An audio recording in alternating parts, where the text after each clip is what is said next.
Welcome to everyone watching the VOD. However long it may last here on Twitch.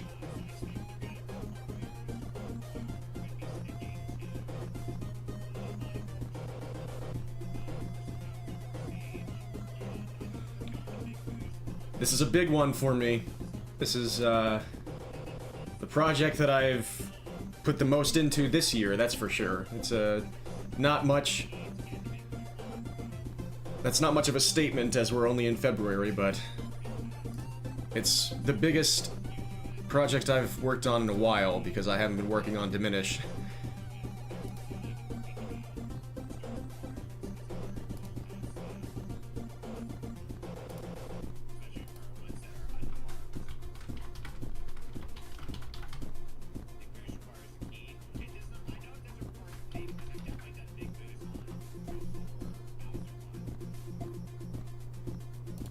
Just putting out some announcements now.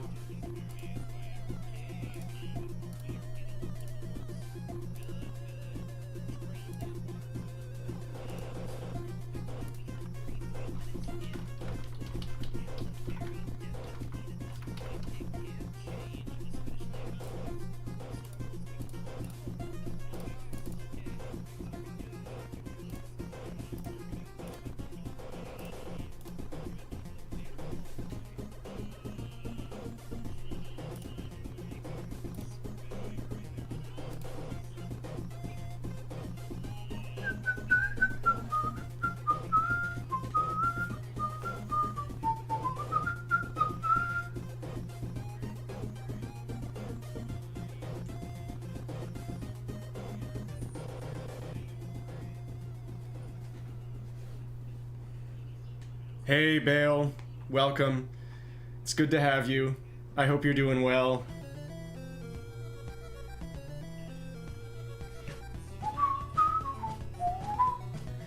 Just doing a little pre-show here, which is basically just going to be me sitting around, possibly talking, possibly playing a little bit of River City Ransom or something. I'm doing pretty well today. One of my meds is never restocked on time, and so I'm dealing with a little bit of brain zaps, but I guess I just have to get used to that now, or I just have to bring my own dosage like down that I'm taking day per day, because it seems like it's not something that my psychiatrist can actually affect by calling the medications in earlier. So that's not too bad, though. It's the only thing that I could possibly complain about, and it's not that bad, so what I'm trying to say is, I'm feeling good. I've had a cold, and that's not as bad right now. I've had a foot issue, and that seems to be getting better, so all in all, things are going alright. I'm glad you're doing alright, too.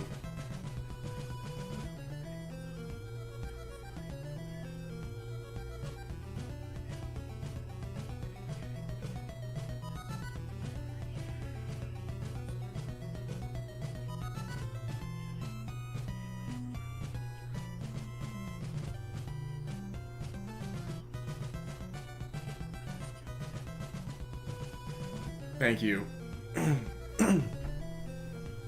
Yeah, I'm just mostly looking forward to this experience, hoping people like this.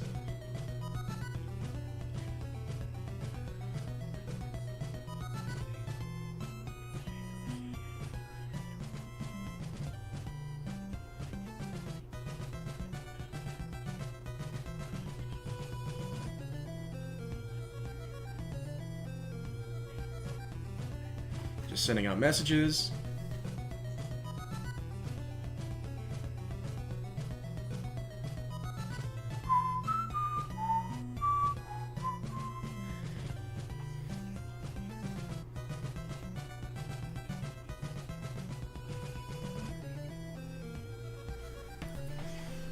And yeah, you know, I want to give people something to look at, maybe.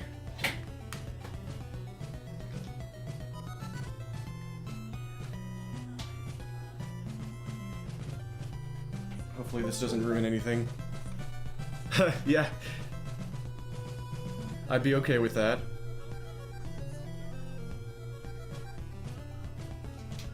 Yeah, that's the one place I forgot to send an announcement. And I always forget to send an announcement there.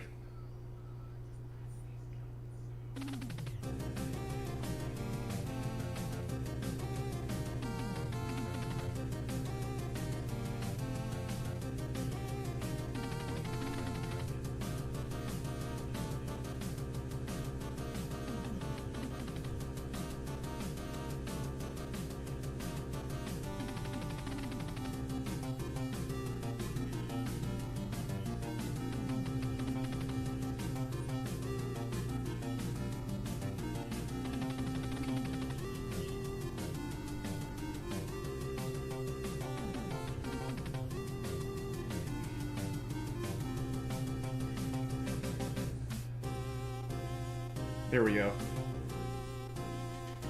Yo, Cedric, welcome. Yeah, hopefully it's exciting. I've just been so fixed on this project, and it's been such a personal thing that I genuinely have no idea how exciting this is for other people, or how interested people are actually in this. You're looking forward to this? I've not had a chance to sit down and watch the individual parts, so this will be your first time viewing. Yeah, I really hope you enjoy. I'm just gonna play a little bit of River City Ransom to give the people something to look at while the timer ticks down.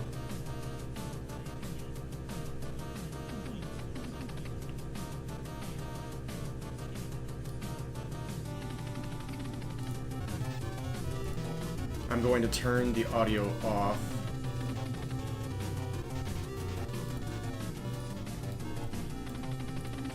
So the NES music can play on its own.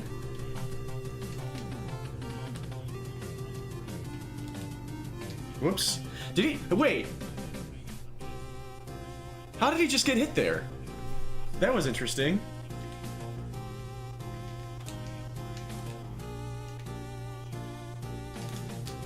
Oh, I did not hit the B button.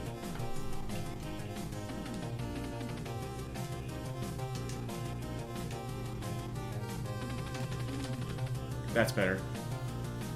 Yo, Teal, welcome. It's happening. Maybe I should put it over here.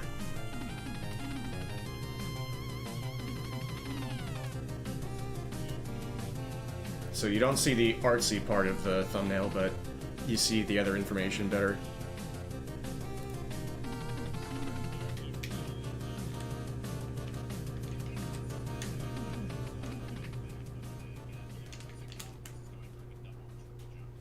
Nice.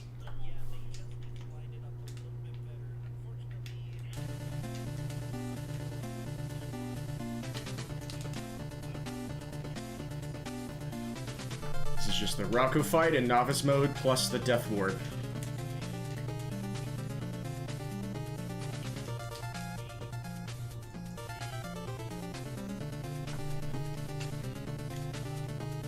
Oh no. That was kind of sick, actually. That was a nice backup. That worked out quite well. I got a really quick 3 hits by hop kicking the crate into him. And that damaged me in the process. I was so shocked by it that I was slow to damage myself the rest of the way. I missed myself. Oh, and I didn't mean to pick it up there. I tried to dash. Tommy boy. Miss. Miss. Miss. Miss. Miss. Early. Early. Early. There it is. That was, that took a while.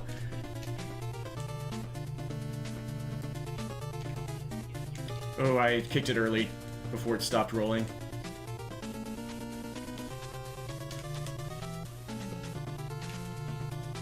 Oh god. Here we go again. There we go. Uh-oh. Yep. If you're a little bit slow there, then he ends his dialogue and then gets away.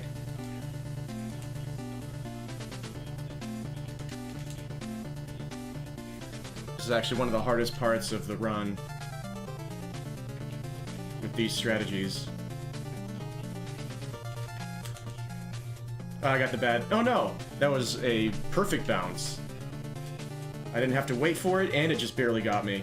It is possible to get bad luck with the crate bouncing really low off the wall, so that it settles on the ground before it has a chance to hit you. And that costs a lot of time. We call it the bad bounce.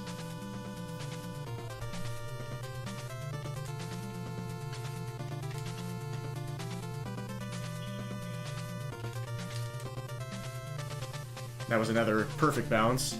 Any faster, any lower off the wall than that, and it's not going to hit me.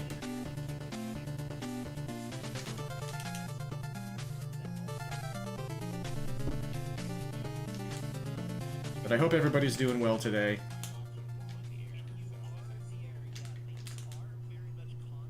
That's a bad bounce. See, it doesn't hit you. It bounced too low off the wall. And there's a Tommy Boy to back it up.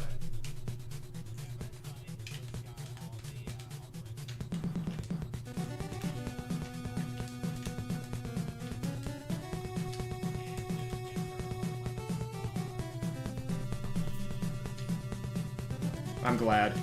Oh, shoot. That's a complete mess up. Missed my dash.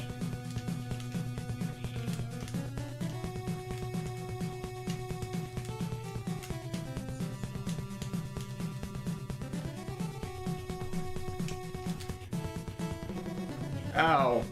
Let's do a little dance on the way down. I was surprised I landed on it that time, so I jumped off late.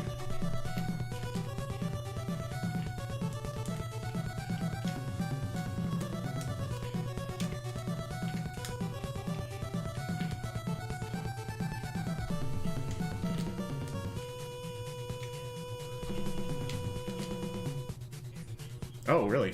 Yeah, I guess I waited too long.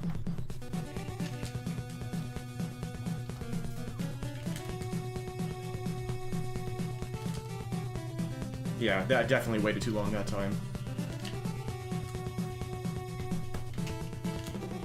Perfect. And then my fingers are really slow again today.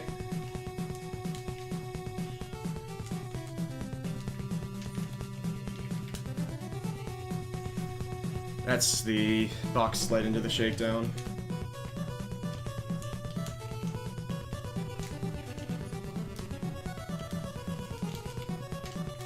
That's a successful box sled, but then I had to back up the fight because I missed the frame perfect input.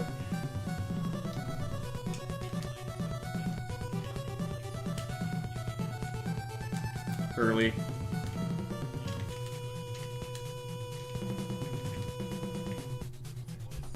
That's the cooler looking mist fight.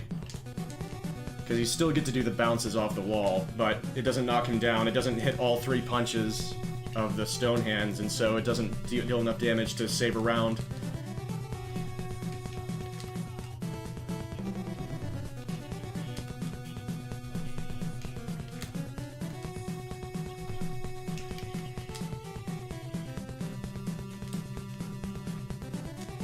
There's the frame perfect. I hit all 3 punches, which knocks him down, and then I jump away off the wall. So you know you did it right if he falls down and you jump away.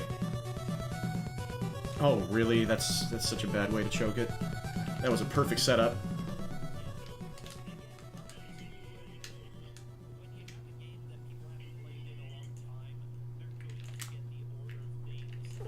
Oh, I saved it. Early. He didn't fall down that time.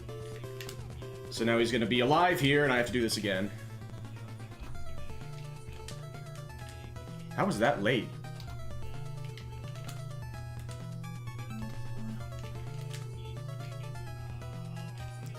Tried to jump too early that time. Yo, Quill, welcome. Yeah, save Varia. Maybe I need to adjust that graphic, we'll see. That was interesting. I had to go full drift backward to save it, but then I immediately fell off on the left side.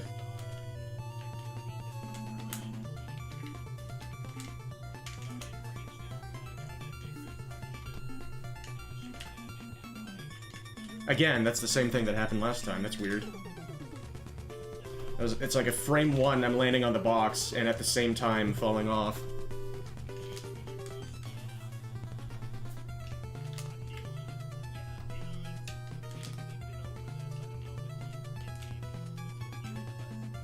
Early. Alive. The intended method is just this. And then this.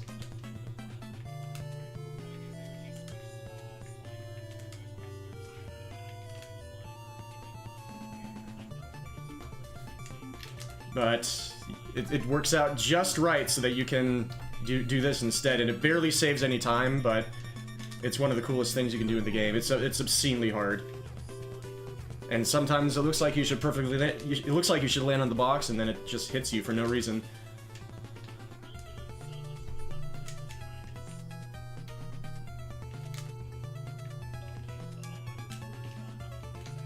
There we go.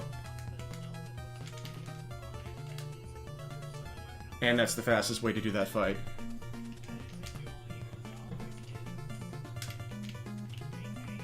That was early? Aw, shucks. I almost got 2 in a row there.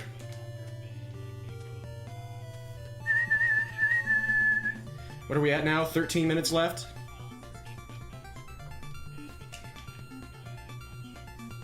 Time really flies when I'm just trying to do box sleds and stuff.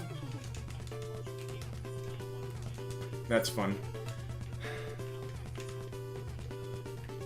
That's an interesting fight. Yikes. We're waiting for the premiere to start on YouTube because I have it set up, this video to set up to premiere on Serious Song 2.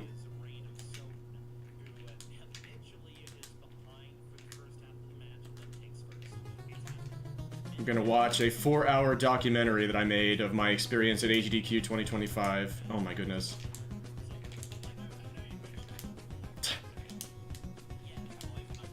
Wow.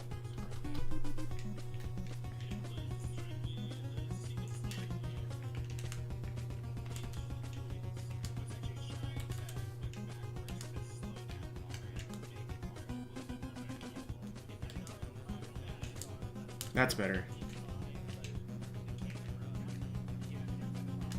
Ow, boys. Ow, boys.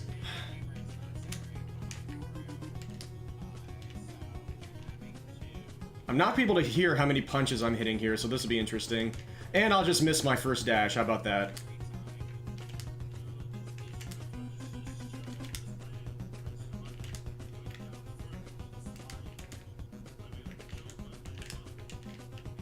That works.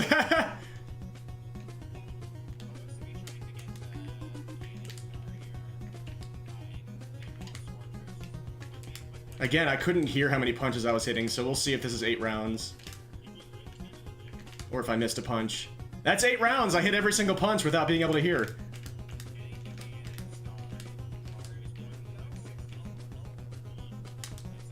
And the swag at the end.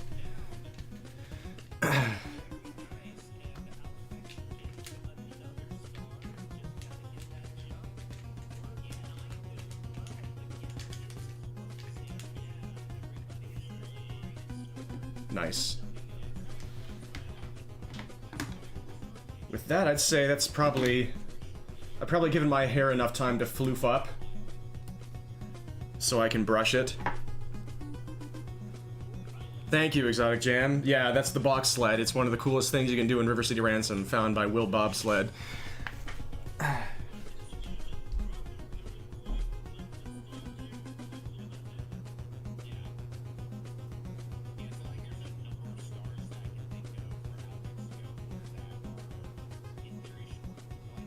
Also, welcome. I hope you're doing well.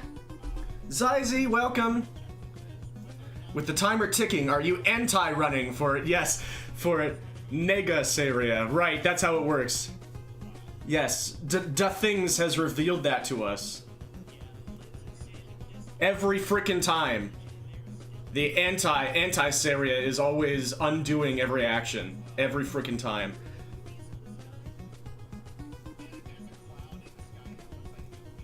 Yeah, it's for the premiere. But welcome.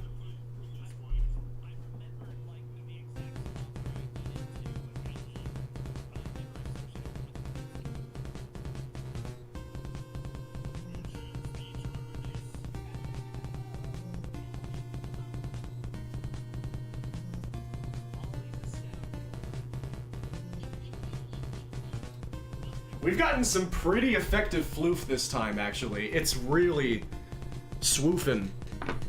And I might go with the side tie this time.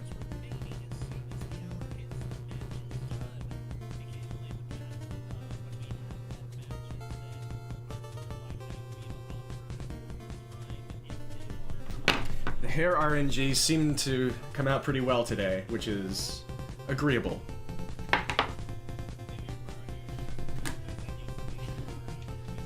Going to be visible for 4 hours from now, or 4 hours.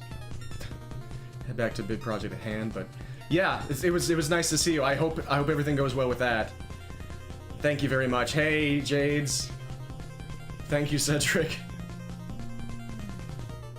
Only after showering, only after brushing it, and if the wind touches it, then it's gone forever. And we'll see how much longer I have it. When it isn't incredibly obvious that I'm losing a lot of it.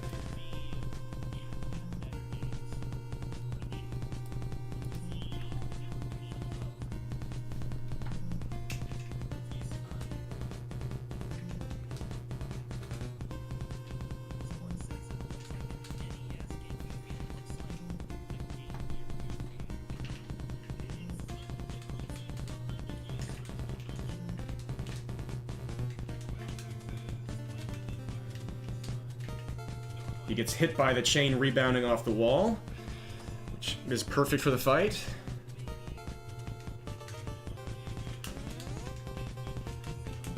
I messed it up, but I can save it. Boom.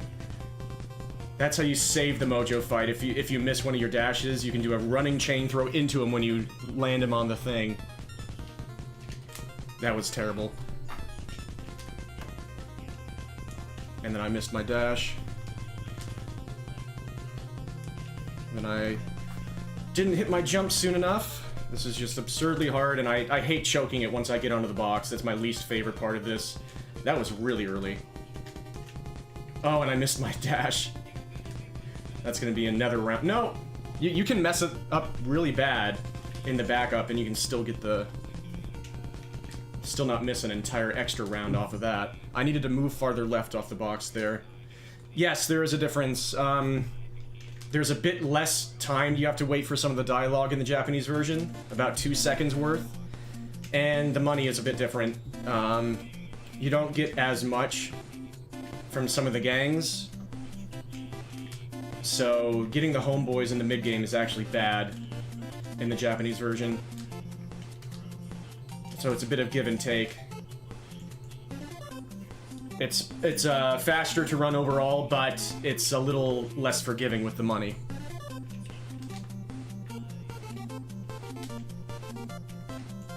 There we go.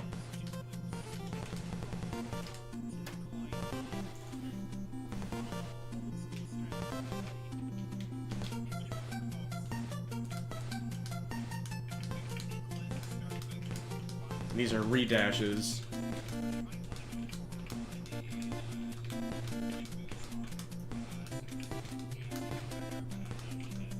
Frame perfect trick, as Will discovered.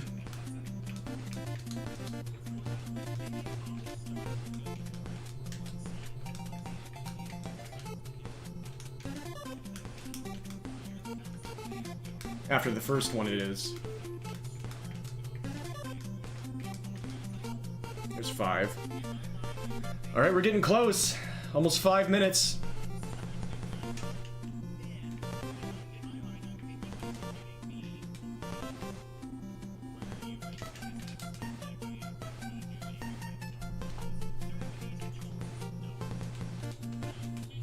It's lovely to see all of you. Thank you all for being here already.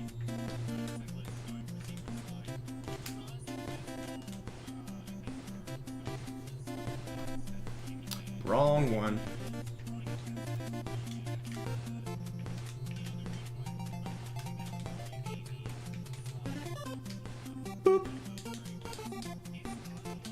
Alright, let's see if I can first try this. I saved it and then I choked it. I'm really good at choking it once I land on the box, dude. Yeah, like that every single time. I just can't hit that jump soon enough.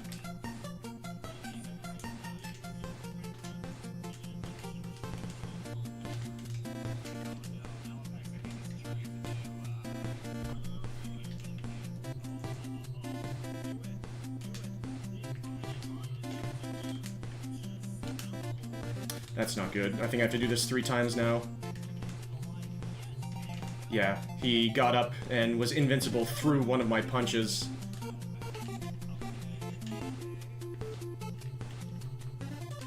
Ow, boys again.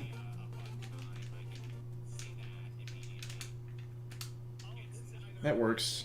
It's a pretty good top floor. Let's see if I can hit the dash this time. Yay.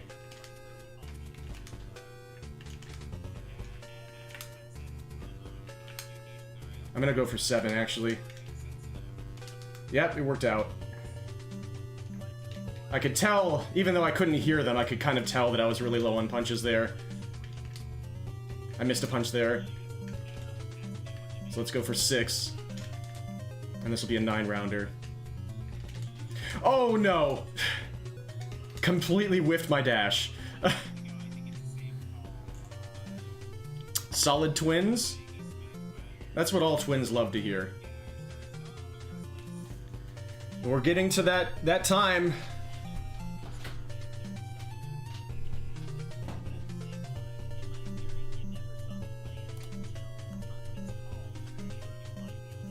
The premiere is going to switch to its own countdown soon.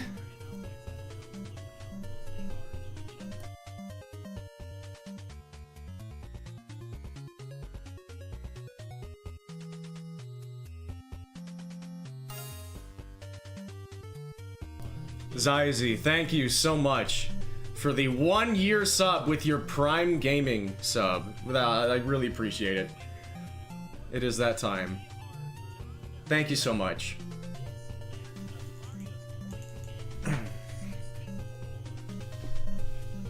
And I hope you have had a good rest, or you will have a good rest.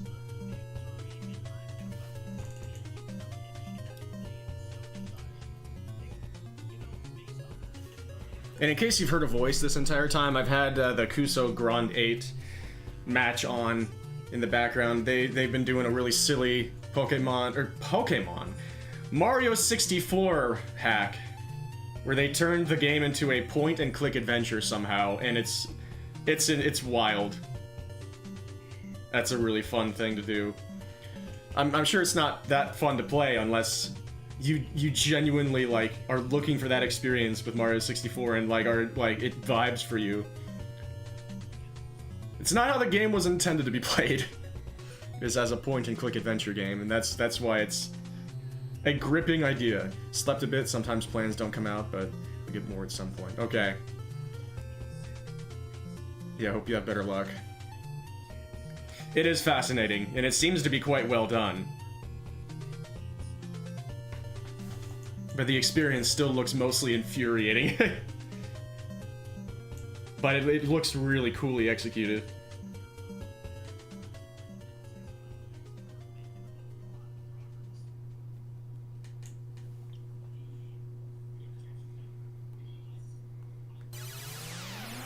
Here we go. And we got Tim Fallen to bring us into it.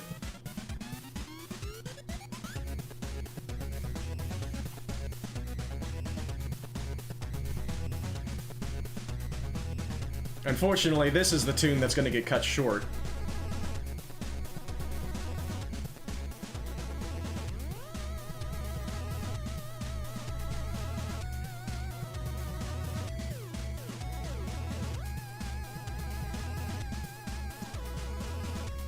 Let's see how closely I did the timer.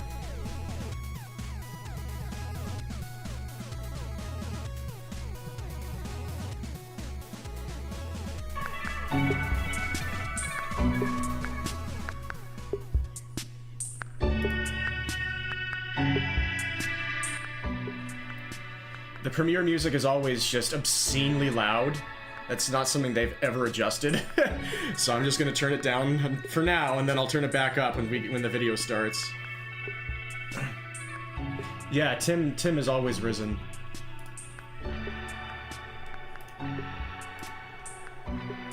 He's been a star.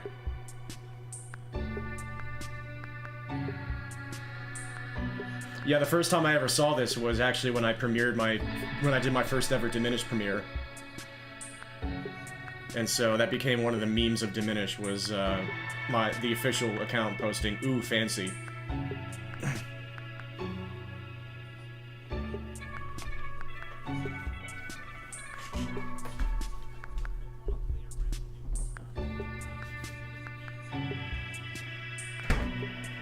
It's wild how fast that half hour went. Playing River City Ransom just makes the time evaporate for me.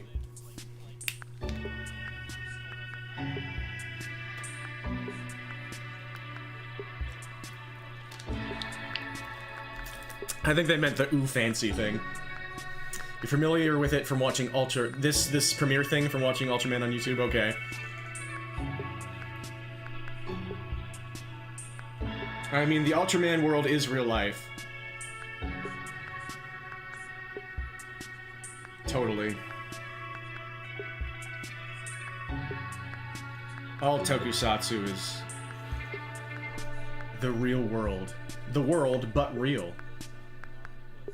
3, 2, 1, 0.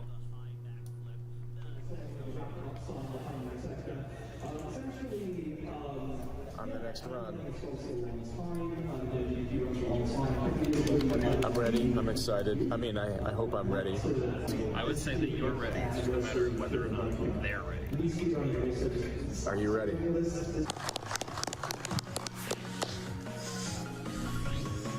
Thank you so much, Joker. Hey, everybody. I'm Saria. You're exactly in time, Kingslayer. This premiere has just begun. It's going pretty well. I'm Saria. I'm in my old bed at my family home. It is around midnight. I'm in my old bed at my family home. It is around midnight 30 on Friday. 3 days and 3 hours before I will be performing my first ever speedrun at a Games Done Quick charity marathon speedrunning event.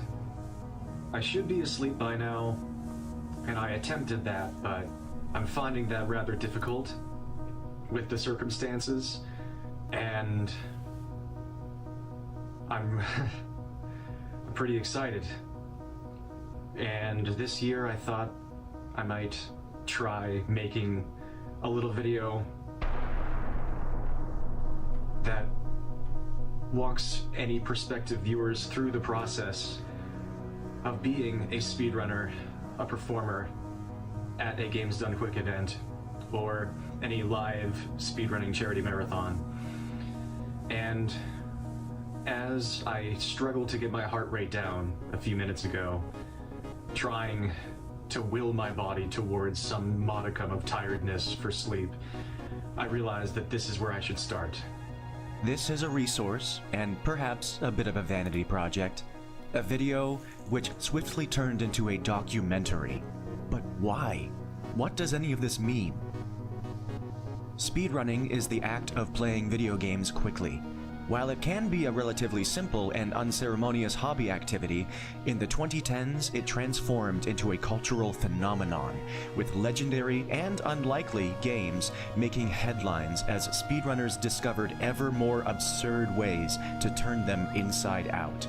Just about any game can be speedrun, and this means that just about any game can be approached in a new way, incentivizing favorite games to be played over and over again, in the pursuit of achieving personal best completion times, or even world records.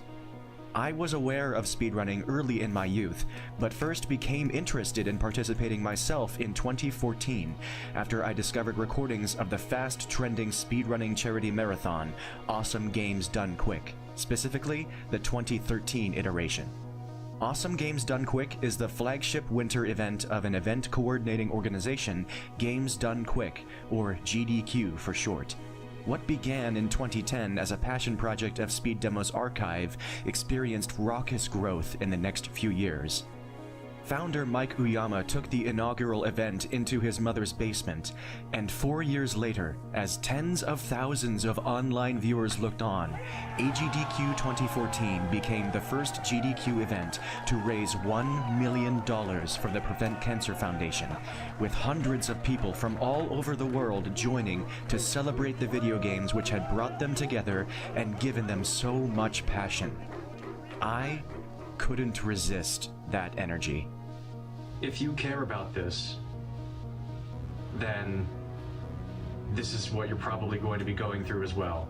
The anxiety and anticipation well before the actual event is a pretty awesome problem to have, but a problem it still is, because in order to be doing your best in front of 100,000 people on stream, it's gonna be a good idea to be well rested. And if you're like me and you're performing your speedrun in the dead middle of the wee hours of the night, and you've already adjusted your sleep schedule accordingly as best you can, that's already been an issue to work on, and I have been as diligent as possible with it without completely upending my life. But as it turns out, I care about this just as much as I thought I would. And it might seem like a silly thing to care this much about, to be this nervous and anxious and excited about, to play a video game for literal 15 minutes of fame while some people watch and then probably never think about you again. And the event's not about me, it's not about any of the individual runners. It's about all of us coming together, it's about the cause. It's about the Prevent Cancer Foundation. It's about what all of it means to everybody. And just the simple idea of people coming together to try to do something good. And that's part of why I care so much. And this is when it's really starting to sink in. This is by no means my first time having attempted to be accepted for a Games Done Quick marathon. I have submitted games for years now, and this was the first time I received that acceptance email, and that was a wild moment. But this is where it's really sinking in, and it's going to be different for everybody that this happens to. We're all different, and we're all going to be bringing different experiences to the event. We're all going to be having different experiences, and none of us know exactly what to expect. And I'm very lucky in that regard, because I am playing a game that is basically as forgiving as possible. I'm playing Rough City, a really simple beat 'em up, and basically nothing can possibly go wrong, and even the things that can won't really matter that much. And so I'm one of the incredibly lucky ones who doesn't really have to worry about that, knowing that it's going to go great. That's going to age interestingly. I'm just trying to enjoy the time before that happens. I'm trying to extend and appreciate every single second leading up to that. Me too. Because I care about this, and this is special to me. This is a dream come true. And I would love to be well rested for it, although my chances for that are looking slimmer by the moment, and I always knew that they were very bleak. But that's where this video starts. If this turns into anything, if anybody watches it, this is a part of it, right here. Trying to get some sleep. 3 days before my run, 2 days before the marathon even begins. Living every single moment of it already.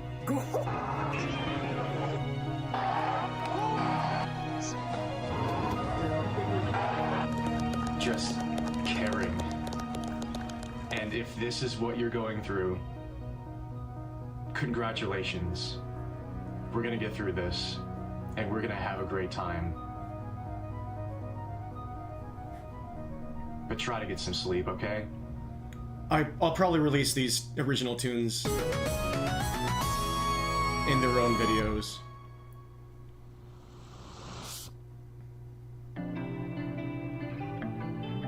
Less than 3 hours before I head out in the car to the event, and I managed to get some decent sleep the last few nights, and I'm pretty happy about that. Clearing off phone space to make sure I can take pictures and videos at the event, including, I guess, this stuff, as well as looking through and clipping and making highlights of my stream from last night, which involved me accidentally getting a world record in Rough City by more than 20 seconds, which makes it far less likely for me to get a world record on stage on Monday, so rats. Darn, that came out of absolutely nowhere. I was just doing my final no reset run on stream before the event, and the game just went really, really fast. It just gave me almost entirely great luck, except for the very last luck interaction in the game. This freaking but I'm guy. not complaining. I'm pretty freaking happy about that.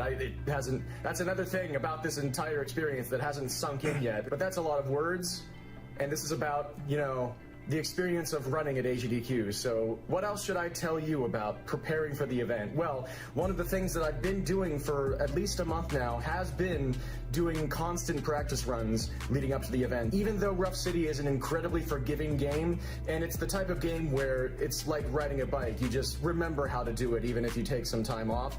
I think that the event organizers peek into your streams every once in a while, at least in older documentation, they say that they do that sometimes, just to make sure people are taking this seriously. And I think it's a good idea, just no matter what, no matter if anybody's watching. I think that if you want it to go well, it's to your benefit to be practicing very often, especially the closer you get to the event. And something I've also been doing is practicing the things I'm going to be saying before and after the run, but I'm not scripting it. I do want it to be mostly natural, and I really try to prioritize genuineness. It was kind of scripted. It's very important to me, so I don't want to just be reading from a script, but I do want to represent myself well. I practiced it so much that it... important to you, then I was saying the same things every time. With. I don't mean you necessarily have to practice in front of a mirror, because that's not what I've done, but just whatever feels natural to you, whatever you feel would make you more comfortable going into the event, that you don't have to worry as much about unknowns whenever you're going onto the stage, because there's already so much unknown about that experience, even from the tech end. Marathons are held on by a thread most of the time. Every second that passes in an event like this where things are not breaking is a miracle, and I'm not saying that to disparage Games Done Quick or anybody who puts these events on. That's just the way these things are. There are so many tech issues that are going on even when we don't see them. So many things that people are just like trying to rescue throughout these events, and to have things as buttoned up as possible on your end is a good idea going into these things. I thought it worked out really well for your recent examples, practice run off stream before I was impressed by your event, delivery. and practice all of my pre and after run commentary and my during the run commentary one more time, and then at the event itself, I'll probably almost certainly be doing another practice run in the serious practice room with my commentators there, so they can get a better idea of everything that's going to be going on. And it's just about time. Man, this is surreal. We can use our standard 3-punch combo to take them out. Our third attack, the uppercut, is a bit more powerful. Blurry and image for this clip, which I didn't notice. After another smooth practice run of Rough City, the time of my departure was on me before I knew it, and I set out on the road to Pittsburgh. For me, the drive to Pittsburgh is about 90 minutes, which is incredibly fortunate for me. And selfishly, that's the reason I hope this event is held at this same venue for the rest of my natural life. I've arrived at the parking garage, fairly close to the hotel and venue altogether, thankfully, because this is another Agdq in Pittsburgh where it's going to be even colder than usual around these parts. So this is a guide and a vlog and a documentary. For all sorts of environments, even indoors, even if this is a summer event you're going to, and for Agdq 2025, a massive speedrunning charity marathon. You never know what sorts of environments you're going to be experiencing in the venue and around town in different places. So come prepared. Bring all sorts of stuff. I have brought very warm clothes because We're gonna be in the elements this time, so I have gloves, I have hats, I have many layers of clothing to wear because I'm going to need it. It's gonna be pretty bitter throughout the week, so hopefully I can get all my stuff together for one trip to the hotel, and hopefully the walk won't be too bad. Let's do this. I can't wait to meet my boys. Let's do it. The walk to the hotel was indeed relatively quick and painless. The parking garage is fairly expensive, but it's something I'm willing to accept to be able to have this experience.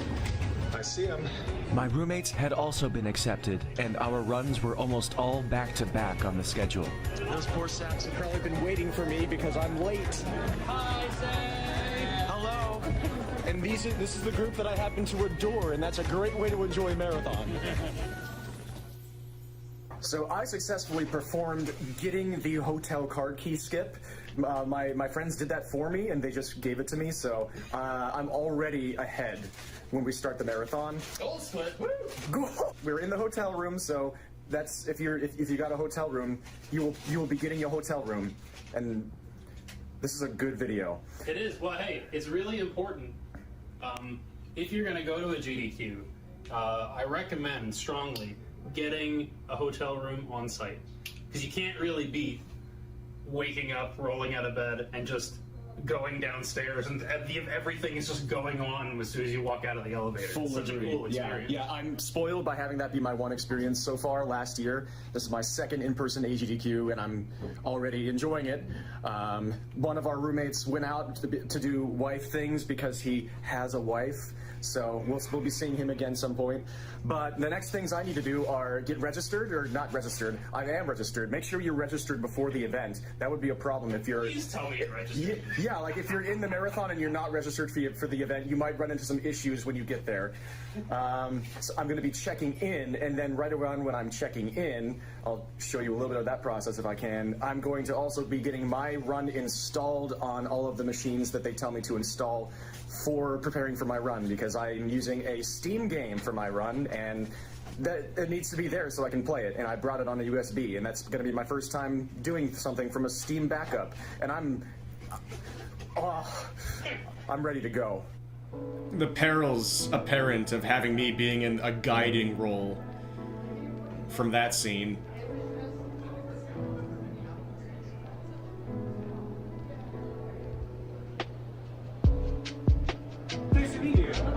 The day zero, like the media day, is always really cool. You're seeing everything in the stages right before it all comes to life. Runner badges look like, runner and volunteer badges look like. My boys are doing a co-op run of Snake, Rattle, and Roll. And that's it. And that's exactly what is on the badges. I still can't get over this. That's really cool. So I'm all checked in, got my runner's badge, and Covert Muffin took me on a tour, and he's a legend, by the way. So that was cool. In about 15 minutes, I'm slated to do my PC install. So I'm just going to hang around here for a little bit, then I'm going to go into the stream room and flag down a staff member and get that taken care of.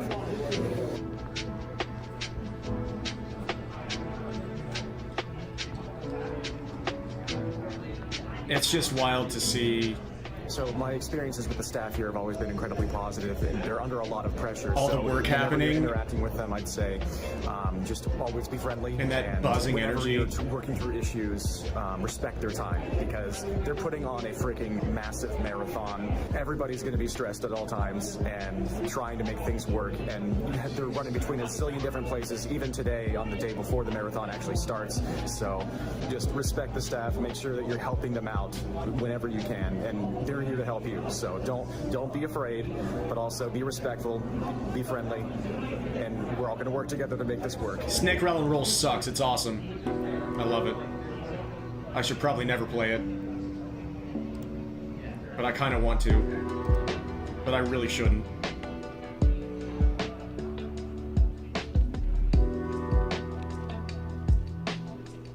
My PC install seemed to go smoothly at first, until I tried to press buttons in order to start the game, and I realized it was not working. I may be green with Steam, but after toying with some settings and checking a few boxes that allow different controller types, I got everything working as intended, and it seemed I was ready for Monday.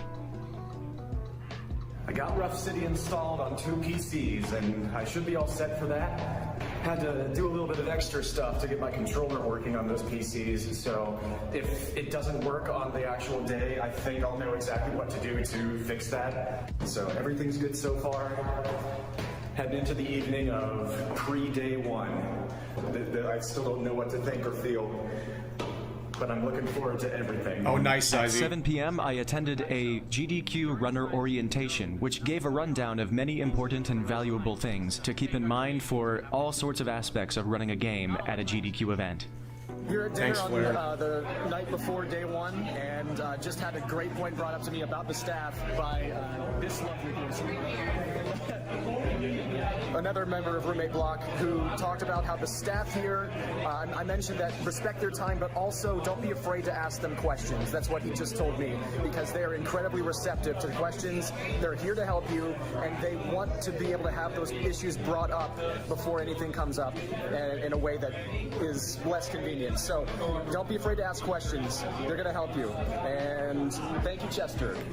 Also, I'm excited for this vegan burger. Let's go. So we're approaching bedtime. It was almost The night unsettling before how event, easily the we PC have done install our went. little runner orientation, which I think Very is easy very process. useful. It was a nice short procedure for procedure. That makes it sound like somebody cut us with a scalpel. Do you cut with scalpels?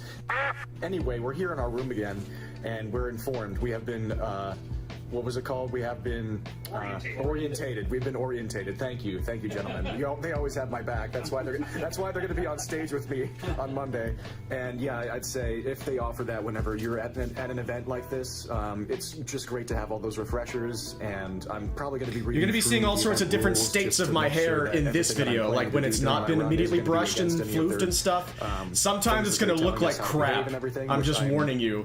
It doesn't always look but you never know. So I'm all still gonna perfectly dress up showered and anyway. floofed. And try to get some sleep tonight and maybe get 8 hours tonight, and then if I get 4 hours the next night, I was telling CJ that would be a miracle and I'd be very happy. So Me too. let's get started on the 8 hours soon. Let's do it. So, how did I get myself into this mess in the first place? The first speedrun I ever attempted in 2014 was River City Ransom, a formative NES classic and likely the first video game I ever played as a toddler. Of course, that particular game proved to be absolutely infuriating to speedrun due to its unforgiving luck elements, and I turned to its Game Boy Advance remake, River City Ransom EX, in January 2015, where I submitted the game's first serious recorded speedrun videos to the most centralized archiving site, speedrun.com. This was my humble entry into the intoxicating world of pursuing faster and faster game completions, setting goals, learning new tricks, improving execution, recording the fruits of your labor, and challenging the rest of the world to do even better. I eat way too In many 2020, curses. I discovered that one of my idols from the Super Smash Bros. Melee community, Red, had beaten my River City Ransom EX world record. This was the spark which fully ignited my love of speedrunning, and 5 years after I had left the game dormant, I returned to compete and eventually obsessively improve and polish the game. The next year, another runner named Will Bobsled transformed the original River City Ransom, and I finally achieved control over my beloved early childhood game. From there, I was hooked. I fell to the insatiable lust for the practical infinity of games to speedrun. For me, it all turned out to hit a little close to home. Good morning. Slowly working in the It's, narrative 8:30 around a.m. myself This is here. Not the big day, but it is still a big day. Got lots to do. I think I need to hydrate more. I've got a little bit of a headache, and that's another suggestion, which is a very common one and a very prevalent and important one for everybody. Stay hydrated. I wasn't even thinking about So, that as I gotta reached for the make water sure I bottle. pick up one of the provided water bottle containers that the Prevent Cancer Foundation brings. Very useful, and make sure I keep that filled up and keep myself watered, because the event just feels way more pleasant whenever you're not dehydrated. Are these available for pickup? Yes, thank you. Yes. I didn't mean to make everybody else put themselves down. You don't have to try and make me feel better. It's So, okay. Starting off the day in the casual But practice thank you room. for the thoughts. Is getting some snake rattle and roll practice in. You can go to And thank you, Sue. a desk in the practice room and ask for certain consoles to borrow so that you can play certain games, and you can just set them up at any of these mini terminals that are situated in the room with TVs and different types of TVs with different input ports and everything.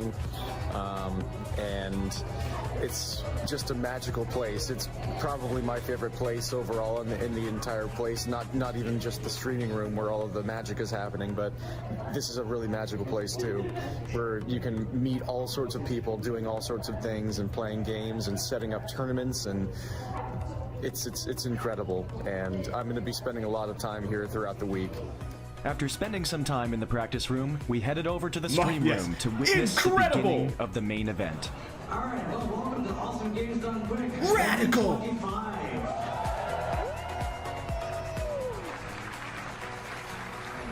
So, on the count of 5, we're going to start the game. The run's going to start, and we're going to do it.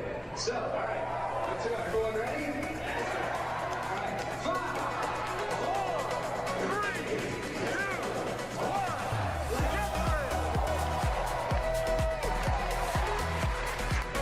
Pre-show was entertaining, and now I'm waiting in line to get my runner t-shirt, which is a really cool perk of being a runner. You get a t-shirt for free, as well as getting your registration paid for.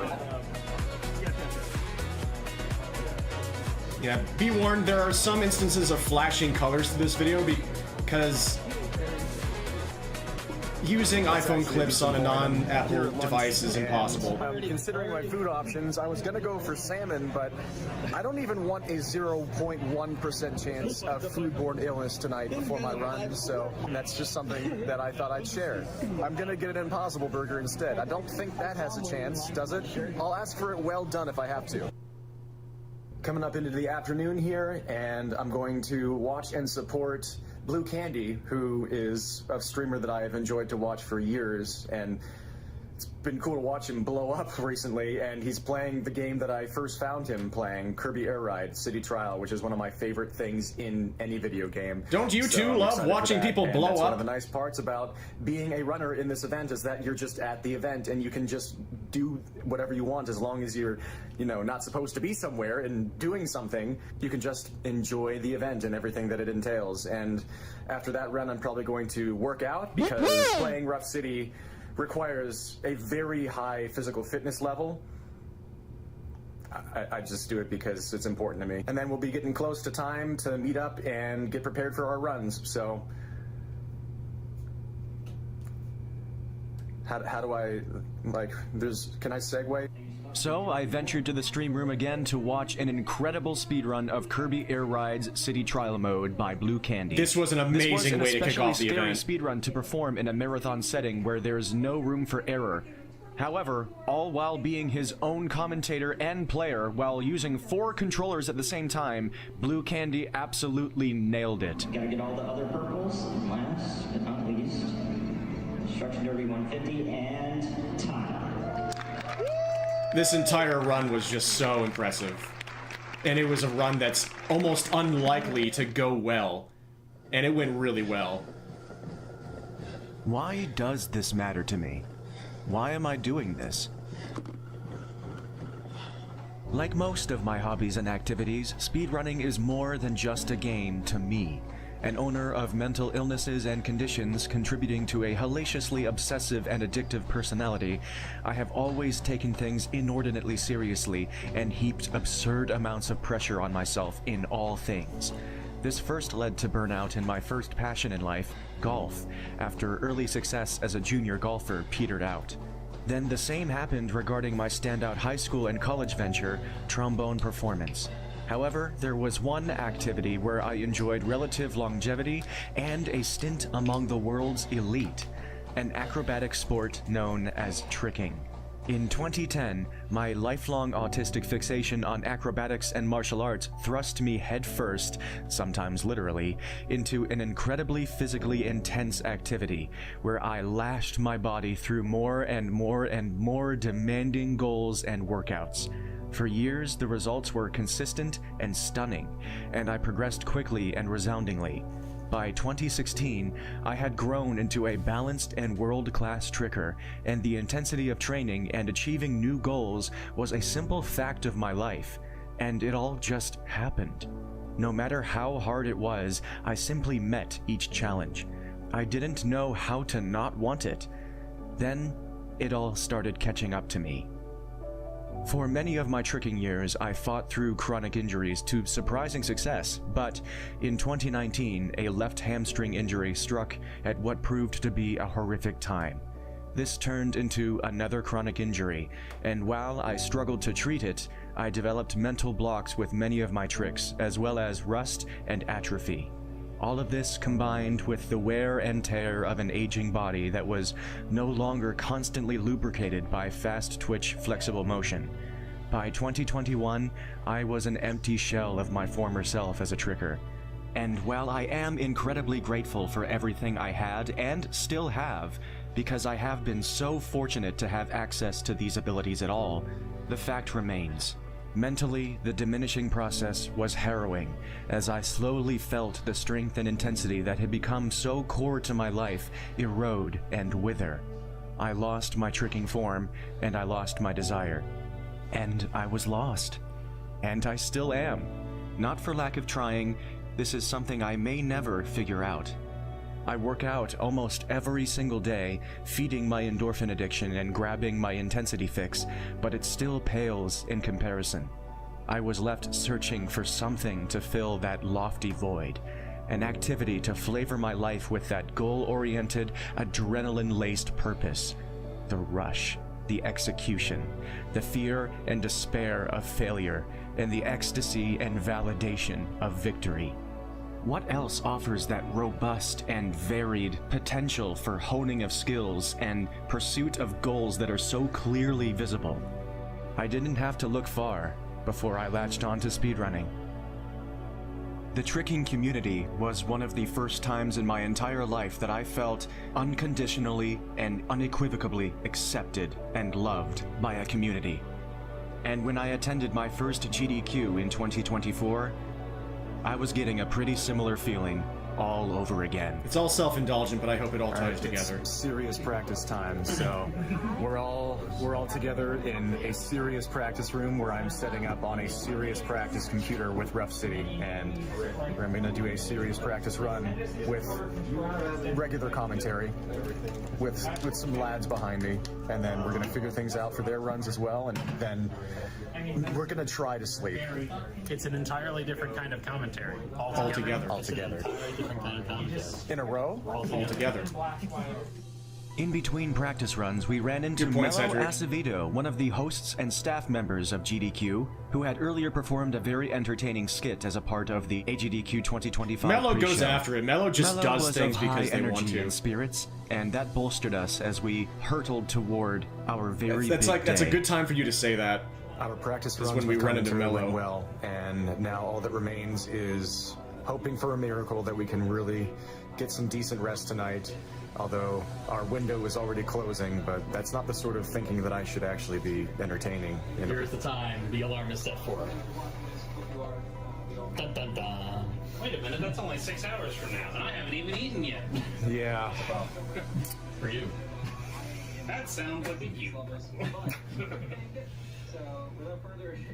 Here we go. I tried. I really tried. What's up, everybody? It's 3:35 a.m. The fact that I am filling this room with the sound of my voice is irresponsible. I feel like the concept of sound is offensive at this moment, but I got more than 0 hours of sleep. I got about an hour and a half. Thank you, Zazie. And that is, kind of a win. And hopefully that'll take us to victory. But we need to take ourselves to the green room very soon because we have been summoned. So It's about time. I didn't really... You can tell how low my brain functioning was in the green room here because I don't really film this very well. I don't really know what to do with the camera. It's green. It's green. I'm not let down at all. Now we're just all going to be in here. Me and my commentators, we're all in here. We're just going to be waiting until we're called onto the stage, and then we're going to get everything set up with tech, and then it'll be just waiting for the moment. It's amazing. It's time. Almost. This is a bit of a hurry up and wait kind of part of the event, but it wasn't green last year, but it was green this year. It's incredible to be able to do this. As I got on stage and attempted to log into Steam to be able to play my game, something went wrong. The PC was not connected to the internet, and the button to log into Steam in offline mode refused to work. For several minutes, the incredible tech crew and staff at Agdq were running around with a bit of a confused and unsure air, as suddenly, it seemed at best my run would be delayed.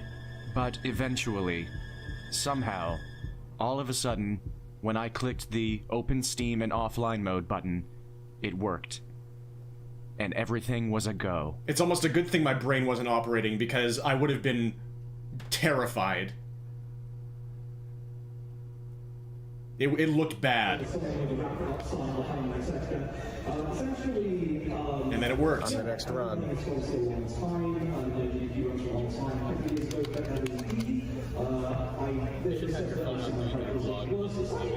I know, right? Yeah, just set it up here.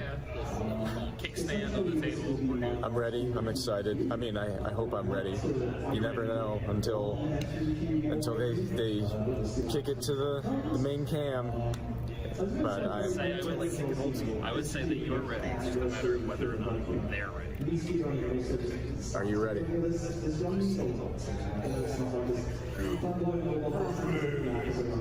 Corn begins. Probably.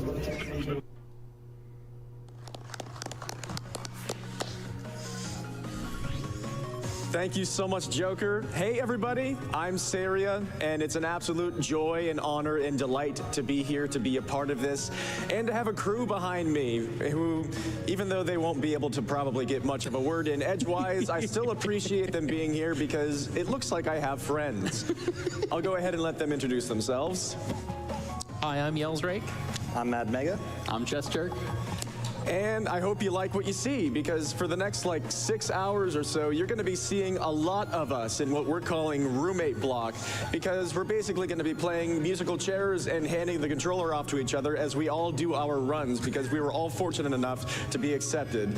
And also, we have a special star appearance from Super Lucky's Tale, but it all starts right here with Rough City, a cute, short, straightforward indie beat-em-up title from 2023, and it stars a cute cartoon dog named Lucky who is fighting through the city against his old gang called the Hounds. I end up saying in order cute to face more off than I against intended. the Duke and reclaim something precious that was taken from him.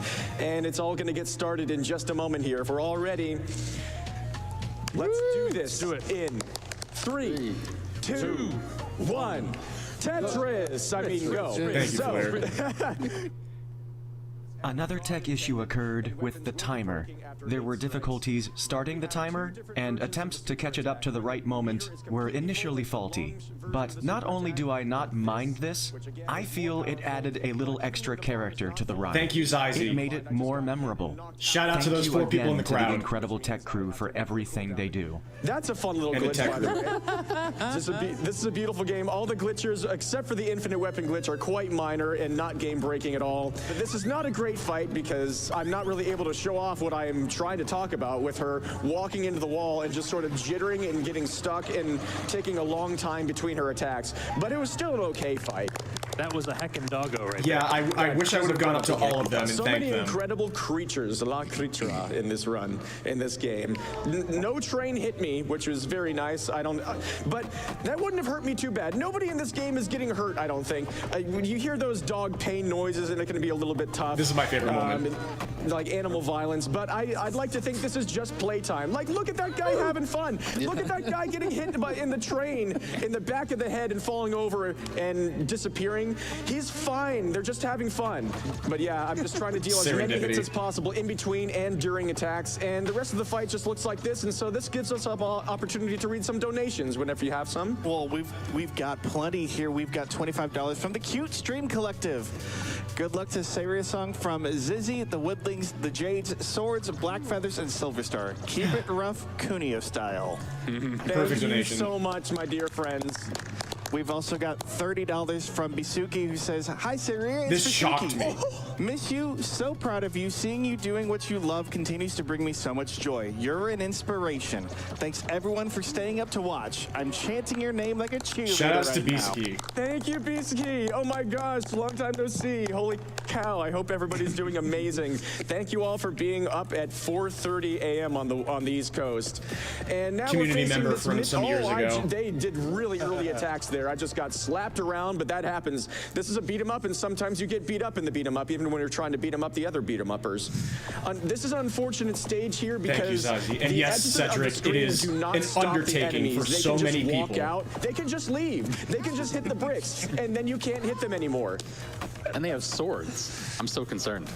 Yeah, the sticks made. Yeah, I don't want that bad anymore. Get out of here. Yeah, no. I want this katana, which again, I don't think anybody's actually getting hurt. I'm going to drop it for now. I'm going to take it into the boss fight later because that'll deal some more damage against the boss, which I think is more efficient. We'll see. I get it. I think it's a katana. Oh my goodness. See, this is exactly why I have these people behind me. Truly. I knew that I wasn't going to regret having commentators. Thank you so much. And now I'm going to try and keep that plug alive if I can, because I want to be able to take a few more hits with it to charge up my super meter just enough to be able to use my long super against the two tanks that are about to come in. Flare. This is one of the most crucial spawns in the entire game. I just barely wasn't able to get the long super charged in time, but they also cooperated. I want to keep thinking about that. Just walked in the same direction and exposed their back to me at the perfect amount of. It's funny because now I'm actually weightlifting now, so I might end up looking more like Gym Rat. I can't tell you how many times I've had to stop a cat from eating a plant. I know, right? So it's a little too real for me. It's such a catastrophe. What's up, Yells? Good to see you. Congrats on the katana joke once again. Despite everything. This is exactly what I was hoping for. Yeah, and there I'm pretty good run too, and we're heading into the final sneering at confrontation Joker's against the joke Duke, a tiny dog after with I his tongue hanging out. congratulated Yells for the katana. But, look, Joker it has the says power it's of such a pride, catastrophe, and I'm like, absolutely I still love you despite We can't do everything. I feel anything kind while of this bad attack is about that. active. It's invincible. I and it should have can just stun congratulated us Joker forever. as well. And so we're gonna try and 3-cycle this thing at all costs.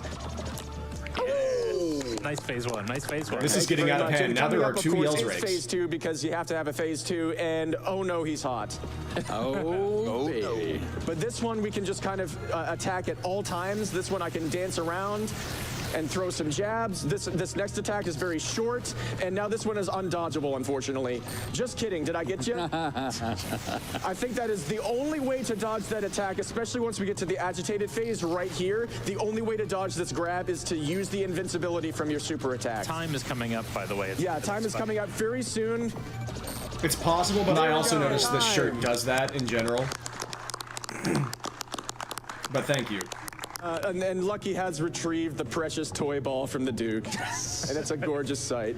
And now that there's a moment for you all to breathe, do you have any thoughts about, do you feel good about what we've done here? Rough. Rough? Feel rough? Yeah, I feel a bit off.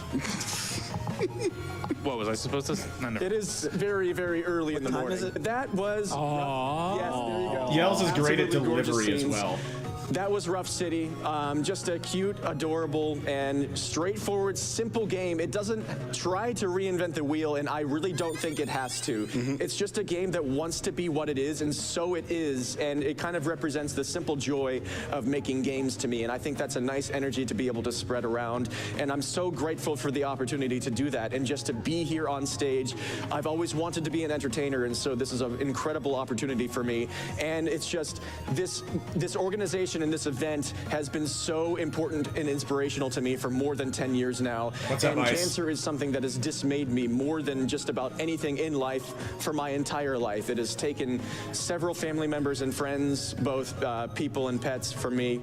And my grandmother on my father's side was diagnosed about 15 years ago. She was given a 10% chance to live. And just like in a beat 'em up, she kicked the stuffing out of it, and she's still going strong into her mid-90s. That she is.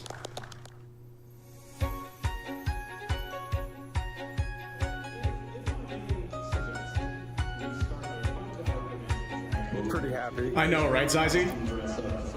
That went about as well as I could have ever hoped. And Super Lucky's Tale is absolutely adorable. New Super Lucky's Tale. This was a great run. And shoutouts to Steve TV Online. back on stage soon, and we go again with commentary. Let's do this.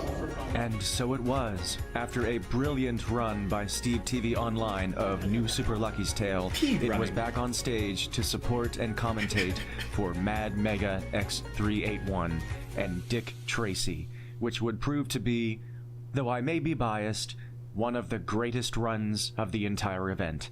I read you loud and clear, GDQ. Thank you. This is Dick Tracy. I'm here. Actually, no, I'm not Dick Tracy. I'm Mad Mega. All right. Now we get to see Dick Tracy again. The first two clues read, actually, for me, Yells, please. Fake $20 bill used near Steve the Tramp's flophouse, see?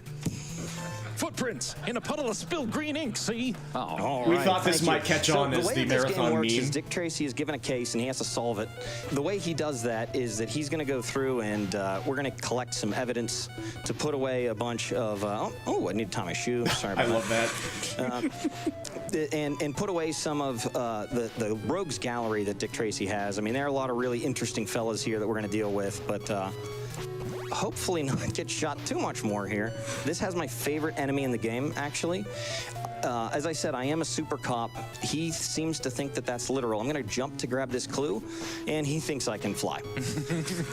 Can I get that clue read, please? Blank money paper and invoice from First and H Print Shop, see?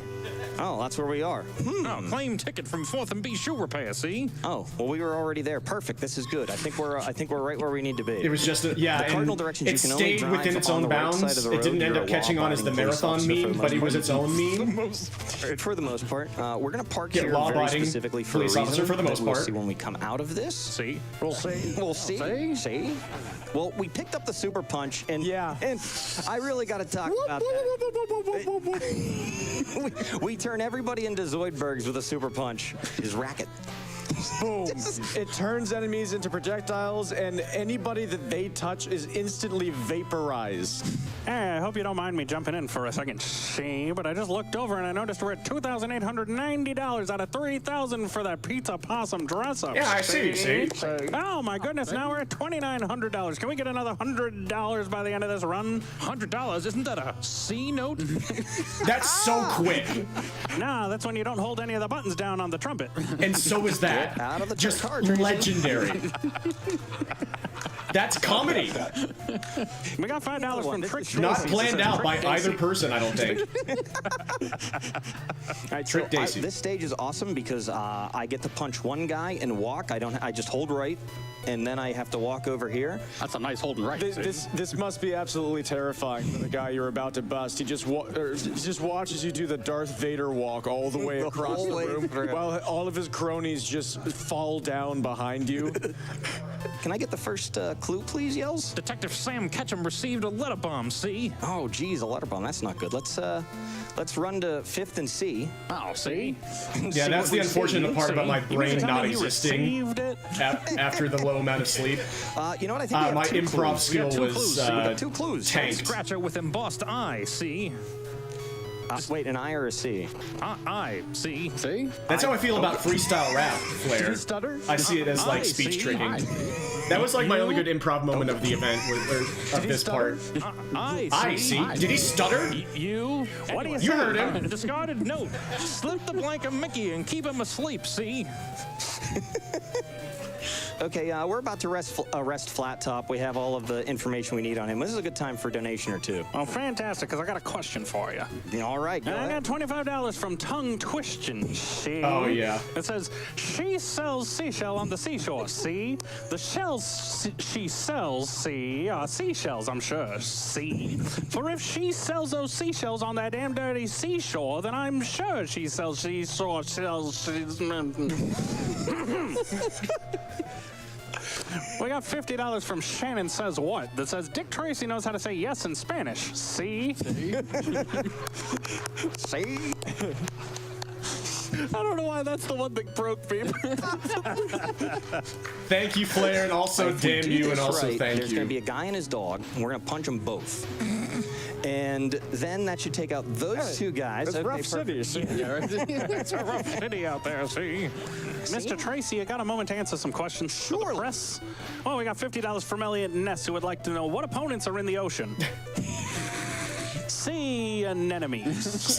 That gets me every time, the way it's $5 phrased. from Ultra Ubinus says, what is Dick Tracy's favorite drink? Well, it's high C, of course. Yes. It's fantastic. All the donations were so good. All right, found another clue, please. Discarded note. Keep him at First and J basement. B. C. B? C? B. C. How many years? D. I also messed that up. I should have said what year. Card. I'm getting hungry. I want a T-bone, see? I said how many years. Gonna be able to punch one of these guys here and walk right behind him to sort of like pave the road, as you will. Gonna jump. Perfect. That's exactly what we were trying to do. I swear to you, that is exactly how it is supposed to look at home. Do not adjust your television set. We're gonna take our first aid here. Yells, you can read that clue, but it's up at the top of the screen for those at home if they want. Oh, chloroform bottle. The brow's fingerprints, see? All right, so I can go arrest the brow. So, I got a telegram from HQ. The Ness is not dead, see? I repeat, the Ness is not dead. Mostly thanks to the pals on stage right now. Mad Mega finally getting his chance to shine live on the big stage. Some of my favorite people putting on a legendary run, making George the Fat Man Singer proud. Best of luck, fellas. You're gonna need it. Prune face. That was Such a good donation. $38.10 from Mixmaster PJ. See? Thank you, PJ. There's Stooge Viller. There's this guy Pruneface, and they don't know where he is. They have no idea where Pruneface is. Hit the bricks. You can hit the street, hit the bricks. You could just leave. So we're gonna go back up here to First and C, and First and C, see. And maybe this is Pruneface. I'm Dick Tracy. Take that, Pruneface. Well, now I'm Pruneface. Take that, Dick Tracy. Now I'm Prune Tracy. Take that. Donation, please. Donation. And we got $5 from Guarian. What's Dick Tracy's favorite programming language? C. C. C sharp, see? No We need got to sigh, $25 say, from Anonymous see? who wants to know why Carmen San Diego's dressed in yellow. Oh, that's so So good. you can see. So you can see her. Yes. 8th and C Bank knocked over by masked gunmen. Yeah, I feel like we've glossed over the fact that, well, several notes here. One, those gunmen must be really strong to do that. Second, I feel like we're here and the bank is still standing, so something's up here. Heist money hidden Yeah, in it's Big the Boy's bank. deposit box, see? All right, so Big boy, see? we're going to arrest Big Boy. And first things first, we're going to use our last first aid, and we are going to tear gas that guy. And the tear gas gives you the super punch. So we're literally just going to use that to basically send him and clear a road for us. And now we're just throwing tear gas and eliminating enemies until we can go and arrest Big Boy. So we're very close to the end here. You know what happens when you throw tear gas? They can't see. Oh, they can't see. No, somebody happens to agree with you. We got $10 from Illu Moon Shadow. Says, I can't see with all this tear gas. See? And another moment of serendipity. All right, time is coming up when I hit arrest on Big Boy here. And that is coming up here. Have some tea, see? Have some tea, see? Tea is in time. All right, so that is time. Tea is in time. I had to you, Tracy. I hate your guts, but you're a good cop. Oh, congratulations, Tracy. You're 1 in a million. Thank you, everybody. Thank you to my couch, my wonderful friends here. We're not going away just yet. Thank you to everybody out in the crowd who came to cheer me on. I appreciate all of you so much. Just thank you so much. Shout outs to my wife, my own Tess Trueheart. She makes me a better person. You know what? I'm not going away completely, but that's it for Dick Tracy. See me again maybe in 20 years to life, right? See ya, yeah. 20 years. Mega's good people. Well We're going to be done, seeing Dick plenty of him in this Tracy. documentary. Tracy. See? See? We're going to be seeing him? I didn't even Tracy realize. was absolutely amazing too. Well done to Mega. And now one more for roommate block. One extra note. It never came up in the documentary because it never felt like there was a good moment for it, but the shirt I'm wearing here throughout Roommate Block, I designed. My name is Yellsrake. And I just got another one and we here, are actually. going to play some Snake Rattle and Roll for you. A real quick tutorial for those that aren't very familiar with this game. So this game has a lot of ice mechanics in it, and I'm just like tapping left so that I don't die. I'm only nothing right now, by the way. Because you just died, yes. Yeah. But just to illustrate just how delicate some of the movement is here, I'm just going to let go of left.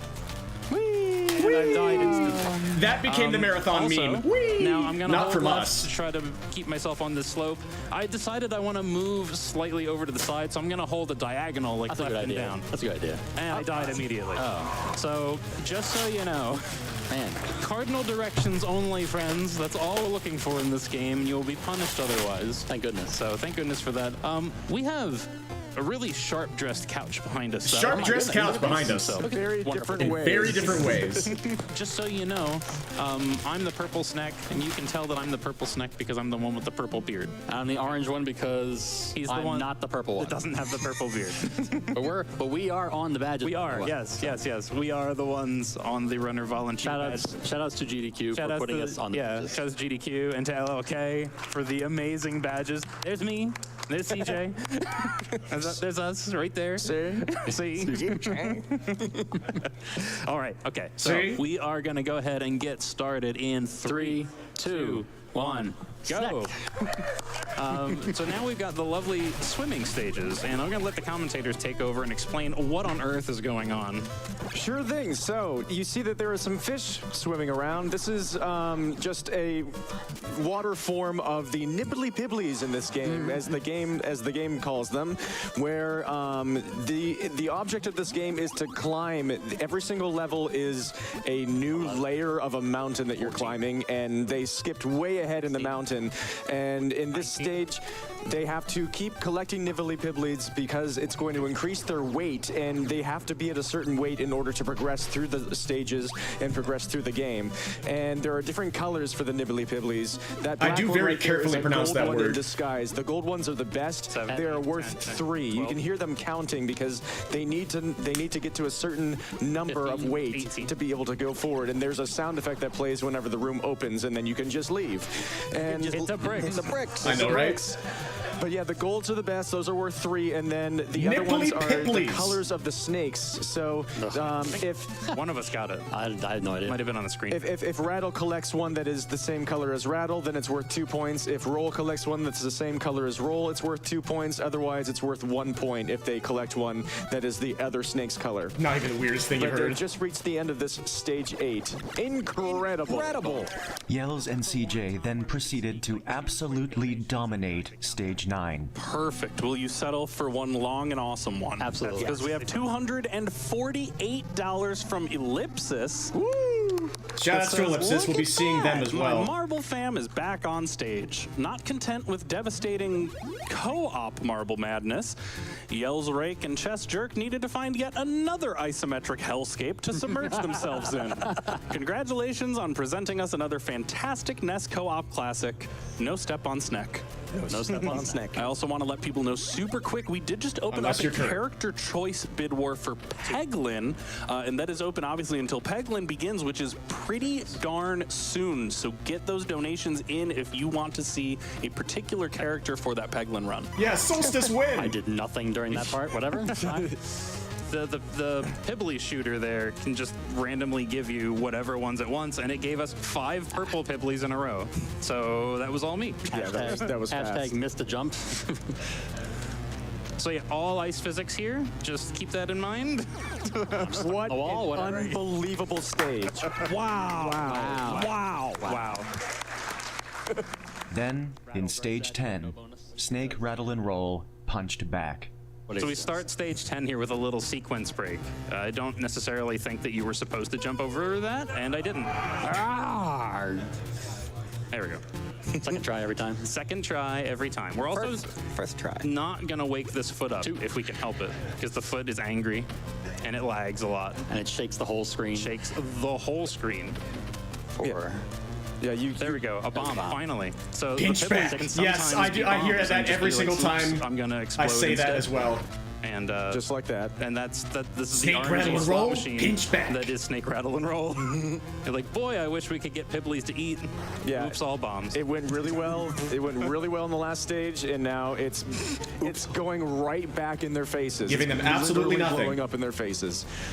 So this is possible to do while the foot is active like that.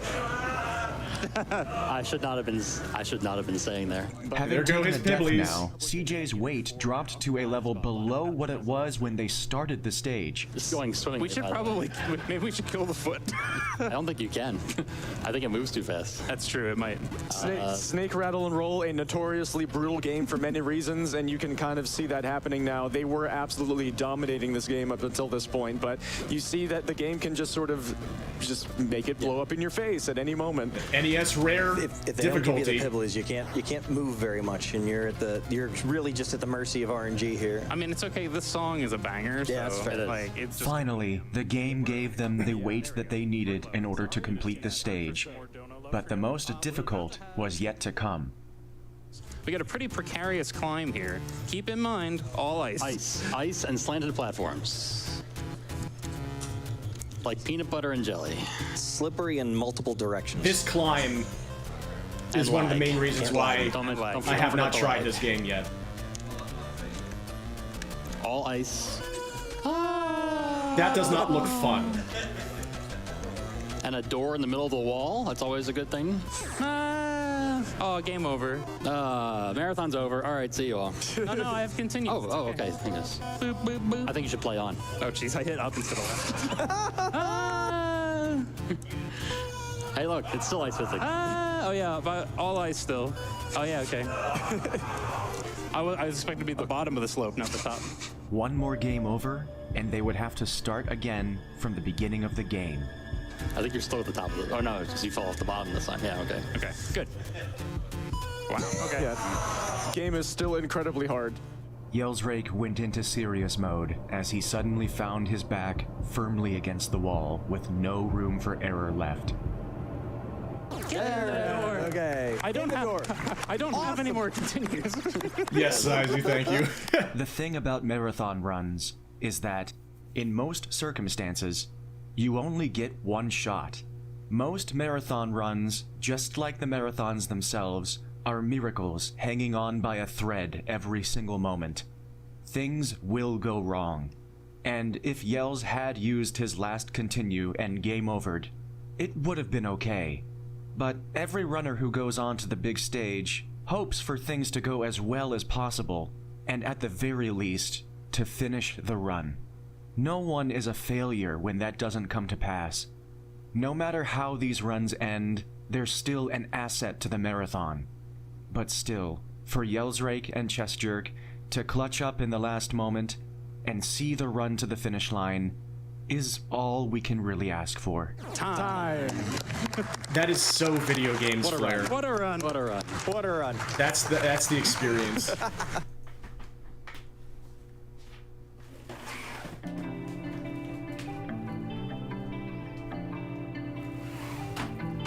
It was all pretty much a dream come true, aside from the fact that I was kind of falling asleep throughout the next 2 runs, but it's still like everything went just about as well as I could have imagined and hoped for, and I'm just so grateful.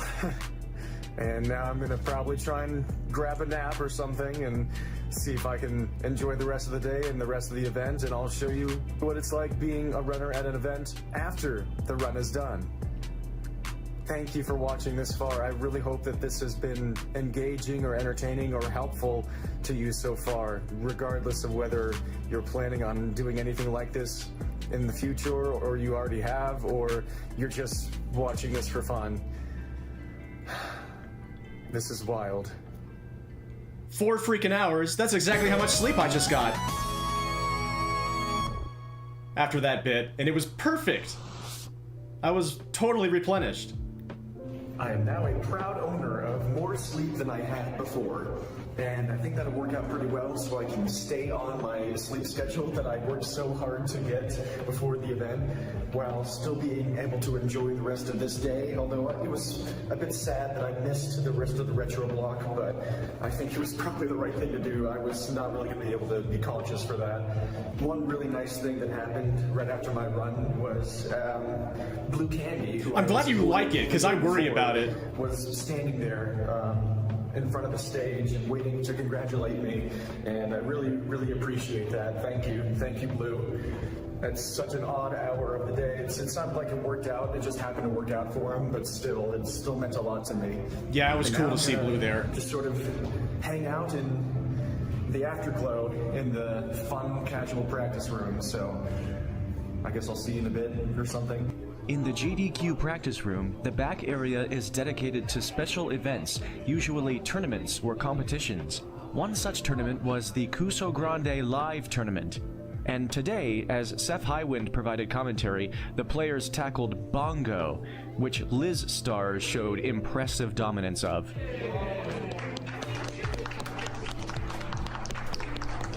Then, as I gravitated back to the main practice room area, something else snagged my eye.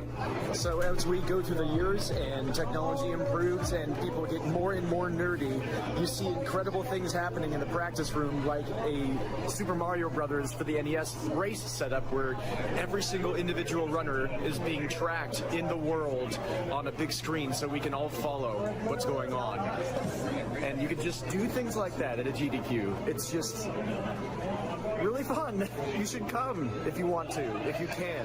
Yeah, Liz Star is awesome.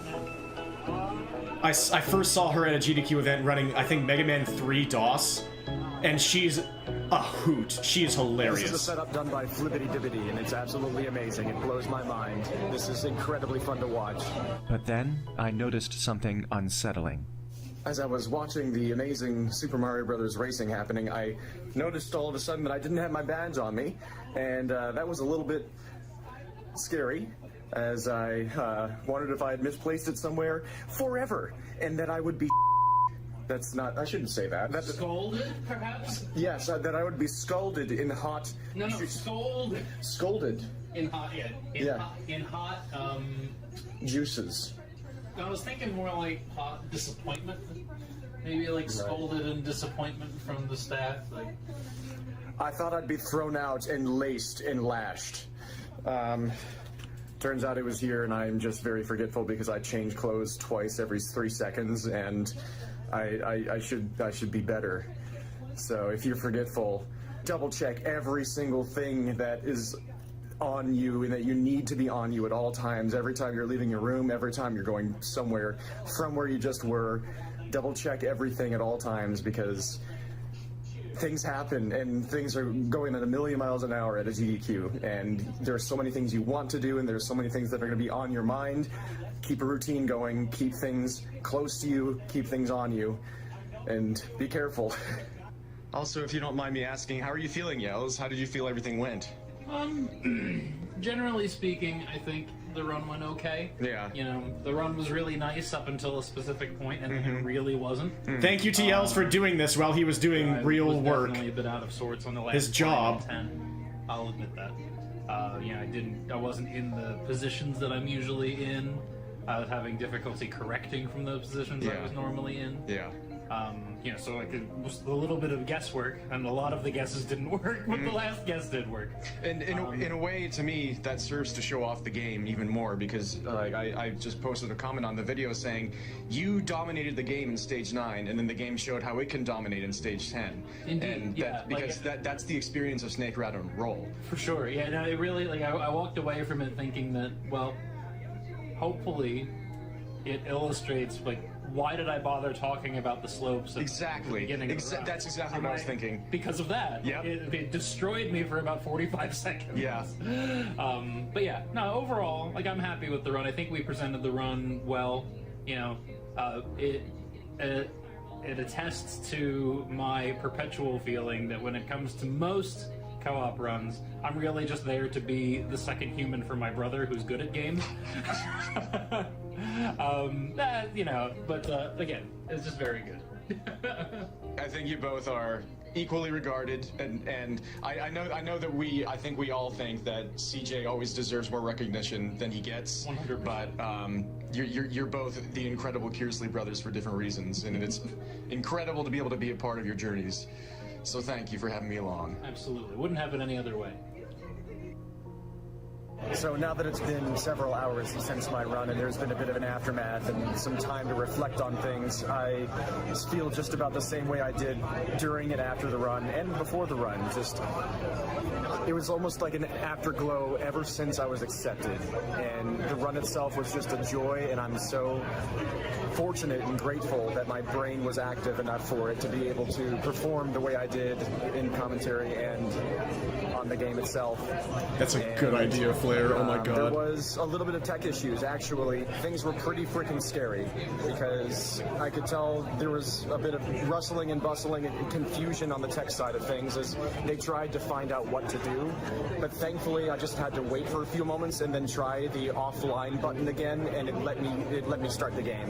And so the show could go on. And like sometimes those issues don't get resolved right away, and sometimes things have to be pushed back or moved around, or you have to bring in a completely different computer onto the stage, because that's part of the reason probably why they had me install my run on 2 different computers when I was installing my game on computers, so that like if worst comes to worst, they could try bringing an entirely different setup onto the stage and just try everything until something works, or until they run out of ideas and then they have to come up with something else, until they have to work it out, because they have to come up with something in the end.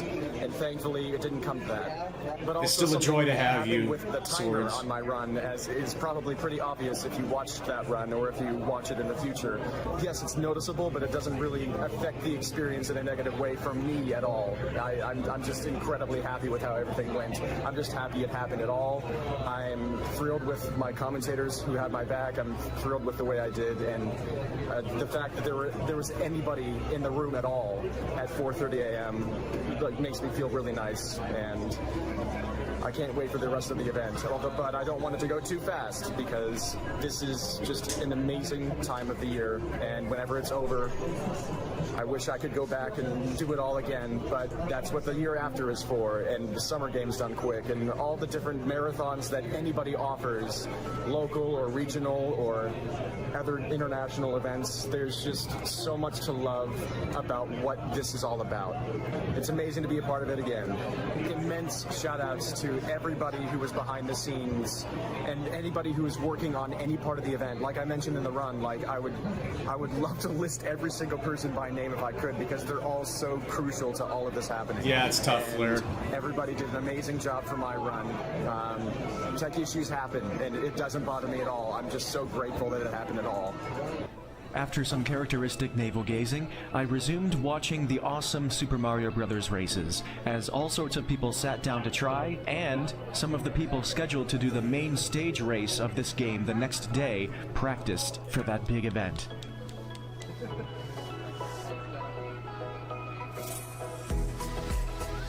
Let's go.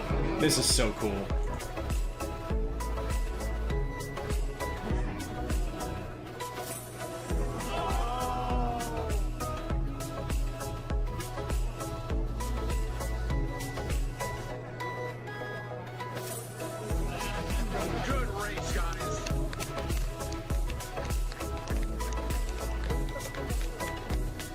Chess Jerk also participated, and afterward I got his thoughts on the Snake Rattle and Roll run.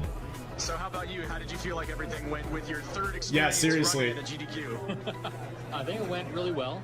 I think obviously having been on the stage for what 2 hours at a time, yeah, I made a lot of the nerves go away. Cause yeah, just going straight up. That's interesting.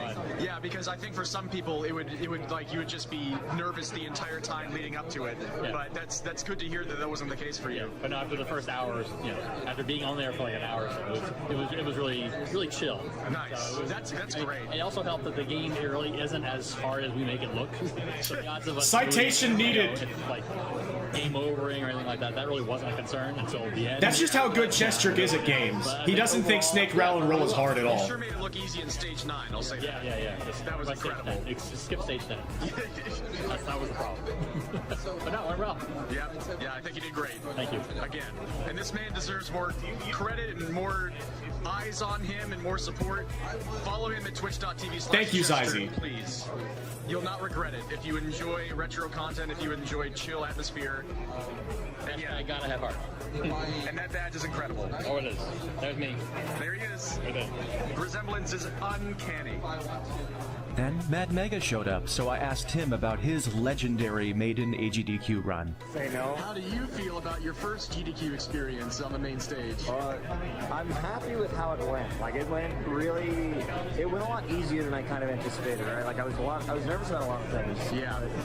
Like once it got going, the first handful of minutes, right? Like it got a lot simpler, right? So I was happy with how it went. I had a couple of things that got screwed up, but I didn't let anything like break it.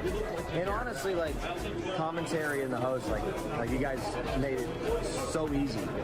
Like I at any point where I just wasn't talking or anything, like somebody was able to help out. Or it felt like the easiest run out of all three. Not because it was an easy game and because there wasn't any risk involved, but just because it was the easiest atmosphere. 100%. It just happened. 100%. That was very. See? See? Yeah, well done.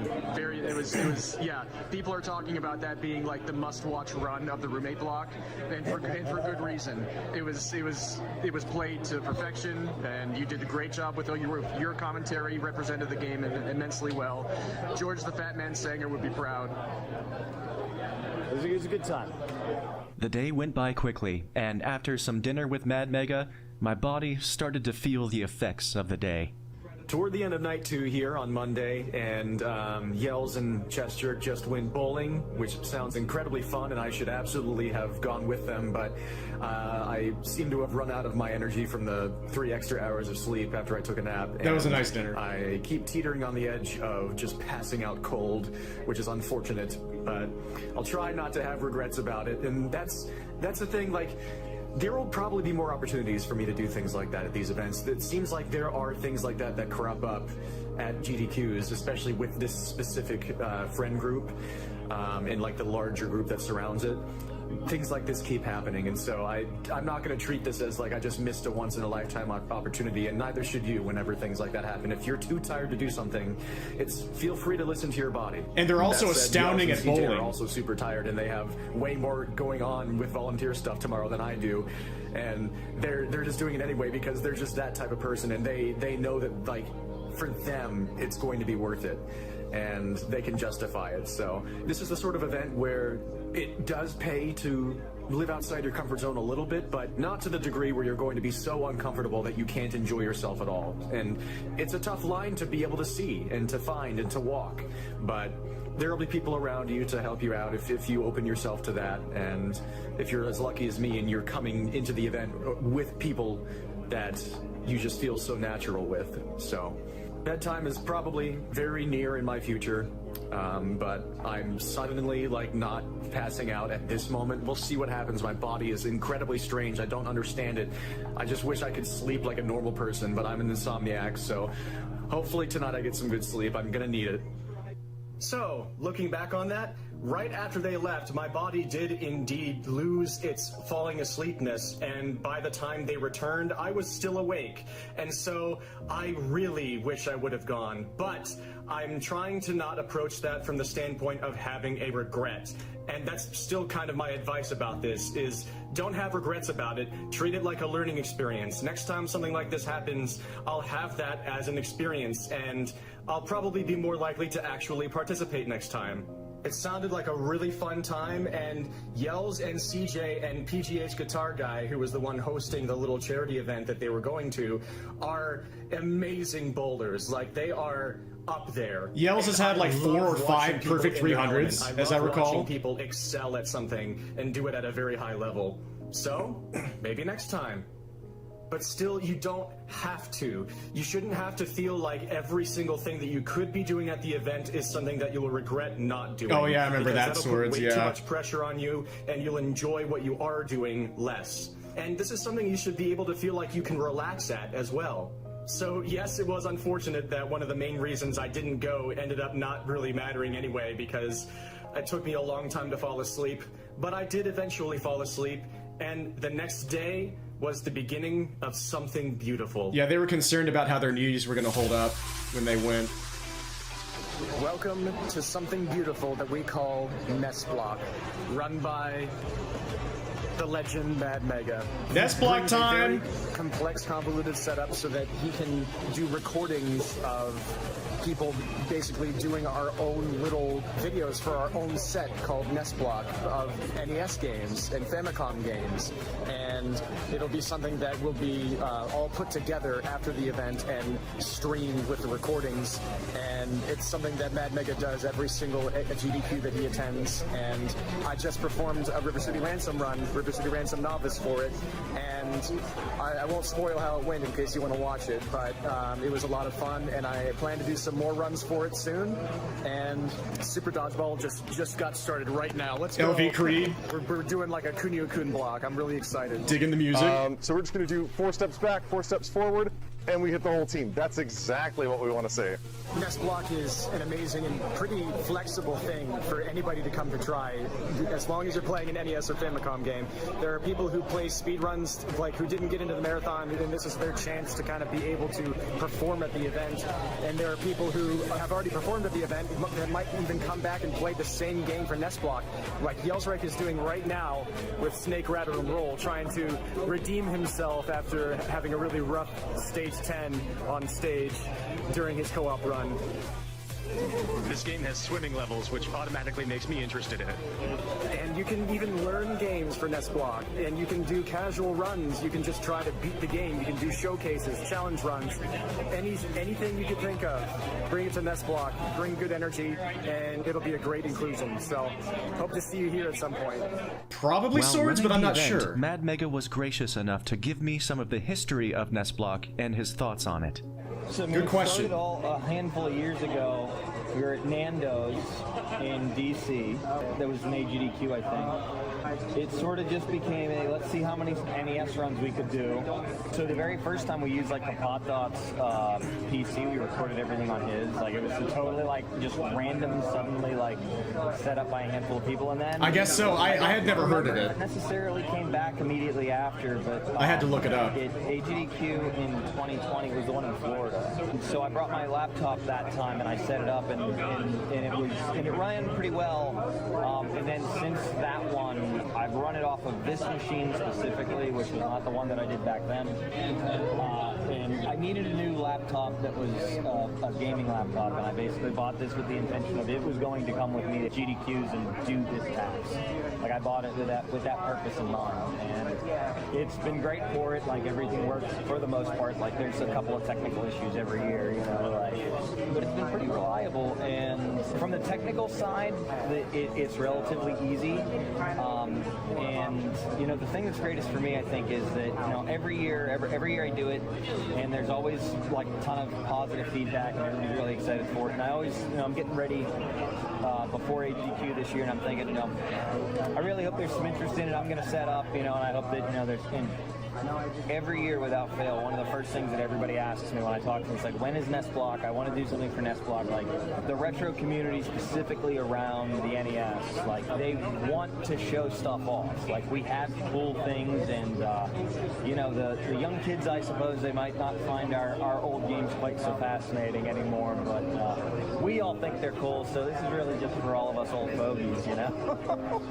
There's just been a general cultural really seems to enjoy it. shift. Like, it always ends up being away from the spotlight being on people throughout the week. NES games. When Nest Block is up, there's always a gaggle of people around that TV watching whatever game's going on. In general, it's really cool that that's like my best contribution, I think, to retro speedrunning in general, but NES speedrunning. Yes, I see. Like I've run a bunch of games. Like I've got a handful of world records in lesser known games and things like that. But I'd argue that for me, the most impactful and best thing that I do for the community is this event here that I do at AGDQ. So I take some small pride in this. It seems to be well received. So it makes it. I enjoy it a lot.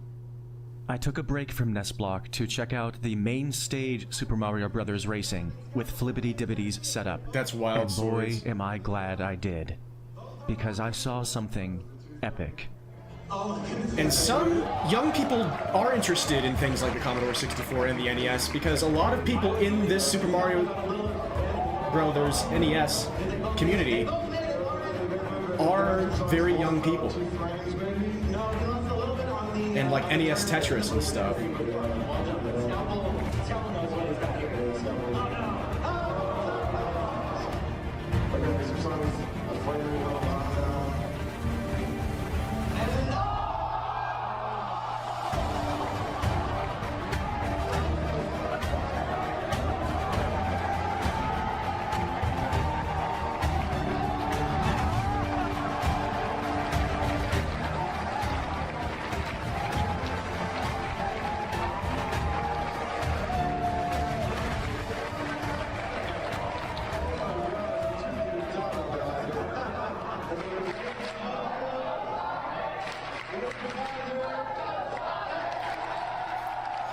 I kind of like the artistic value of that guy walking in front of my camera right as the axe was hit.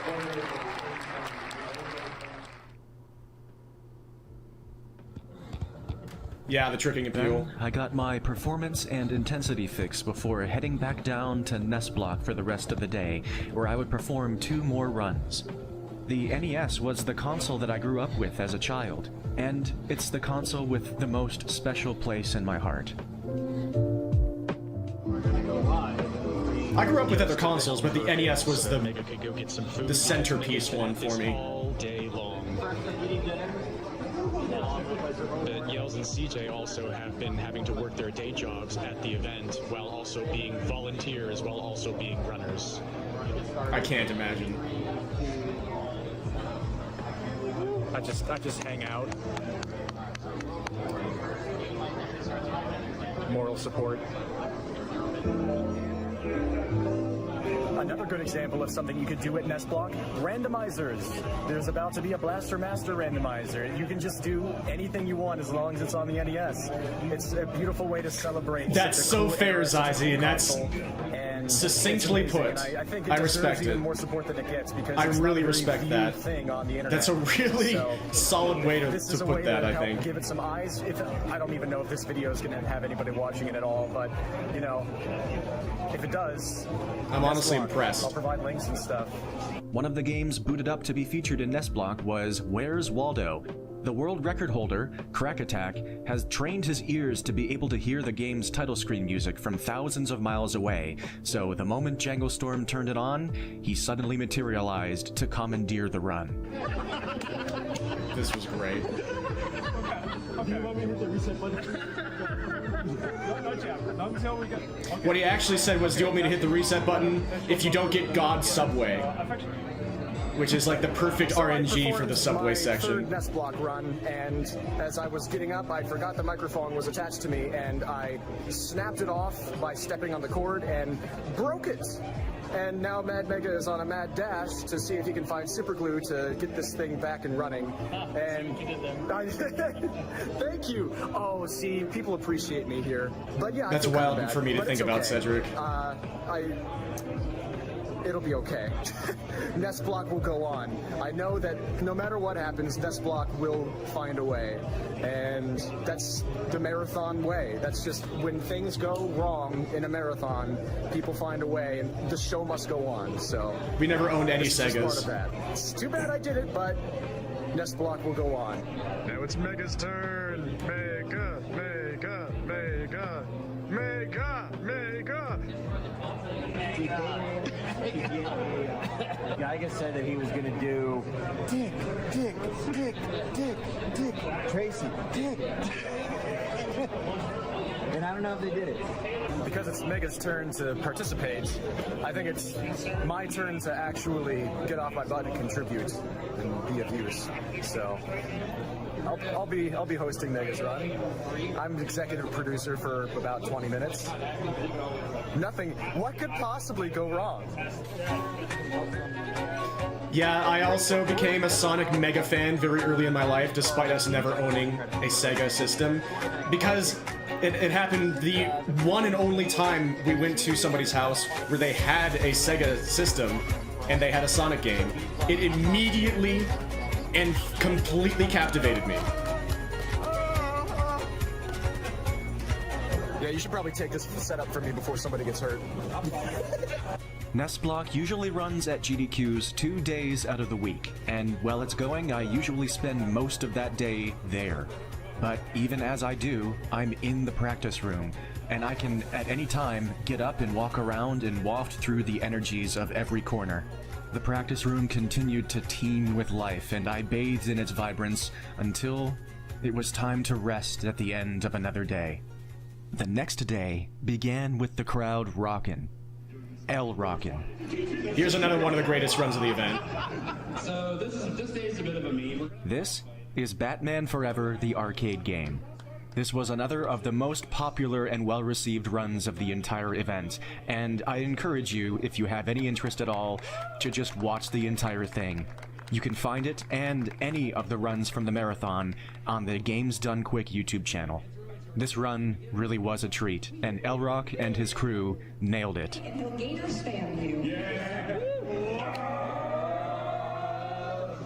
Wednesday morning, another neat sequence of runs that I was just able to see with everybody, and another cool thing that Mad Mega has set up in the practice room is Oh, this a is dragster great. setup. Dragster! So that people can just sit down and play dragster. It's just sitting there on all the time. The controller is just there so that people can try and get a handle of this incredibly difficult game, this very simple, very short, very hard game. And I haven't tried it yet, but Yell's Rate got a new personal best last night, and tons of people have been sitting down and trying it, and that's just one of the many things that you can just come into the practice room and just be a part of. Maybe I'll, not right now, we'll see. So I quickly sat down to find out what this is all about. Okay, starting out with an 841. 691 right after that. Apparently my quick run in the 6-second range was a bit of a fluke, because now I'm either blowing my engine pretty early, which is, I think, the normal dragster experience, or getting times in the mid 7-second range. I'll keep trying for a bit. 651. Starting to feel like I'm getting the hang of it a little bit, but time will tell, I guess. 644. Interesting. It was a nice, fun first session. I'm not but actually that fittingly, imposing, I think, so people I might, seemed to be you know, geared to enjoy come the up to game me in and be short like, bursts. "Bro, So what are you doing?" I once again explored the practice room to see its sights.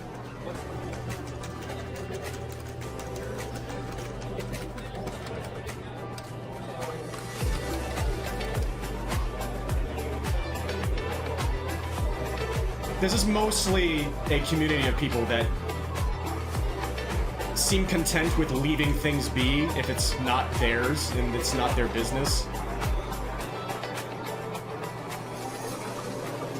One such sight to see that day So was you can just Spike leave a Vegeta, dragster one setup. of the hosts and staff members of GDQ, preparing for his upcoming run in the event of Donkey Kong Country Tropical Freeze.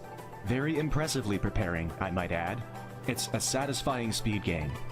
Yet another activity available at the event was the GDQ Hotfix Challenge Speedrun Gauntlet. Tons of stations around the venue had many challenges of many different games to try. You can get a stamp card and play the challenges, and if you complete them, then somebody who's officiating this can stamp your card with the challenge you completed, and I imagine you get something nice if you complete all of them, maybe more than bragging rights. I'm not sure, but you do. You do, yeah. Also, actually, you're doing like a vlog right now, so like, there's a thing for that for if you want to stand for it. Really? Just like, do like post on social media, I guess. Oh, okay. Yeah, it's pretty cool. Nice. Yeah, you want to stand? Sure. Wow, I just completed a challenge. I'm good at gaming even when I'm not gaming, as it turns out. You're just that good. Wow. Congratulations. Thank you, Shasta. The moment that I saw that one of the Speedrun Gauntlet challenges was Mega Man 3, I had to sit down to try it. I didn't know either until I saw them right there. Thank you very much. Yes, as it turns out, this is very cool and fun. Another amazing thing that you can do with a GDQ. Thank you, Shasta. And this goes for all of you. This is the intermission of this entire gigantic documentary. Feel free to get up and stretch, do some self-care, grab some water.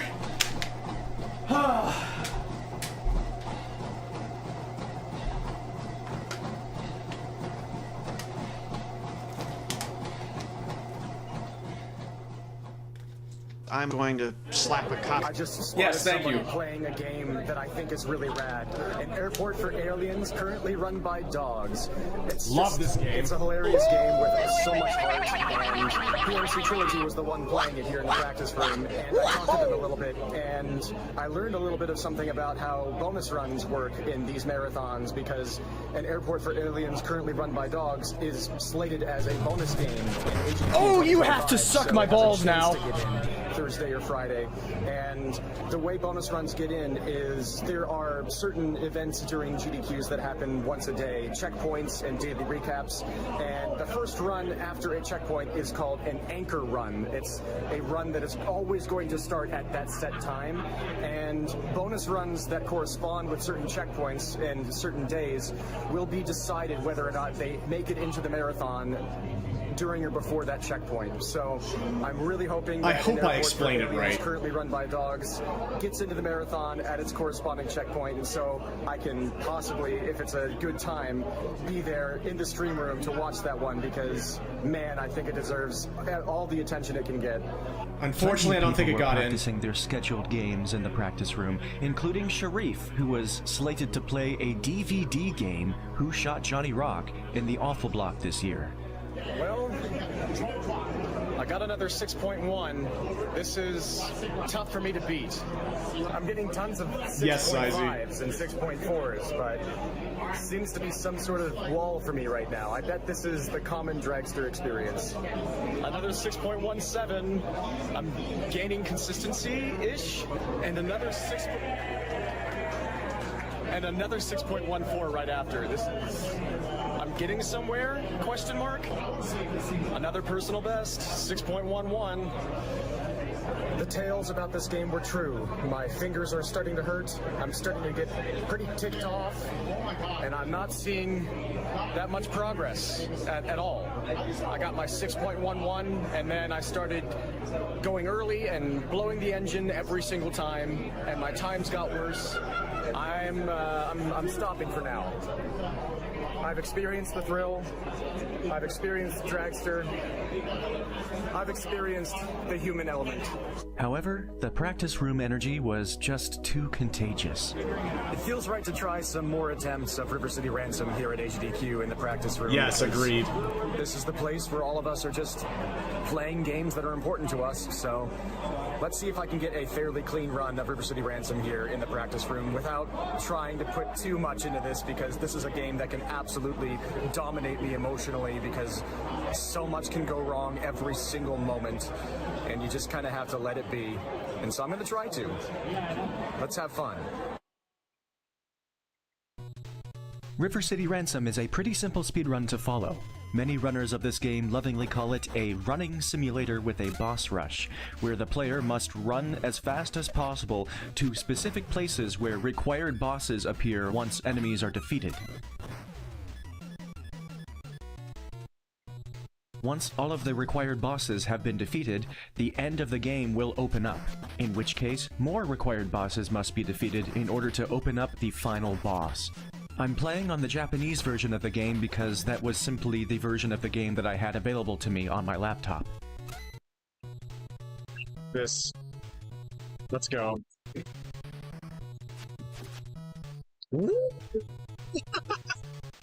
Yes. Platforming. Double setup. Nice lag. In this Japanese version, named Downtown Neketsu Monogatari, or Downtown Neketsu Story, instead of the premise being our two heroes fighting against rival gangs, our two heroes are instead fighting against rival schools. Some other key differences are present, including some different money routing, and an entirely new difficulty mode, an easy mode, which is actually not present in the Western version. In the medium difficulty mode that I am playing, which is the most competitive speedrunning category of this game, I am currently second place in the world. Let's go. Throw away the nerves. Internationals really helped with the cash there. I had to reset the room because the homeboys wouldn't give me enough money. That is enough money. My hands are already super sweaty. This poor laptop. I'm not going to go for the box sled because, you know. Well, I'm dead anyway. Psych! For the most part, I use all of the fastest known strategies which were discovered by Will Bobsled, the current world record holder. Run is invalid. I missed the frame perfect input there. Had to take an extra round. Missed the Kobayashi shakedown.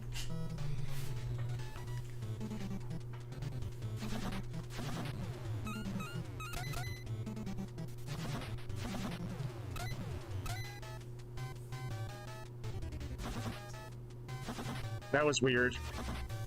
Missed up the fight. I missed a punch. Time for the high school. Ow, boys. Though I mentioned things not going perfectly, this is a shockingly clean run for a first attempt of the session after a long layoff. It's okay. Time to die, though.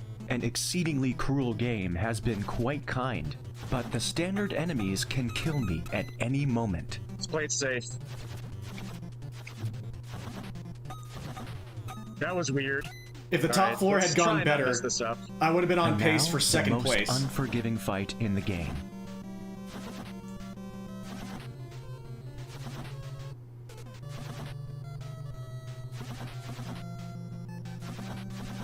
No! I missed my dash. That's a silly, silly, silly way to make this a bad run. I accidentally collected the coin, which failed a cutscene skip at the end of the fight, losing me 11 seconds. Hey, But I Mink still have Bones, to hey, keep it together Volidone. for the final boss. I hope you have an amazing sleep, Volidone. Thanks for stopping in and saying hi. 8-rounder on Simon. Not too bad for my first run in a long time. For my first run of 2025. I forgot about the one run I did for Nest Block. Certainly a sub 7. Thank you, yes, I like this shirt. but I would have been way happier with that if I had not messed up the dialogue skip. Whatever. As it turns out, had I not lost 11 seconds by failing the dialogue skip at the Dragon Twins fight, that run would have been only 3 seconds away from 3rd place on the world leaderboards. That's speedrunning, with a fast top 4, it would have been 2nd place. You're super happy with ever. Did some River City Ransom. I think every run I finished was sub 7. That's just how amazing, just how lucky I was. Stopped when I should, and then tried a little bit of NES Tetris, which I it's speedrunning. Played for more than 8 months, but even when I was playing it a lot, I absolutely blew at it, and this was no exception. But my last game was fun. I lasted into the level switches and actually made some stacking decisions and accommodated some pieces based on what I saw in the next box, which is like level 1 stacking. I've progressed past level 0, which is nice, I guess, maybe. But I still haven't gotten a 200,000 points PB yet, and I didn't do it today. So Tetris is really cool, though. I really, really love watching competitive NES Tetris, and I think it's really cool how your progress in that game is so incredibly granular. You can make such fine personal bests bit by bit by bit by bit by bit. It's just a naturally fun game to progress in and to grow in, because you can clearly see that represented in minute or large personal best point scores. So yeah, I did some gaming at the gaming convention. Agdq is fun. The practice room is fun. I love this environment, and playing games here feels good. One thing I definitely want to do before all of this is over is to set up Rough City and say, does anybody want to try and get a co-op world record with me? Because the first recorded speedrun of that has not been done. So maybe me and someone like this guy could snipe a Rough City co-op world record before all this is said and done. It could be any of us. You never know. It could be anyone. Literally anyone. But I'll be one of them, because it has to be that way. It had to be. It had to be. He's a talented man. I don't know the next line. He's still a talented man. How are you doing? Yeah, the River City Ransom TAS is amazing. Volunteership and check-in desk. 4 hours. I checked in exactly 3 people. Yes. Because it's midweek, so it's like, it's an inverted bell curve. A lot of people show up at the start, and a lot of people actually show up on the Friday near the end because they just want to make a weekend out of seeing the finale, basically. So Wednesday lunchtime, I got in 4 solid hours of actual work. Yeah. While doing basically nothing except making sure that I was there. I walked 3 runners around to show them the layout.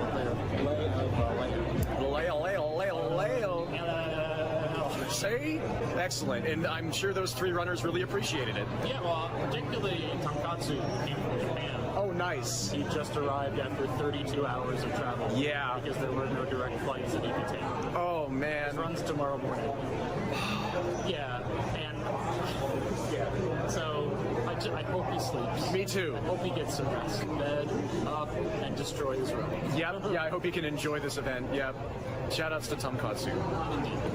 I went to the setup of all of the Super Mario Bros. I kept thinking of that too, Zazie. I did not get to 8-4. I got to World 8 before game overing and was hitting piranha jumps, which are way easier than I thought they were. They look so scary whenever you're watching Super Mario Brothers. When they jump over the piranhas just barely, it's way more forgiving than I thought. So that was fun. But then World 8 dominated me. But I also was recording a father and a daughter playing through and like looking at the monitor and seeing their progress and everything. That was fun. I did that for about 15 minutes. And then I got to see Yells beat the game. I did it. I even hit the 2 frame. Yeah, he got the wall jump. So that's very impressive. This is like you can sit down and try things that you were never intending to do at Agdq. This is what inspired me to keep playing the game after I got back and get a 1 credit clear with no deaths. This made me feel like if I tried to learn Super Mario Brothers, I might have a shot. Yeah, so maybe that's what proved to me that I could do it. I couldn't get through World 8 without any practice, so I still had a lot of fun. After the Super Mario Brothers, Yells sat down to do some Dragster. Oh wow! This was Yells great. Showing me that I indeed was playing this strangely. because I had never once come close to blowing the engine. Oh, look at you go! That's a 594. Yeah, that's the second sub-6 I've ever gotten. I was walking past the machine this morning and there were 2 double 99s. I was like, oh, there should be something up here. And I'm like, blown, first ever sub-6. I'm like, this one was on camera. This one was on camera. That's true. I only have a screenshot of my 591. This is the best day ever. Can I submit your vlog as my PB? Yeah, you absolutely can. Then I stopped recording, and immediately after came a bittersweet victory. That's the one I wasn't recording. That's okay. I knew it. I knew you were gonna do it immediately. You get another PB. That's so funny. This is the worst day ever. I made sure to keep my camera fixed on the screen after that.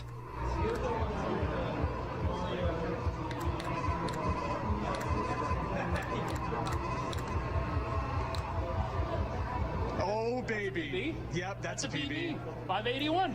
The day is looking up again. Oh, baby. Yeah, like the way light operates. We're getting If you there. observe it, it behaves differently. That's just so I'm gonna oh. tell Ellipsis, he'd be like, oh god, No, he's coming for my time. He has been, Ellipsis has been nothing but encouraging of me. He's very good at this game. Yo, what a shadow. Giving it up for the clutch. He was a machine. All right. 584, 584, 584. Experience the human cat boy. Oh my goodness. Oh my goodness. You're looking for like That's 1 better. frame flicks, 2 frame flicks for your shifts. So that's what Ellipsis told you? Would you say Ellipsis is any good at this game? Yes, I would. You would? Okay, good, because he's standing behind you now. There's Ellipsis. Yells is leveled up at this game. That's precious. That guy's forever. That guy. Okay, Ellipsis is one of the people who has the fastest possible time in this game. I was also Yes, another one. Yo! Yellsrake, who had only just gotten his first sub-6, was suddenly a sub-6 machine. Yep. That's your time. Eventually, the newcomer Ellipsis picked up the second controller, and the two of them went head-to-head.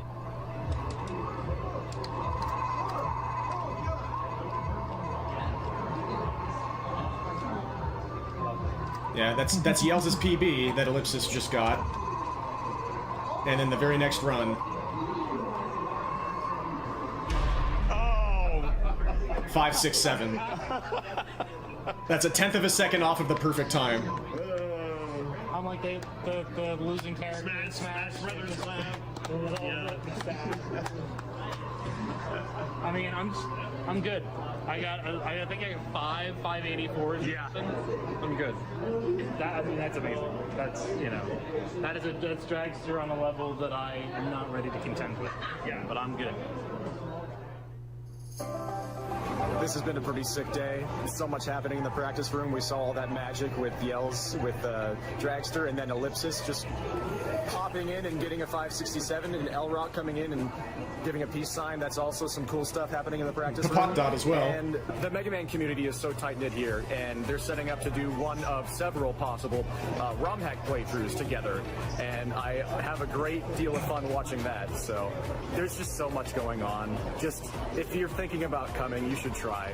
This is becoming a feverishly long video, and there's probably something that has sold some people by now, and there's still so much more left to go. We're only halfway through the week.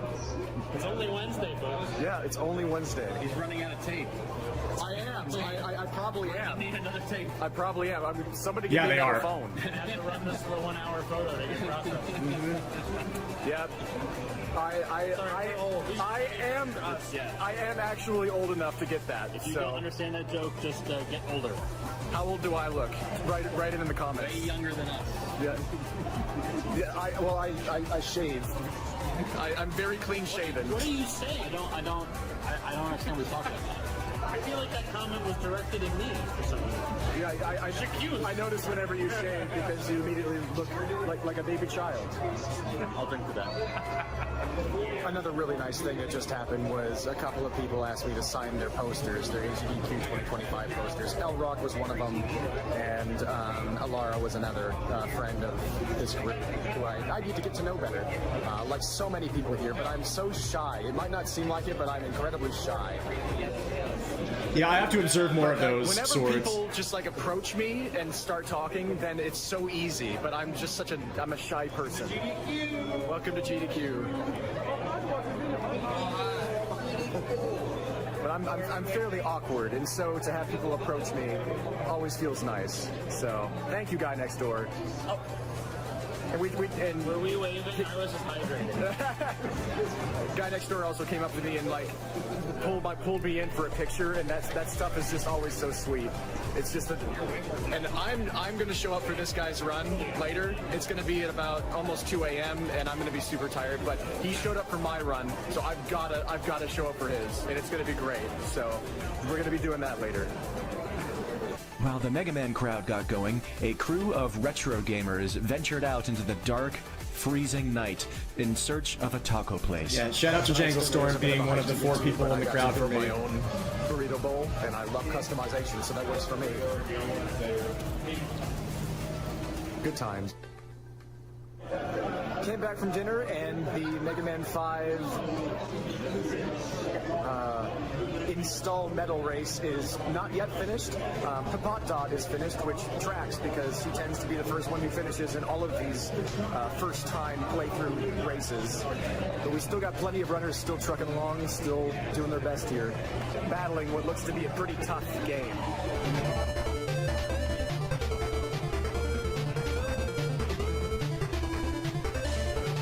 Just simmering in the hours before Awful Block, and so might as well go check out the Super Mario. The Super Mario 64 A-Button Challenge, which I am immensely a huge fan of. So there's going to be a task showcase. We're intentionally sitting toward the back so that SAG is part of the tiny bit of hard drive space still available to show like a full room reaction. I've recorded way too much, and we have several days to go. But yes, there's going to be much crowd in shot, so enjoy. Yes, swords. That will be in. Is this a operate?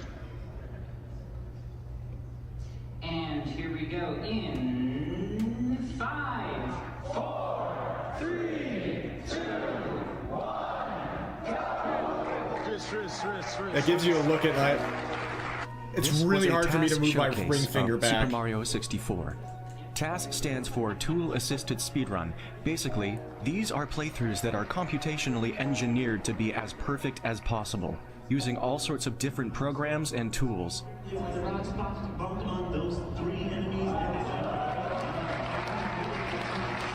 Popular games like Super Mario 64 have had some of the most attention put on them toward that perfection process. And beyond that, special challenges have captured the minds of many, which has led to deep scientific undertakings to make the impossible possible. Such as, is it possible to complete every single part of Super Mario 64 without using the A button, one of the core elements of playing the game at all?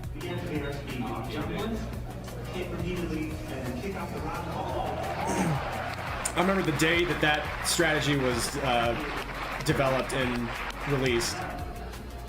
That was a huge find. And after many years and unbelievable discoveries, the answer is shockingly, mostly, yes.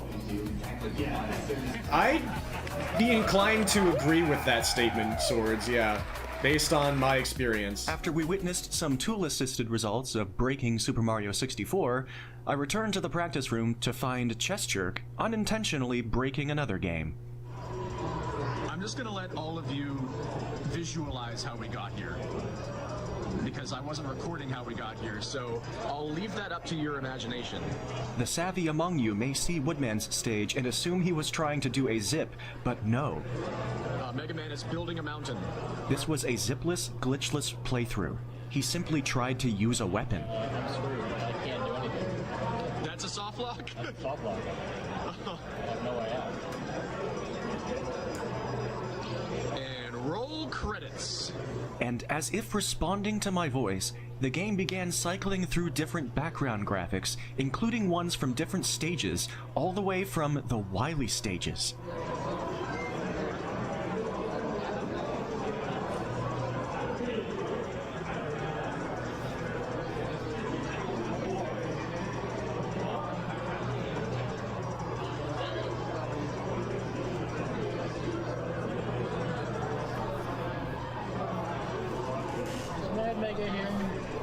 He's up in the room, I believe. He went to get food and then went to the room.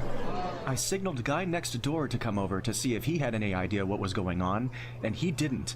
Fittingly, even R. Combs from the Super Mario 64 Task Showcase offered her input. So this could be cartridge tilt. Is it a practice round? It's just a normal round. Chess Jerk's playthrough of Mega Man 2 came to a zany halt, which seemed appropriate. We still don't know what happened. AGDQ's awful block drew near. Slower than intended. So, midnight 30 on, I guess, that's Thursday morning now, and Awful Block was supposed to have started already, but due to some complications in the marathon, things are very behind, so it's going to be an effort what Sword for said, yeah. everybody in the marathon going forward to get things back on track, and for the people doing the speedruns in the Awful Block, it's going to be interesting to keep themselves awake this far into the night, but this is not to disparage anybody at all involved with things running behind now. This is just what happens. This is a speedrunning charity marathon. These things are going to happen. I'm happy to stay up as late as I have to in order to support Jangle Storm and pay him back for being in the crowd for me. And this isn't to like prop myself up as this heroic, like, oh, he's such a good person, look at it, this is the standard that everyone should follow. I'm just doing it. Awful Block is awesome. It's an incredible tradition every year of celebrating awful games and how interesting they are. And let's go do that. Just a little bit. But I'm gonna bail after Jangle Storm's run. I'm sorry to everybody else throughout the night who's gonna be valiantly doing their part. My energy was already flagging, though. I knew it was gonna be an endeavor to keep myself awake for this. This helped, though. It's time for golf with your grandmother.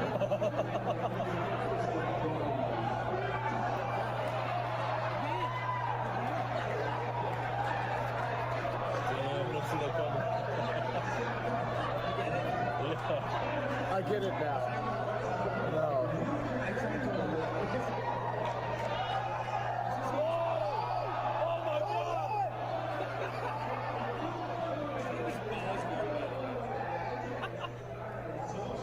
Right. That's one you just had to experience going in cold. This Rex Run and Run is special. So what part of the body are you in right now? Well, the one with the robot. This was amazing. We've made it. It's just about time for Oscar. At 3:16 a.m. Let's go. The Awful Block is one of the most popular and treasured traditions of GDQs. AGDQ 2025's Awful Block was no exception to the amazing fun so synonymous with Awful Blocks. And Jangle Storm's run of Oscar was a lovely addition to the pile of really entertainingly bad games. Speaking of the great value hidden in bad games... Welcome to Thursday. I got a little bit of sleep. Something that I've been doing throughout the week is checking out the live Cuso Grande tournament, which is a tournament of people coming in and competing in bad games. Very interesting games. Right now they're playing Indiana Jones and the Last Crusade, the Taito version for the NES, and competing, just racing to see who can get through this first. And this is a thing that's run by Brosensha, and it's, I think, a really cool thing. My friends are really into it too, and it's cool to be able to just sit here and check this out. As I imagined how my online friends would be enjoying Cuso Grande right now, I checked on my GDQ friends to see what they were up to. Yeah, Oscar seems like they were doing exactly what they wanted to be doing. playing whatever games they felt like playing, and being present with each other all the while. So obviously I spend most of my time in the practice room or the stream room, but there are many different places where people can hang out. It's the type of game that looks like it's close to being just fine. But there are more than just board game activities that can happen in there. Like there's a poker tournament happening in there tonight. There's a room where people can practice musical instruments. I say this a lot throughout this video, but there's just so much to do, and I'm running out of time and space to be able to just convey that. After watching Yells yesterday, I'm gleaming the technique. It's time for sub 6, baby. Yeah, it showed me I need to flick. It's my first time actually blowing the engine in 4th gear because I was doing it. Flick the joystick like that, and that gets you a bit more speed. And so I was actually blowing the engine in 4th gear now. With Sharif watching behind me. Yes! There's my first sub 6. Thank you. Nah, that feels good. And Sharif was watching too. Nice. But I couldn't stop myself there. I was having too much fun, enjoying the process that has dragged so many of us into the addicting nature of video games. Making progress, seeing improvements, and wanting to try again, and again, and again, and again. And, if you're lucky, you end up with something you're satisfied with.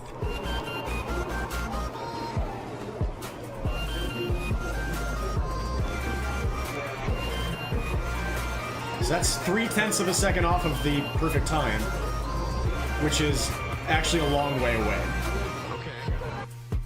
Satisfied I was, and so I got up to enjoy the energy of everybody else's quests for satisfaction in all of their own projects, enveloped in the simple joy of playing a video game. Feel free to muse about it elsewhere, Sue. And I'll be interested to see. Yeah, good beats. Yeah, for sure. In the workout segments, because I've been neglecting upper body and strength training in general for a very long time. This will be interesting. Unexpectedly, this got me back into weightlifting. So, predictably, I shifted my own quest for satisfaction into a separate daily channel, pushing my body to the limit, asking myself for more than I have. I may not always achieve my goals, and sometimes I even downright fail. But when it comes to exercise, the process never feels in vain. Ironic, considering the ludicrous amount of vanity pulsing through my veins at every waking moment. That said, let it be known, you're going to be seeing some really bad examples of these exercises. Be warned. Just like everywhere else in life, I push myself way farther than I should in the gym. I have to learn when enough is enough. Yeah, that's what a pump can do. do. For me, one of the most difficult avenues to practice that concept with is speedrunning. I become truly consumed by the process.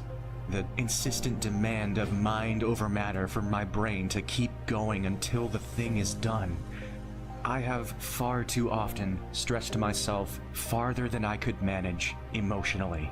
And I've had really bad moments in front of people on my streams. And I'm still struggling with all of that to this day. But part of me still truly believes that I can gradually figure that out. And if I can do that with River City Ransom, one of the most infuriating things in my entire life, who knows what sorts of things in life I can handle? It was about as rough as I was expecting, except for that triceps pullback exercise. That was basically like I had never left it. Ascends the fact that I'm 10 pounds down on all of my weights from 10 years ago. Everything else broke down so fast and so hard, but not that exercise. So that's one silver lining. And I should be grateful for what I have in general. And I am. I'm grateful to be able to still do what I can still do. And I am, they say as they slap their leg in disgust. No, dude. But I've definitely regressed from where I was in the past, and that's tough to reconcile. It's tough to deal with, but that's part of life. It happens. The nice thing about that is that now I know that I have been able to get to higher heights before, and I can have the fun of reclaiming that strength. that would be nice to be able to do in my acrobatic tricking as well. But we'll see. I'm not going to put pressure on myself. I'm just glad that I went out of my comfort zone and did something that I haven't been doing for a long time today. That's kind of what events like this bring out of me. It makes me feel like I want to grow and want to challenge myself.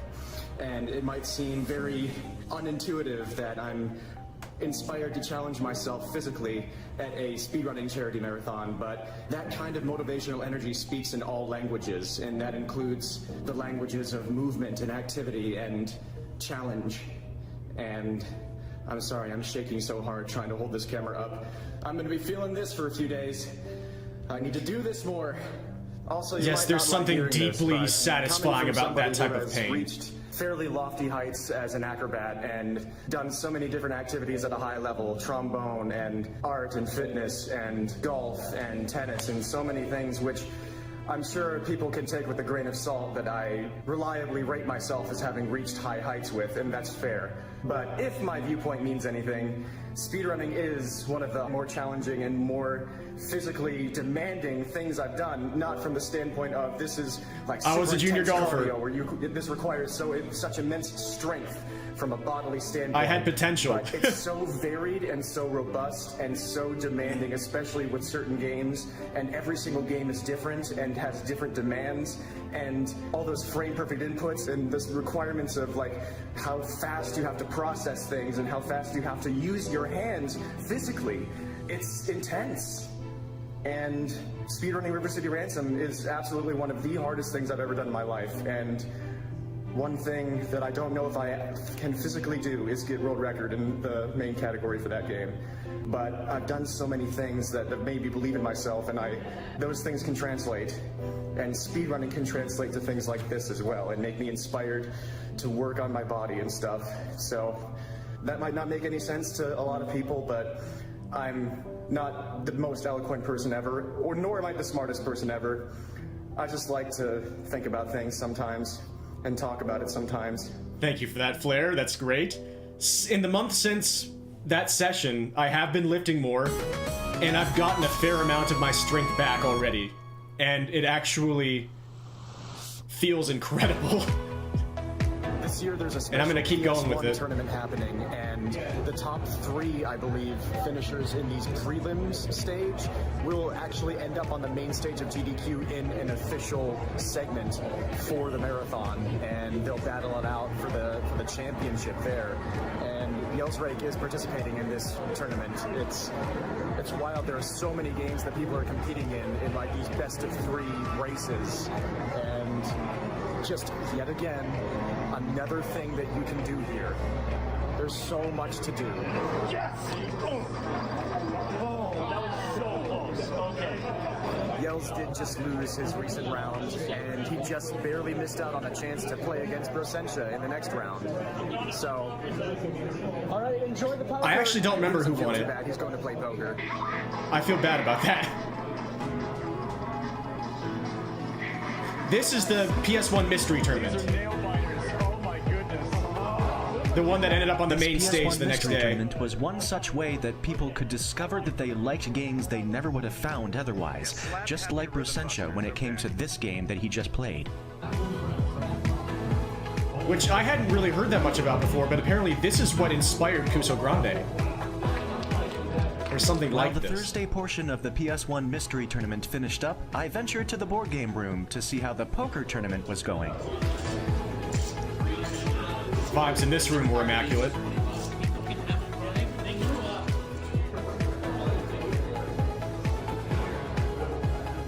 Chess Jerk is a person who flies under the radar a bit more with just with his personality, but I love, which made it a great time to take a look around. Even as he's not talking to the camera as much as people like Yells and Mega do, he's still so involved. You see how hands-on he is as a person. He's like me where he's a bit more shy and reserved, but like very active. Yeah, poker tournament. That would be awesome if you could recognize what game that was. It looked so many cool-looking games in the mystery tournament. I wandered back to the practice room for a bit, where I found Jangle Storm playing something that I thought looked cool. something inevitable about AGDQs and Games Done Quicks and any gaming event in general is coming across games you've never seen before and that you were never expecting, to be so immediately interested in. This is a Teenage Mutant Ninja Turtles game for the Game Boy, the third game in the Game Boy series. Now that I'm looking it up and figuring out what this is all about, this is my first time ever hearing of this, and it looks fun. Like, I want to play this. Nice, Flair. So you'll never know where you're going to look and find some game that, like, suddenly is the next thing that you want to play, and that could bring you a lot of joy. Yeah, Radical Rescue, I still need to play this. What's really cool about GDQs, it's just, I keep saying it over and over and over, but that's the way it is, at least for me. Yeah, we're into part 3 now, Jeff. Yep, I still need to try Mystery or Radical Rescue. River City Ransom, doing it some of the downtown Neketsu Monogatari easy difficulty mode, because I was getting sick of the medium difficulty mode that is the novice difficulty mode in the Western versions. Good to see you, Notorious and Jeff. A little bit better, and I tried Tetris again, but I just absolutely blow at Tetris. It is so opposing to how I operate. I'm just a brute forcer. I'm make character jump and try to do precise thing.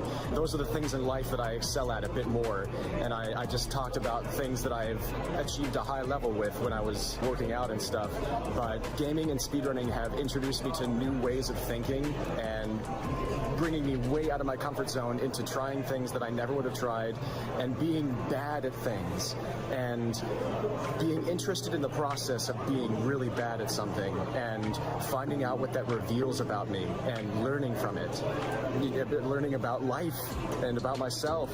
And speedrunning also has turned me into somebody who puts on a lab coat and digs into a game to find every single time save possible, which is just so not how I operate. Again, thank you so much, Notorious. I'm really glad. Tackle and try to overpower things in life, but I have found time saves in games. I have labbed things out. I've been able to think outside the box a few times and improve games past where they were supposed to be able to go. And that's not something I thought I could ever do. It's funny how things that we're taught to be so inconsequential and so insignificant and so time-wasting can help us grow in ways that we could never expect. I sat down for a yeah, little often bit when I play Tetris, I feel like I'm wasting my time, and I feel like I'm just getting worse and worse as I play. But it's so intoxicating being bad at that game. 587 proved to be my final personal best of the event. It feels like it's flaying your skin off, and you're finding things out about yourself you didn't know, because you're seeing new layers of yourself. The TASes of Super Mario 64 that were showcased in the marathon, and also some additional things, I think, as a result of the A Button Challenge, just playing constantly. So anybody can just sit down and watch some magic happen in a legendary game. I'm ludicrously interested in Super Mario 64 tassing, especially when it comes to the A Button Challenge, and I yes, really those were like appreciate 300-page papers about mechanics being done in the A Button Challenge, just sitting there. For the nerdiest of people, or the lay all people laminated. to all appreciate. There's so much to appreciate here.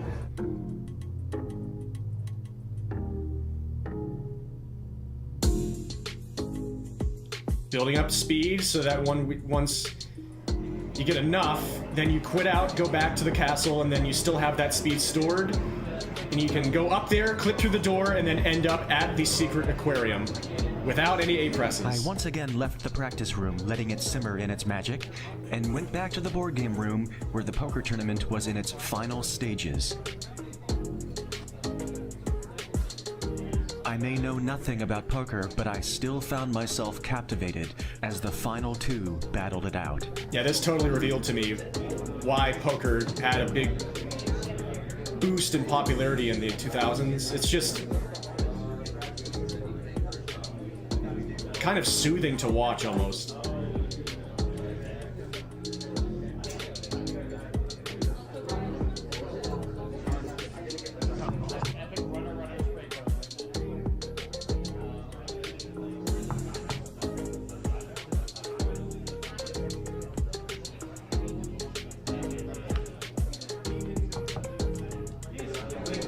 It's an intense fist bump. He was pumped.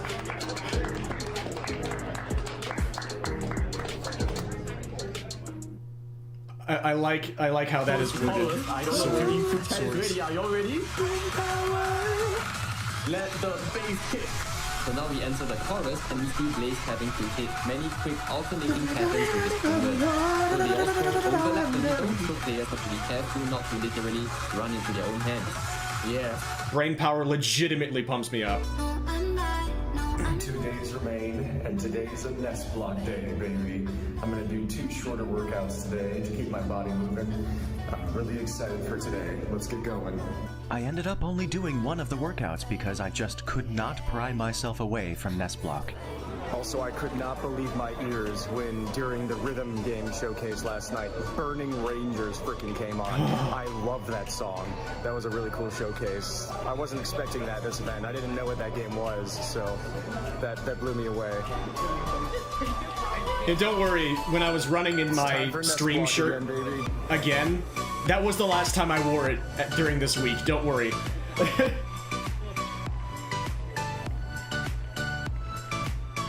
Aquamarine colored sky, fly high with grace and pride. So it just kind of started by accident, and then it quickly became something that you found really meant something to you. So in a weird way, the pandemic sort of like really put it in stark relief, because we did this at AGDQ 2020, and that was the last in-person before the pandemic knocked everything online for a while. And I know that even me, like, I'm not as active in speedrunning as I was prior to that, and I think that happened to a lot of people, but most of us still make the time to be here. And yeah, I love the music in Goonies when too. we are here, it's like, I got something I've been working on, something I've been tooling around with. Maybe you haven't been streaming it, you know, because I know I don't stream as much as I should anymore, but everybody always has something that they're like, I've been working on this, or I like think so, Flair. Like David TKI, he does Blaster Master every time, you know, and he always does marbles, right? So like we always have a handful of people. Best Buck, This yeah. is their tradition for GDQ. We have people like Cypherin, who would he'd pick an impossible game. He's like, I'm gonna beat this, and he'd sit down in the first attempt. He wouldn't. Shout out beat to it. He's like, all right, Cypherin. I'll be back. And I'm not gonna let it beat it. And then he would come back, and eventually he'd beat it. And it's like little things like that you can't do in a regular marathon, because we're recording it ad hoc, and I'm like, I'll run it at a later date. So it's like.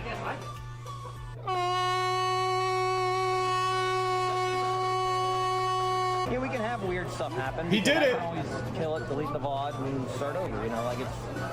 Try to be... Yeah, there are a lot of different versions of that song. Like I said, everybody makes my job easy on this part, and they also forgive the any of the technical issues, which I appreciate. But yeah, I think that the pandemic sort of was like, this was a thing that we all really enjoyed, and we just let it kind of go away. And then when we went back to in-person, I was like, if nobody else wants to run this, I have the equipment to do it. I'm happy to do it. I'm not the owner or the originator or anything. At this point, I think the only thing that I'm willing to claim in regards to Nest Block is I'm the executive producer of Nest Block. I will take that title, right? The executive producer of Nest Block. I handle all of this stuff. So like when names are misspelled, that's my fault. Be mad at me. But like the good stuff, the actual things that people want Nest Block for, the run, it's like all I'm doing is hitting record, you know, so it's easy. I love it. It's just a little community thing that we do, and it's a lot of fun to get sort of like a small mini marathon inside the big one. Exactly. You know, like it's our own little thing. Thank you, Mad Mega. I appreciate it. Thanks for letting me ramble for however long. Feel free to edit that into something cogent. Again, Mega just has such a contagious Nest exuberance. Block is in such high demand, and so many people want to participate and show off games that there's now a queue forming, and I'm a part of it. I'm I think I know what the swords are going to say. To try and play my games that I have today, and poor Mega had a late night as well as Yellsrake last night, and so he's still just forging ahead and toughing it out and making all this happen, and everybody is so grateful for it. Yeah, he's downplaying it a lot. He's the heartbeat of Nest Nest Block. And thank you again, Mad Mega. And again, I can't say enough good things about this, and it deserves more attention than it gets, I think.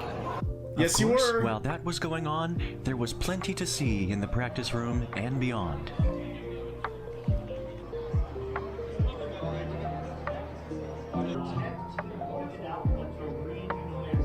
Yeah, and also shoutouts to E Bloody Candy. Also does a lot of work for Nestblock. EBC I don't think was here at this event this year.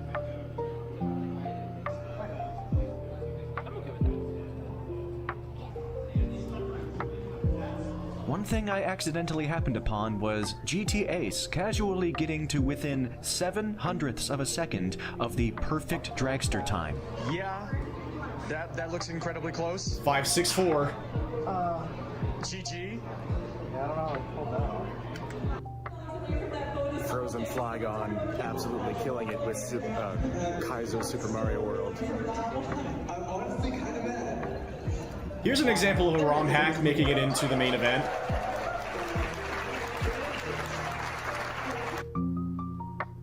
Nestblock has slowed down a little bit because everybody wanted to go watch the Nintendo World Championships run, which is understandable, and that's already looking to be very exciting. But I'm still hanging out here with Nestblock because I love Nestblock a lot, and for now I'm going to hop on and host Mega. But hopefully, it just feels so effortless to just hang out at Nestblock he will just and stay here and take this beating for the second time because that's just what he feel deserves. fulfilled and interested. There we go. Got it. And For that's me the game. personally. So hold on, and time is now. As I guess I lost control. I think that's it. This is good for balloons, but also very tough to get them. And I'm gonna go for this one. And I'm gonna go for this one. That's better. That's more balloon trip type gameplay. My runs went okay for Nestblock so far, and Mad Mega just did a great Who Framed Roger Rabbit run. Very funny, very awesome. And now people are starting to come back from Nintendo World Championships, so we'll see what Nestblock still has in store. I wonder how much of this video, or videos, are going to be taken up purely by Nestblock, but that's just how much I love it, and that's how much attention I think it deserves, so I'm going to do my part. We're getting to the point in the event where it's going by way too fast. We're getting into the later stages of Friday, and Saturday's the last full day, and Sunday's basically just the day where everybody leaves. So it's starting to sink in, it's starting to hit that we're coming in toward the finish line here, and you know, every single time it's at Pittsburgh, I feel so grateful just to have it right in my backyard, and every single time it happens, I'm wondering if it's going to be the last time, and so I'm trying to savor every single moment now of this event. It's tomorrow night. This room is going to be barren, and it's going to be quite a melancholy feeling. So right here, right now, I've got to And that's how savor it this. feels. Enjoy. Our fearless leader is going to keep himself alive with sustenance. So they're putting me back in the hosting chair, which is dangerous. So many buttons to press. Be careful about popping out. I won't do it to CJ. Something I vocalized to my friends is something that you may be wondering with me spending so much time in Nestblock. Like, should I really be spending so much time in this marathon where so much is happening in one place, doing one thing? And yeah, that's in my mind. Like, especially in these later stages when time feels like it's going by so fast and it feels like the end is coming so quickly. You do. It's easy to second guess your decisions, and like if you're spending all of your time doing the right things, but try not to think of it that way, because you can always do that. You can second guess yourself about anything. You can always give yourself regrets. But during Nestblock, I do get up and look around and look for other things to do here and there. But I always end up coming back to Nestblock, and whenever there are days when Nestblock isn't happening, I'm always looking forward to the next Nestblock day. Yeah, what Zazie says. I think this is just naturally a natural way to spend my time. Nestblock is like my home base. It's not like I'm confined to my seat. I mean, I help out Mega every now and then. It's where I can with orient hosting, myself. but even then, the runs usually aren't that long, and then he's back, and we switch it around, and I switch it back to him, and then I can do whatever I want. It's just this is whenever you find a place in the marathon that you genuinely want to be and that you find yourself gravitating toward, don't fight that. That's my advice, at least. And if you're the type of person who wants as much of a varied experience as possible at all times, then you'll probably naturally gravitate toward that as well. But I find myself just spending a lot of time in Nest Block because I want to. And yeah, it hurts that the event ends, but all things do. And I feel pretty, like, especially my first year at Agdq last year, I felt like every single moment I spent at the marathon was perfect. And now that it's my second go around, it's like, should I be changing things up? But I love it here. I love helping out and hanging out at Nest Block. And yeah, that's a great one to have I love too. Just watching everybody else do what they want to do and hang out in their ways. And I feel like that's part of the beauty of all of this, is that a lot of us just end up where we're supposed to be.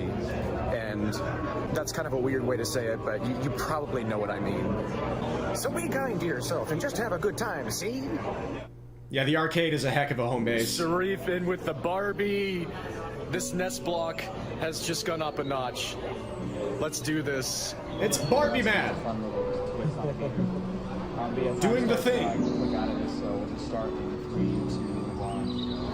Another thing of note, so do I have advice about approaching people that you know online or streamers that you follow and you've been in their chats and stuff? Like, how do you approach those people? That's a tough one for me to really figure out for myself.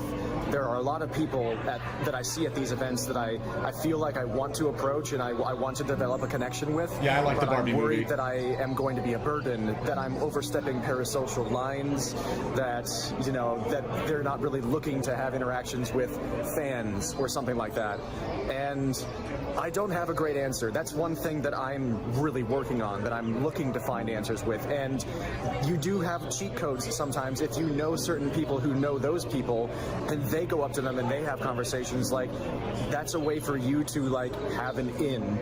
And as long as you use that responsibly, I'm not going to sit here and, like, go off on a 90-minute dissertation on how to be a decent person, because Lord knows that every single day I'm trying to be one myself, and you never know if you actually succeed. But this is probably something that is different from person to person as well. You'll have your own answer, and, like, there are people that I regret not talking to at this event and the last one, and that will probably continue to be the case. Like this event, I meant to go up to Brosensha and talk about how some of my close friends are really into his streams and the whole message of Kuso Grande and everything.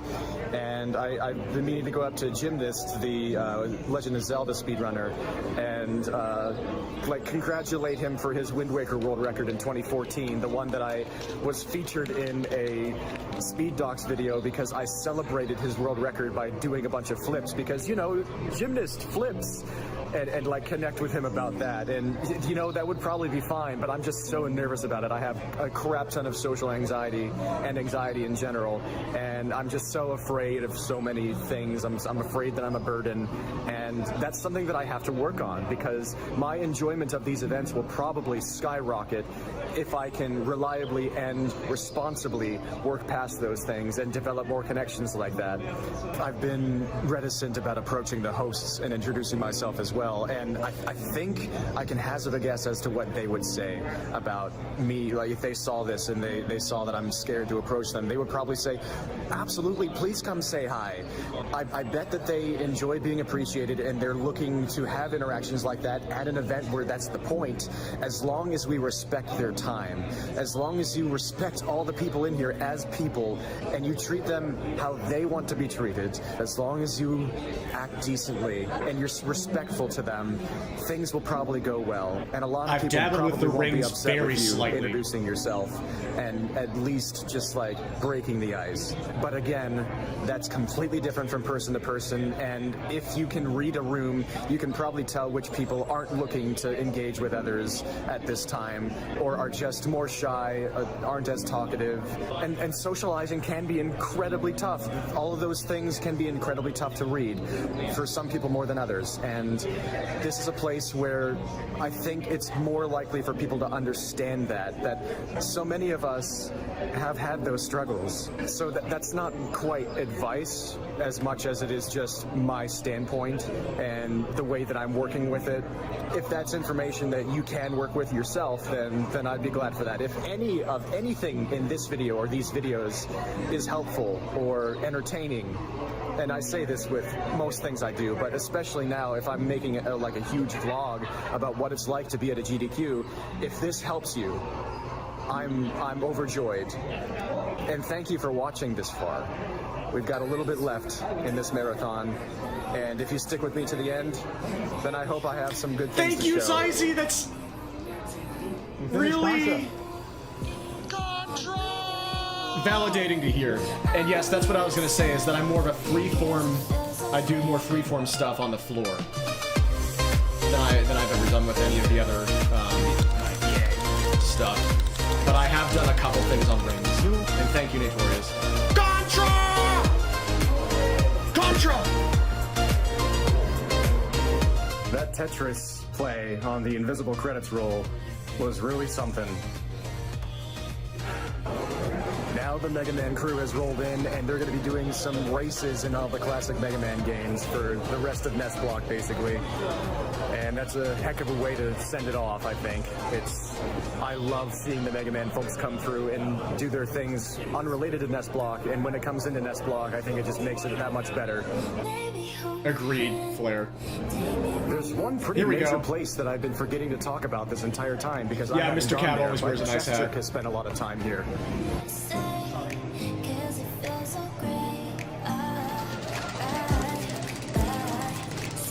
There are some fighters there. Psychic Drive. Pinballs.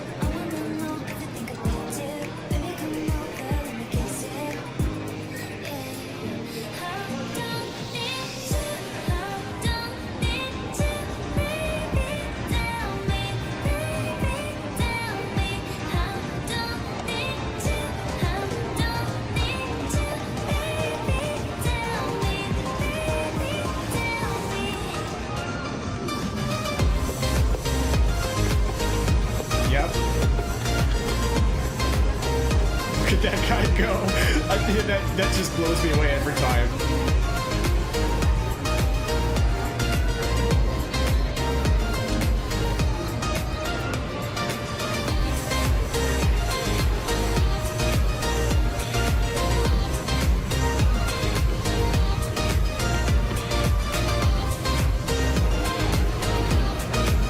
A lot to do at Agdq. A lot to do at any GDQ.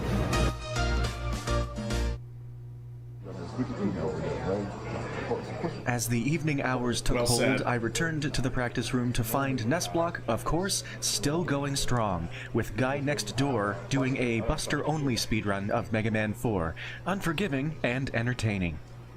As Guy Next Door trucked along, a new group approached Nest Block, including someone I did not expect. This was right when you came over, So as it turns out, I Jeff. did actually run into Brosentia and got up the courage to introduce myself. And so, Kuso Grande is a very well-known thing by this point. It's a lot of people participate in it. How did it start? Like, what does it mean to you? And how, like, what is Kuso Grande to Brosentia? So we're nearing the 10-year anniversary up in October or August. I don't even remember what month it is. And the reason I started it was because I was sitting around and I was like, I like the idea of mystery tournament, but what if it was just bad games? And then about 15 minutes later, I put a form out online. It was about that much planning, and now it's been the last 9 years of my life. So that really, like, the origins of it, nothing fancy. It was just spur of the moment, throw something together to do for fun. But like, when it comes to bad games, there's especially the ones that I really care about, you know, they've got something interesting. There's some nugget of gold hidden deep beneath them. I think the worst fate that a game can have is to be mediocre and to be forgettable. But if you have a game that has something new, something different, even if it's not well executed, even if players are like, that is a problem, they're going to remember it. And odds worlds are, somebody can come along and take that idea, put it into a new game, and really perfect it to something amazing. That's such a great point. Yeah, every game dev needs to play bad games because they might find something amazing out of them. Yeah, I sprung this on him pretty fast, and he was a bro about it. Oh, everybody, that is going to decide it.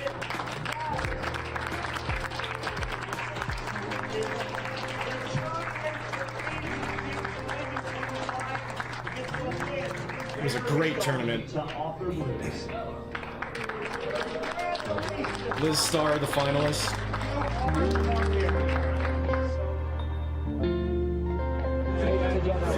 And now we've got a Strider 2-player, 1-controller speedrun happening. Check this shit out.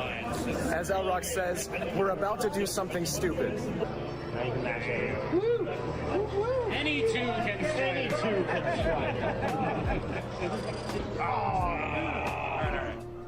Two-player, one-controller speedruns are a wild spin on the speedrunning formula. I know what you mean, Sword, often yeah. entailing one player putting one hand on the left side of the controller, with the other player putting their hand on the right side, and operating each half of the controller respectively. Yeah, exactly. Here it was being attempted with Strider, an especially mimetic game with precise and gigantic skips. Eventually, it's going to be faster to actually play the game.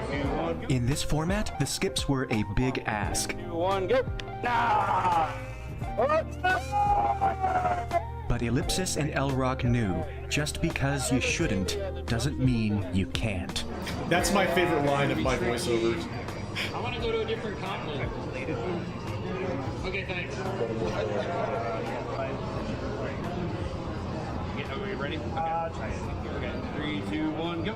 Oh, knees. All right, 3, 2, 1, go. Oh my God. I think that's it, right? Yeah, press right.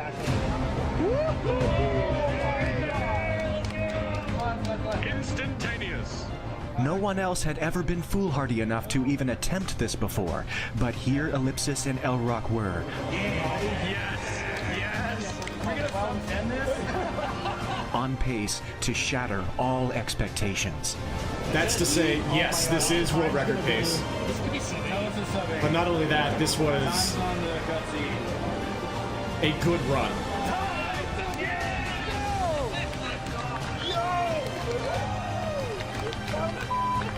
Holy crap! That was awesome! Welcome to Nest Block. Do you like what you see? I hope so. If you don't, I don't know what we have to offer you that you could possibly like. That was awesome. Here, let me move this. Oh man, let's see our runners here. What a ride. That is game. That's a submission video, that's right? That's a yes. God, I hope that gets in somewhere. When you offer me 2 P1C Striders, you're like, hey, fellas. No one was deterred from following up such a strong act, and Nestblock galloped onward, with Ryan Ford providing a very strong speedrun of Little Samson. Yeah, this is a good run. There you go, Ryan. Let's go. Well done. Yeah, good run. Then it was Brosentia's turn, embodying another part of the spirit of Nestblock, coming in with Athena. Hello, hey, I'm Brosentia, and I'm making a mistake today. One of his beloved bad games that he had no intention of being able to get through. Brosentia was inflicting this game upon Nestblock. Athena is a video game about how I ruined my life. When you swing your weapon, you get some sort of iframe. I think that is GG, man. I'm done with this crap, okay? Never play Athena, especially after 7 years.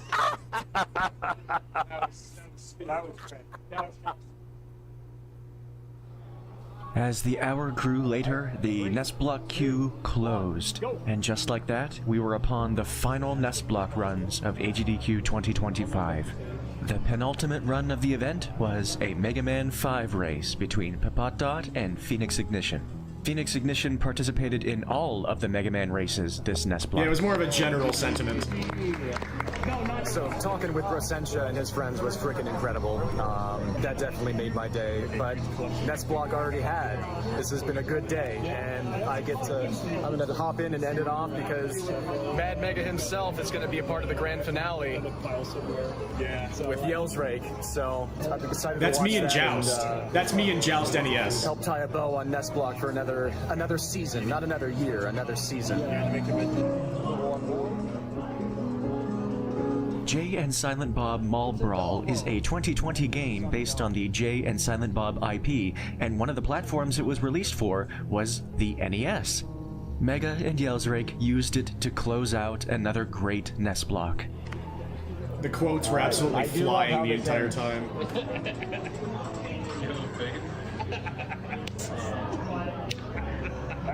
I think that was a successful Nest block. We have a lot of content.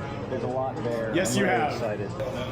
And that's a wrap for Nest Block at AGDQ 2025. Thank you so much to everybody who participated. It was a blast watching everybody. It was a blast participating, and it was awesome to be able to help out a little bit. And AGDQ 2025 continues for one more day after this. I'm not. That's somebody who's going to be on the main stage the next day. Whenever you're into something this much, and it just feels this good. But to get to experience it with all of these people is a treat. And again, I'm going to savor every single moment left. And it never ends, actually. These friendships persist. Whenever you meet people at these events, the great part is that when you go home, they're still there a few clicks away or a few presses of some keys away. That lasts a lot longer than just the event. And that's really incredible. I can't express just how much that means. So, I need some food. Thank you. And, real quick. Yes. What's the trousers name? You can cut, it's good. Top Banana is a great name.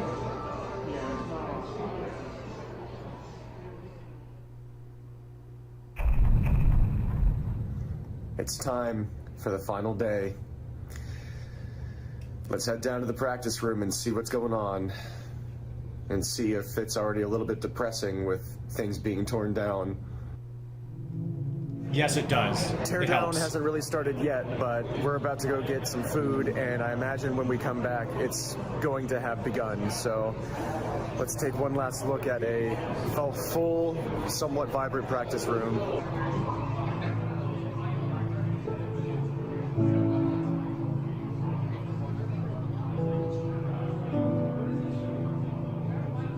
And yes, I agree, Flair. Downtown Special, Hell Mode especially, hurts me so much for how much I care about it. I would say it's the dawn of the 7th day, but it's like 2 in the afternoon.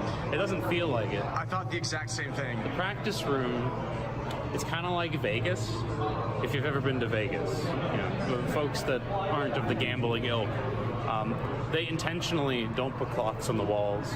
Everything's really brightly lit. You can't see outside. So you have no idea whether it's daytime or nighttime. And the practice room has that vibe, but without all the punishing pressure of losing money. You're just too busy having fun, and then before you know it, it's midnight. But it's still the best place to be on site. Practice room hype, practice room gang. Forever.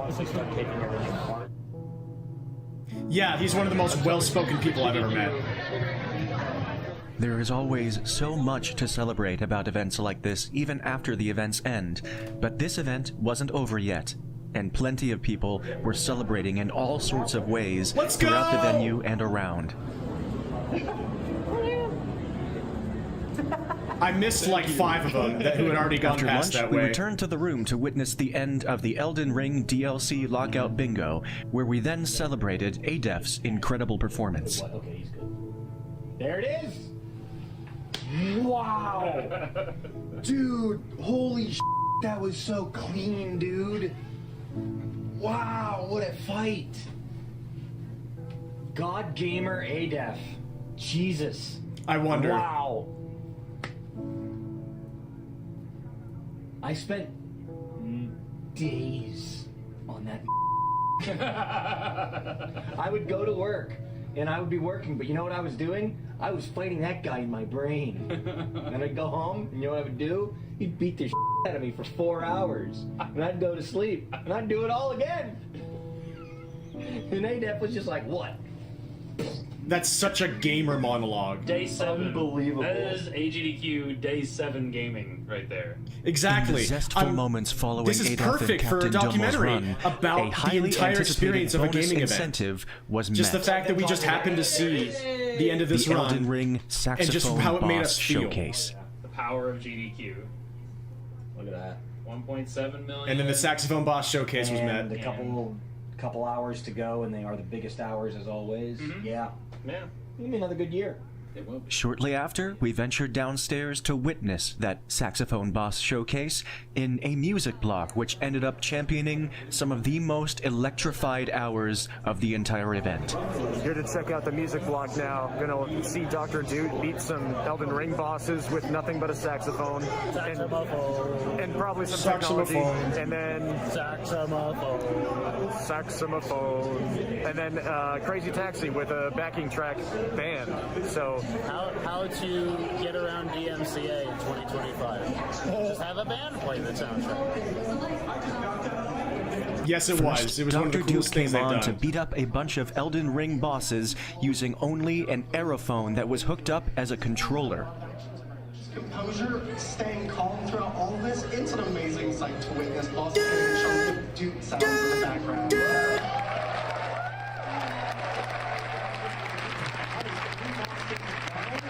Dr. Doot destroyed a murderer's row of bosses to the ominous sounds of synthesized dance.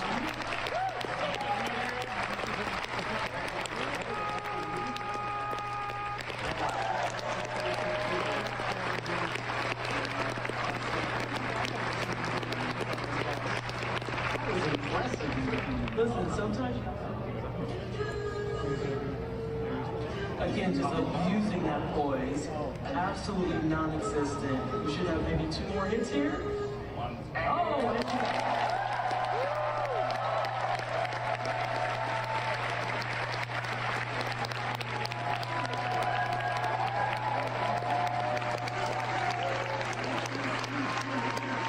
Indeed. Do.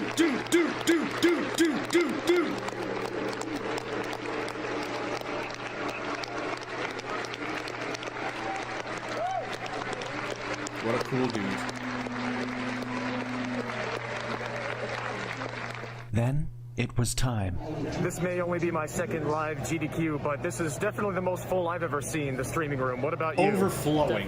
Definitely up, particularly up at the front there. Yeah, because there are like 200 people just standing in the front. And I wonder if we're all going to be standing by the, well, we're probably going to be giving this a standing ovation anyway, but there's just, this is the most excitement I've seen in the stream room. And I've been there for the finale of the last event, which was electric, and I had no idea what to expect from the energy levels that we're about to see here.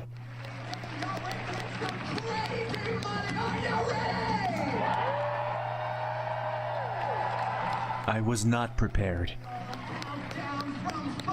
Y'all with me? Alright.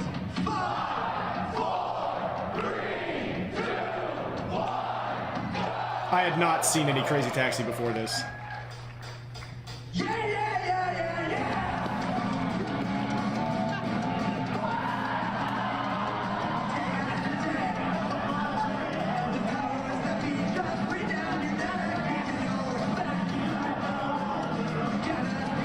So that was the guy who gave me the peace sign in the background as I was closing out Nest Block the day before.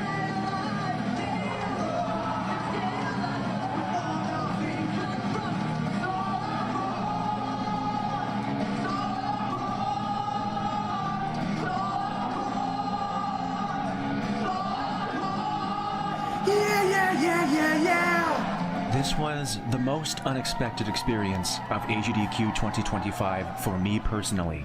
This is not a run I would have chosen to go to myself. I ended up here because I wanted to hang out with the guys. To that end, sometimes you end up doing things that you wouldn't do if it was just your choice. And that can end up leading you to some of your favorite experiences of these events.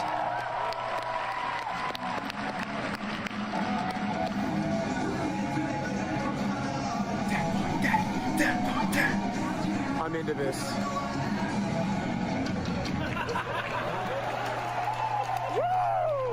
As I've said before, one of my most practiced activities in my life has been trombone performance. I grew up a band nerd. But that's the thing. When I think of band, I don't tend to think of a band like this. I tend to think of a wind ensemble concert. I thought they were bringing in like an orchestra. Bands of America marching band competition.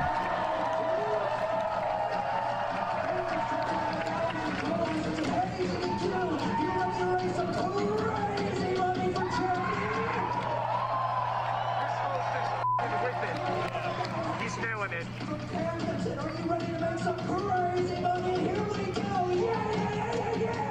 Putting his voice on the line while he's letting their voices rest.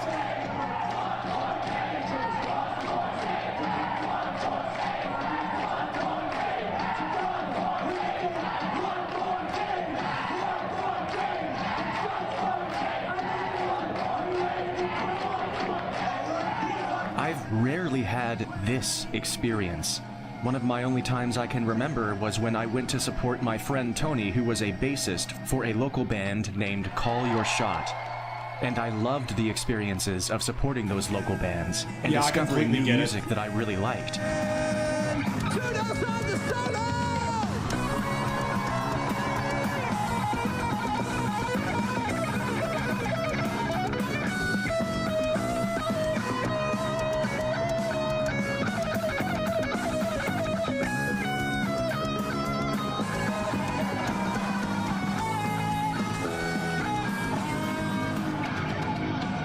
This was something entirely new. Donkey Kong 64 speedrunner, by the way.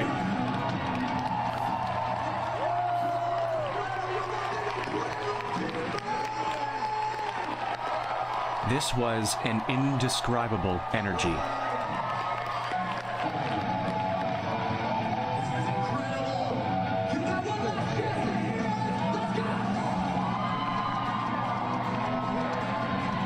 Superconducting through the venue. Now the front is turning into a whirlpool.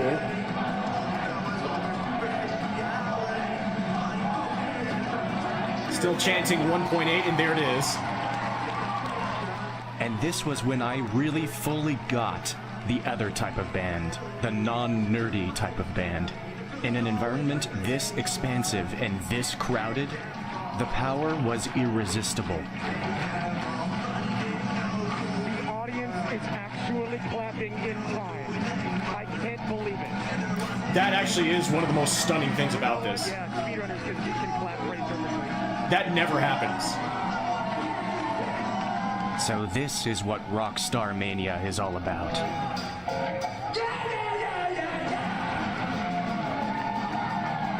This is the allure. Not every single note has to be pitch perfect. Not every single beat has to be perfectly in time.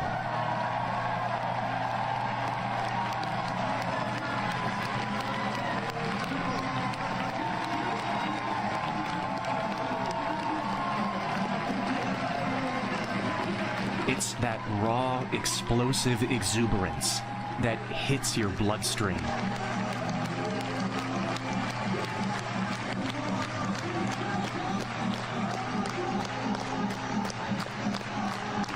Now the crowd is rushing.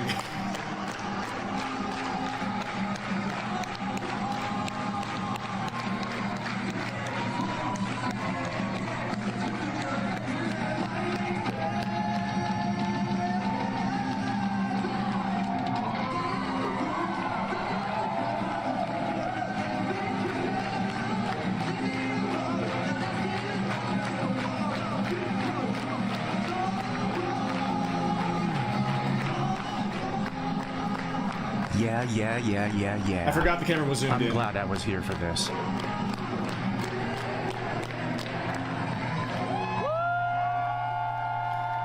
Thank the Lord that the boys I hardly took me had along time for to that. process it though, because the practice room was in its final hours. and I did have a willing participant for Rough City co-op speedruns. Pretend that our gameplay is good and pretend that we're funny. So we're gonna do our first buttoned up-ish speedrun of Rough City 2-player now that we've seen the game once. Yeah, button check is done. Sound check is done. The dogs are still going. So the game is working as intended. Off we go. Yellsrake and I got to work. Yes, that gets you through the horsies. I did. Okay, so that plug activated the infinite weapon glitch. I'm gonna roll with this. I'm gonna make it a full any % run. Go for it. So now I'm gonna weapons really that are supposed to break. Down, especially against Pugma. Mine is glitched, again. So I can just keep using it like this. Oh, very well done. There will be. Yellsrake was getting the hang of the controls extremely quickly, and we swiftly developed speedy strategies on the fly. Yes, very nice. I'm gonna try and get the infinite weapon glitch here. For a first serious run of this game co-op, things were looking pretty darn good. There were no major mishaps. Let's go, baby. And I had the use of 2 infinite weapon glitches to speed things up. Only 1 level to go. Yep. Oh, he's stuck?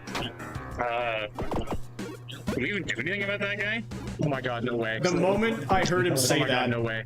All the glitchers, except for the infinite weapon glitch, are quite minor and not game-breaking at all. I think that's a soft lock. It's a good run. That was a good run. That's a good thing that didn't happen on GDQ, huh? The one thing I was worried I've seen him get about stuck a little bit before, but not like that. before the event was this. That's the one thing that I was worried about more than anything that I haven't seen yet that could happen. That was a good run, people. I had a feeling. Yeah. It is really a miracle that didn't happen on stage. It's a miracle it hasn't happened to me in any other run, but it's really a shame it happened during that one. While the loss of that nice first run stung me personally, we didn't let it deter us much, and we dove right back in, playing well into the mid-game. Yells picked this up so fast. Yeah, I can go back to the combo, yeah. This is a really good. That was an incredible scene. Well done. That was super fast. Yeah, I was just sad. It's great for everybody except me. Player yet, but that seemed pretty fast. That seemed about as good as you could possibly do. It's a hilarious glitch. Quite minor and not game-breaking at all. What in God's name? Just the most delayed spawns of all time? Not game-breaking at all. This has happened to me before. This is also a soft lock. This is incredible. I don't understand, man. I don't think you're actually able to finish a 2-player run of this game. That time, a glitch occurred that stopped the enemies from spawning in, disallowing us from completing the stage. A glitch I had only ever seen once before, in many hundreds of playthroughs. Glitches had ended 2 of our speedruns in a row. These were very unlikely circumstances, and surely we just had to keep trying. So we did. Yeah, I wonder what the receptionist is going to do about that now guy. We can just go. What does the gate? What does the gate say for us? Oh my goodness! It's the most blessed run of all time. I never thought I could feel something like that in my heart. Kitty got stuck. What else is new? Nice.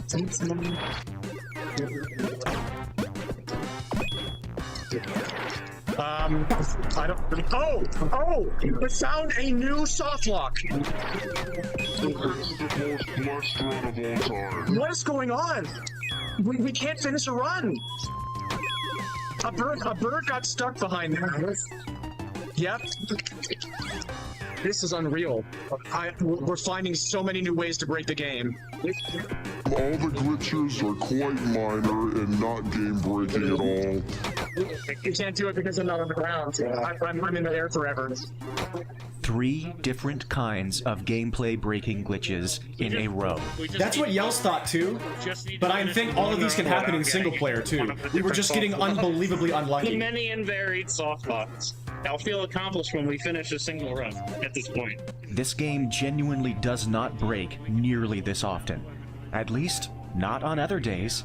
We just could not catch a break. Well, that's a shame. I still love this game, but it's just, we're getting unbelievable. Like, they just keep happening to us right now. We just happen to keep accidentally falling into every single precise way to not be able to play the game. And The clock read 8 o'clock p.m. Zazie makes a the great closing point. hour of the practice room at Agdq 2025. We will continue this soon, I guess. I compiled them and sent them to the anticipated easy game Steam page. completions and a simple process of getting a few completed runs to improve, we now planned to move to another location, still searching for our first completed speedrun.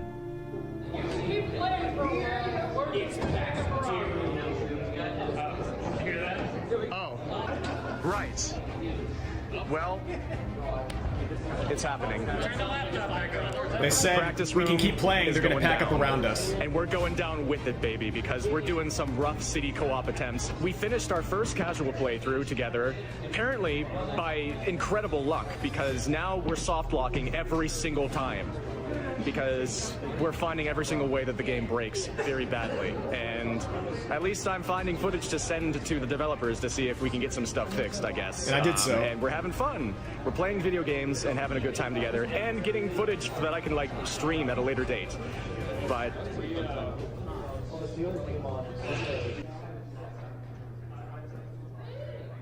There it goes.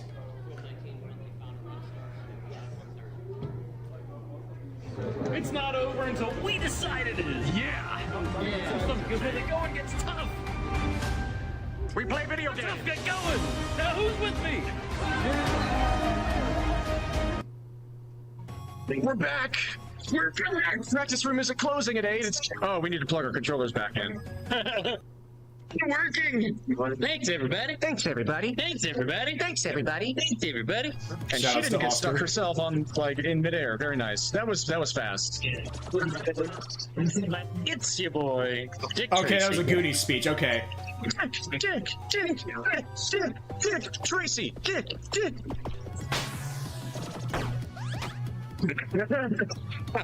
Pretty perfect. Yes. You would probably soft lock the game in a new way if it had actually been frame perfect. Yeah, I thought he was close to dead there. Not nearly as clean as the last 2 times. Still going for a good ending here. Nice. Yeah, we brought it back. All right. Please, people spawn actually, and not getting soft locked, please. The game is immensely more difficult in the 2-player mode, spawning a lot more enemies, especially the ones that have been specifically strengthened in the 2-player mode.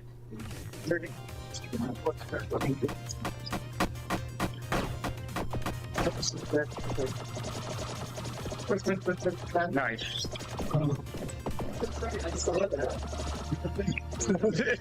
Pressing super doesn't super. Yeah, sometimes your inputs get eaten by this game. Okay, can we make it past this room? Can we please? The unluckies are hard enough as it is. If we don't get unlucky with getting soft locked. Okay, that dog is stuck in the place where I think if I knocked him into the air, he would actually get soft locked. What is that wolf doing? Consider dying instead. Simply die. And the gates say, oh, well, that means this run's gonna finish. Yeah. It doesn't really soft lock. Yeah, it hates the fact that it's not gonna soft lock us this time. Nice. I knocked him down just for you. Oh no, a weapon just got caught in the elevator. We're still fine. Hey, actually, it stayed in. It didn't get deleted. Maybe you can come with me. I have plans for you. Something like a theme back. Get it? Because the elevator thing.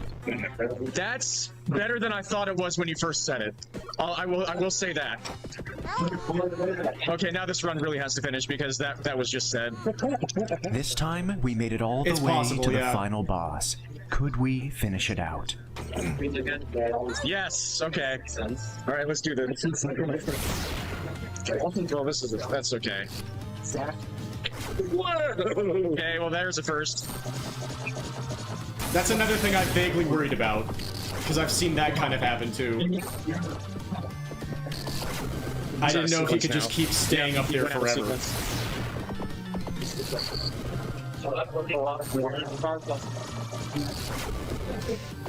But that would have been actually amazing if he actually did soft lock up there. On this run, right when we thought that we were finally past everything. Thank you. Huh? Nice. Okay, time.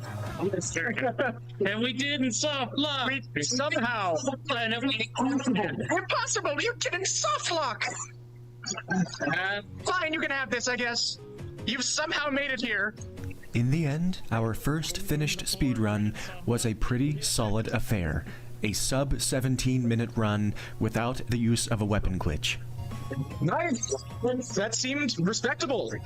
And as the World 9 gaming crew continued to allow us to sit down and do our thing, we jumped in one more time to see if we could do it again with me activating a few weapon glitches. I got the infinite weapon glitch in the first stage and in the second half of the third stage, which are the two major instances I need to be able to use weapons infinitely against the bosses. Monster! Once again, we made it to the end without any soft locks, but one other problem arose. I'm sorry to do this, but I really gotta pull that. Oh, can you give us like 2 minutes? Yeah, we're at the final boss here. We were That well felt and so truly bad to say out that. of time. Yeah, I feel like we just saved the cycle there, and now... I love... Oh, that was the coolest spinning maneuver of all time by two people. So sick.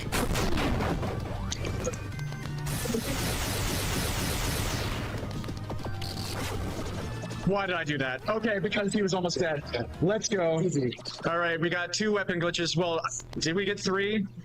And it wasn't a perfect run, but it's a good proof of concept. With 2-player co-op with the weapon glitch, rough city, Lucky got the ball back. For some reason, nobody cares about the second person who did so much work.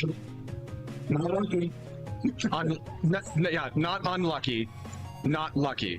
They are literally gonna pull the plug on everything on this table. So we have to go. This is the end of the practice room for Agdq 2025. But we finished. We did it. We did not soft lock. Neutral lucky. Unbelievable. Can you believe it? We did an 80% run and a glitchless run. Thank you so much. Good, you can pull the plug. Let me stop the recording first and make sure everything's fine. Thank you, Yells. Thank you so much. It's always a delight to do all this with you. Absolutely. As it turns out, we were not the last ones standing. Thanks to the graciousness of the World 9 gaming crew, we were able to achieve our goals as the practice room closed its doors. Oh yeah, come on, 2 million, 2 million, 2 million, it's coming. 2 million?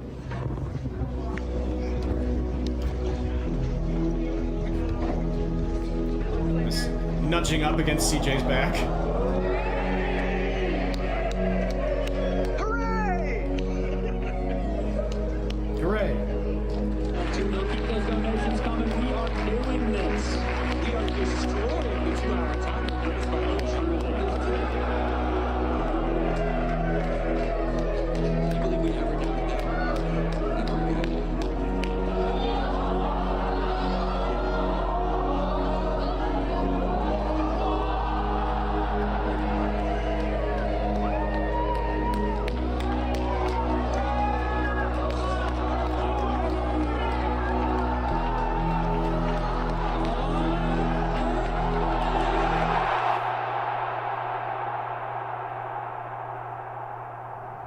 So my camera glitched right after the donation tracker hit 2 million, and so I missed the stream celebration in the stream room, and that's frustrating. But I must have just accidentally pressed the button and didn't realize. Moment. It was magical when it happened last year. It was magical when it happened this year. And I guess if you really want to experience that joy in all of its glory, then it does. You just have to be here. And that might be really frustrating to hear as somebody who literally does not have the means to go, who wants to go, and I apologize for that if that's the case. But hopefully, if you're in that position, that can change for you. I deeply wish for anybody who really, really wants to be here to be able to at some point. And that's not helpful, but it's just how I feel. I like this a lot. And it's always sad when it ends, but it always ends with a bang. It centralizes all of its pressure and all of its power into the stream room in the final moments, and that's quite a sight to behold. Here we go.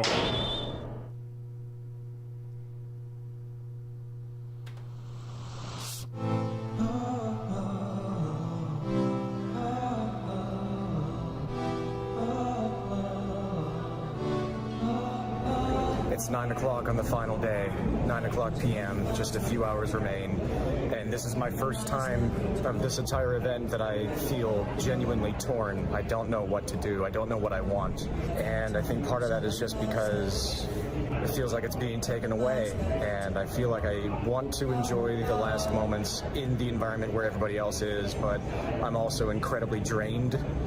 And I didn't get my workout in today, so that might, like, I might be experiencing a bit of a drop from no endorphins, but thank you, it's sinking in. Really appreciate it. It's a sinking feeling. I don't know what to do with it. I don't know what to do with these last few hours, and I kind of want to just go up to the room and rest, but that doesn't feel right. Good luck to you as well. It feels like I'd be wasting something. And that's the type of thought that just seeps into your brain that is unhelpful, and I would encourage you to fight it, I think. Like, I probably should, but it's a tough thing to fight. Because part of you, you know, deep down feels like there's truth to that. I think I'll figure it out. We'll see. I have different options, and none of them are genuinely bad ones. But time is still just moving the entire time. The event is just coming closer and closer to its end. And it's a sinking feeling. For a while, there's 100 miles left to go. 100 miles left to go.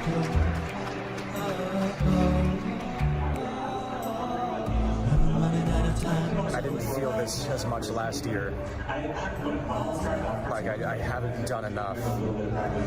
Like, I didn't take this one by the horns and go out and get every single moment, even though I know I did. I know that this is just the feeling of losing something. This is what they call post-con depression. And for me, it hits a little bit early, I guess, because I don't like watching things in the process of ending. I don't like watching the life leave something. I don't have to think about it that way. That's just the way I'm framing it. I don't know how to stop that, though. I don't know how to work on that. But some things end and then get the chance to start again. And this is one of those things.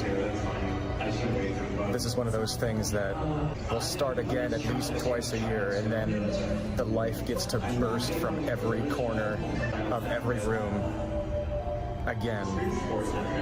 And it's almost more special that way, because every time it ends, it makes the next one that much more special.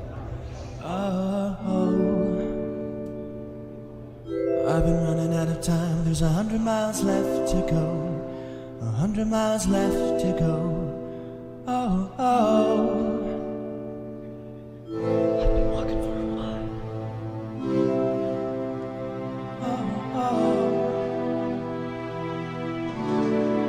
GG. I've been running out of time. I was getting a shot, one last shot of the practice room in the middle of teardown.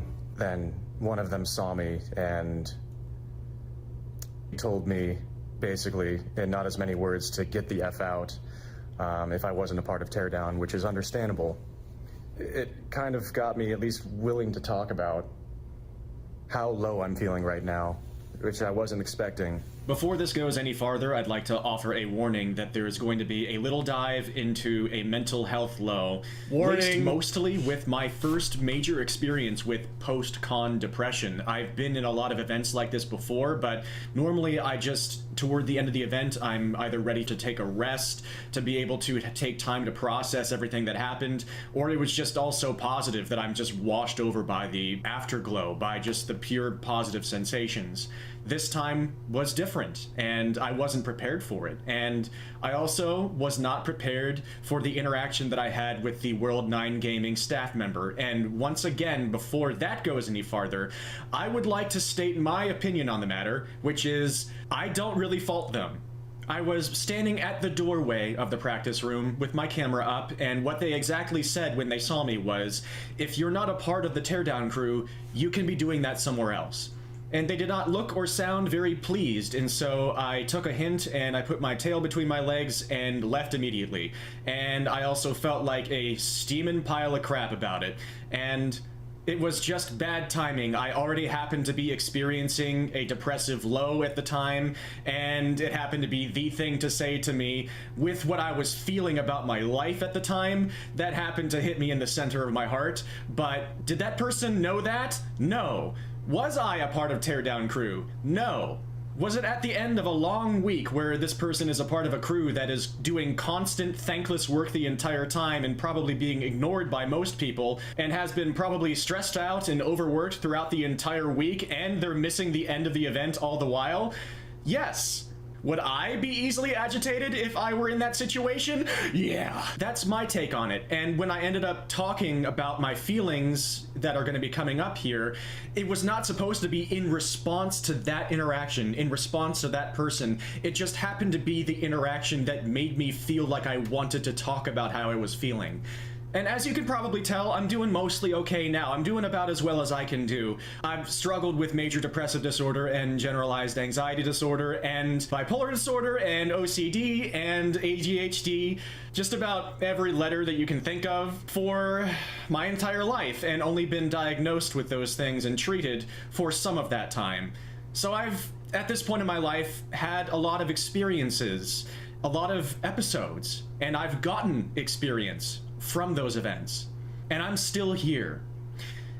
And it doesn't feel right to me in such a large form video presentation like this one that is supposed to be uplifting and empowering for me to just let fly a long depressed ramble where I don't give context about things and I don't show you the light at the end of the tunnel. I don't show you what it looks like on the other side of that low. And look, even for people not like me who don't have every single letter of the alphabet coming out of their brain, even for so-called neurotypical people, post-con depression is a real thing that happens to just about everybody, and it can be intense. And if I'm going to show you my experience with it, I also want to give you some insight on coming out of it. So be warned, even though this is a fairly tame low as far as I am concerned, and I'm not going to be showing all of it, it's still going to be a huge shift in tone from the way everything has been leading up to this. It may be uncomfortable, and if you're not here for this at all, I'm going to show you where you can skip to, where you can just miss it entirely. Right about here. But we're in the premiere, so we have to sit through it. Who I hope I've adequately prepared, here's a look at my experience with post-con depression. Here's a look at part of my experience as a runner at Agdq 2025. Those of you who would feel like you need to dip, I understand. I guess that really brought to the surface how I feel about myself, because it felt in a way like somebody was finally telling me straight to my face what I actually mean, that I am just a burden. And I apologize if this is sudden, if this is out of nowhere, and if this is uncomfortable. But for people like me, for emotional and mentally turbulent people like me, this is the sort of direction that the brain can go in. And once this is all over, even after I got my 15 minutes of fame and I'm out of my element again and I'm not with like people that are so seemingly my people, I go right back to my life where I'm a 30-year-old emphatic burnout who's only holding a one-day-a-week job supported by his parents, who was a gifted kid who didn't turn into anything, and this is one of the only weeks out of the year where I get to feel like I mean something, that I actually contribute something. There's a little bit to unpack there, and I don't even know where to start, and I don't think I'm gonna do very much. Let's try and condense a lot of this into just saying a lot of that condemning was purely internal. That's how I view myself when I'm not being kind to myself. That's not always how I see myself. That is a bit of a running thing, though. But to be real, I am also aware and realistic about the fact that the majority of people in this industrialist society would probably see me that way if they knew of my entire life situation. I am not, to this point, a successful participant in society at all. But more importantly, I am nowhere near satisfied with what I am doing with my life, because I have so much faith in myself and my abilities, and yet I'm a 30-year-old mostly broke dude living on his parents' property. I didn't do myself any favors by expecting that I would be rich and famous at a very young age. Let's leave that as the context for this moment in this low. When this event is over, I'm going to go back to a life where I am nothing. And I'm sure that even a lot of people that are not in a situation as extreme as mine, they'll still encounter the difficulty of leaving an environment like this where they feel in such harmony, where they're able to just celebrate all the things they want to celebrate all the time, every day, and now they have to go back to a life that is a lot less dreamy, a short, abrupt drop back to stark reality. I think the most I can say about that is you're not alone, and these things will be here again. This is not the last time this will happen. And if good fortune will have it, then you will be able to look forward to doing this all again, and that makes it all the more special, like I've said. So much of life, by nature, is tedium and inaction, and not doing the things that you want to be doing, and not being around the people that you want to be around. That's why it's an incredible gift to be able to have those things at all, and why it's great to be able to appreciate them while they're around. If something like this is ending and you're being hit really hard by that, in a way, that's a damn good thing, because you've found something that means this much to you and that you are appreciating this much, that it hurts so much to leave. Like most pain, it's a pain I wouldn't wish on people, and I wish you wouldn't be going through right now, but it means that you're living, and it means that you've found things in life that are worth living for. Hold on to that, and I believe you'll be able to get by so that you can have access to these things again. I'm actually doing great, Billy. I've been doing well. I hope you're doing well. Being a thorn in that worker's back just now made it feel like every single thing that I've been doing this entire week was a failure. And who's even going to watch this video anyway? And even if they do, like, if I put this in, does that ruin the entire thing? I want to make several things abundantly clear. This was not shared in the intent to create anger toward anybody who works on these events, because those people are under so much freaking stress and pressure at all times during the week, and anybody deemed to be getting in the way is probably incredibly irritating. Please don't go after anybody. If this video gets any views, it just happens. This sort of thing just happens. It's just, that's the thing that got me willing to open up about this part of being a runner at GDQ, of the profound sadness that I'm feeling. And it was just bad luck. I was the wrong person at the wrong time. Not everything that happens at a good event is good. And I want to make it clear that this was still a good event for me, and this didn't ruin the event. I mean, I'm gonna be having to work really hard to not be hit too hard by that last encounter, but that's just who I am. That's just something I struggle with at all times in life. It's nice when I get to kind of convey that in ways that are entertaining or wholesome or uplifting, but that's not always the way it goes. Whenever you burn this hot, sometimes you burn out, and sometimes you explode. But I really don't want people to think less of the incredible people that are working so hard, day in, day out, day and night, to make this unbelievable thing possible, and things like this all the time, all over the place. But I definitely was keenly feeling, before that happened, all of those exact thoughts of like, man, I'm just making this video so I can pretend that I mean something, so I can pretend like I have any value, that I add anything to anything. How I deal with it is up to me, and I don't have a great track record, but I mean, the future is not the past. I can do better with this if I work hard at it.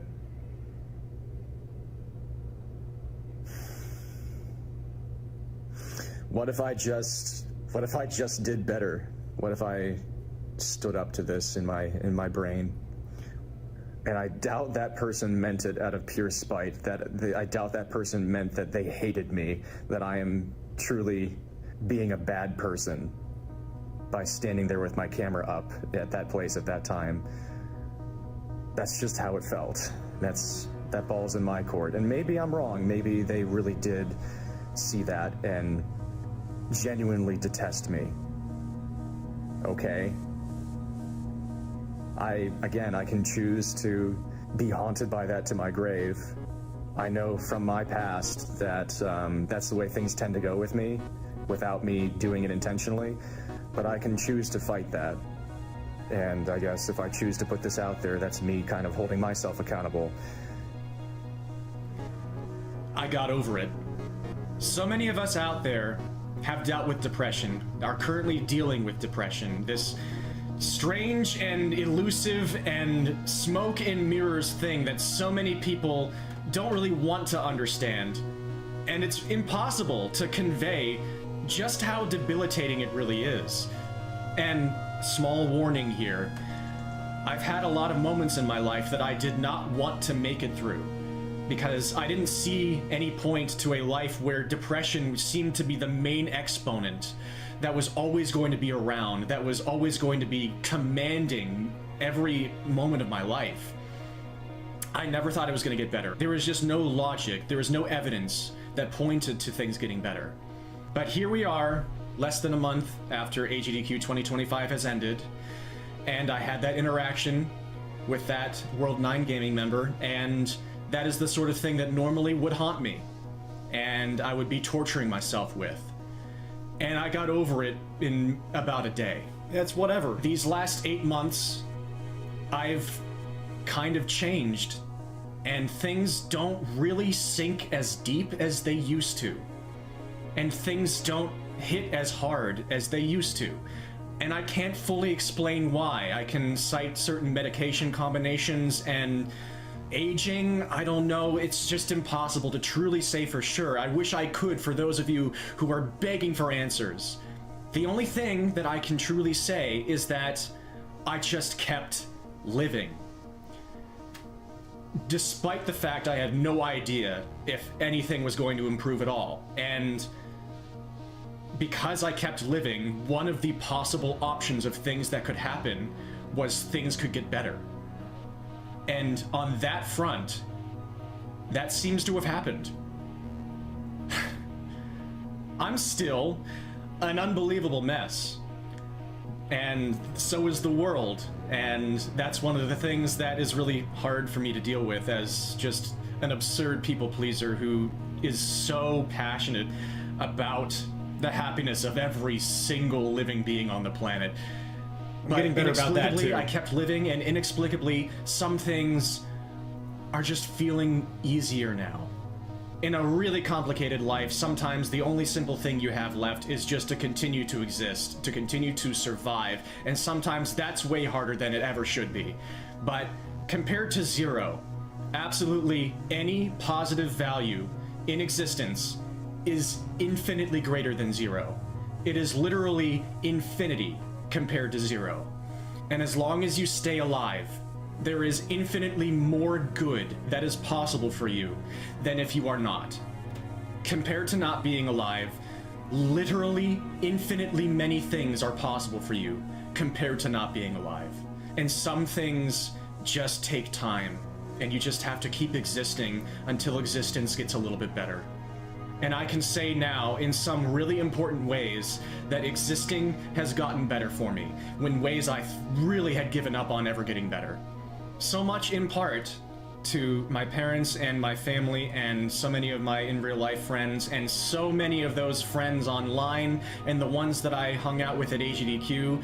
So many of those people are a part of a better existence that I have found. And I want to thank every single one of them. Thank you all.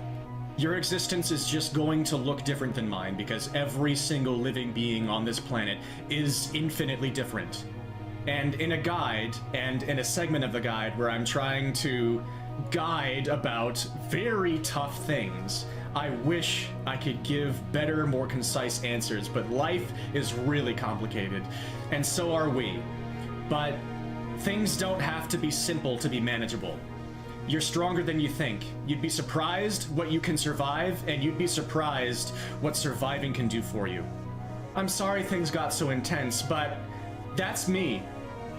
I'm incredibly, incredibly intense, and unfortunately a large part of this documentary is about me.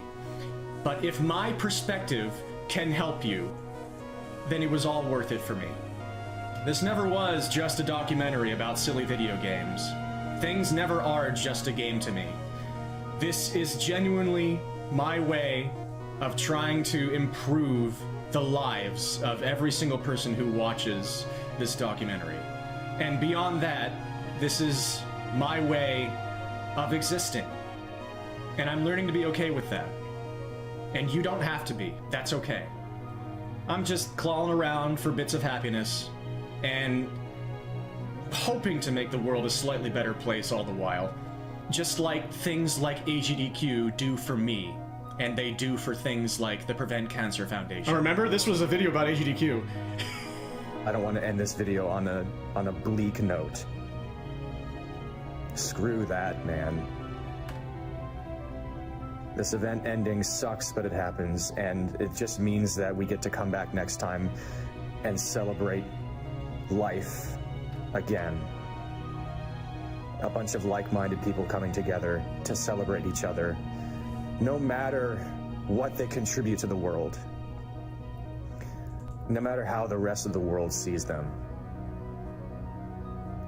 This is a place where we just matter to each other.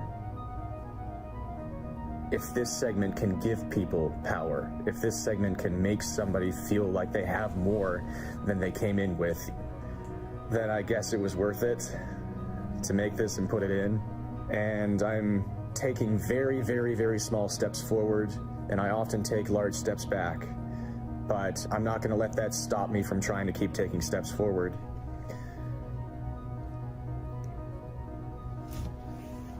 We've got an event to send off.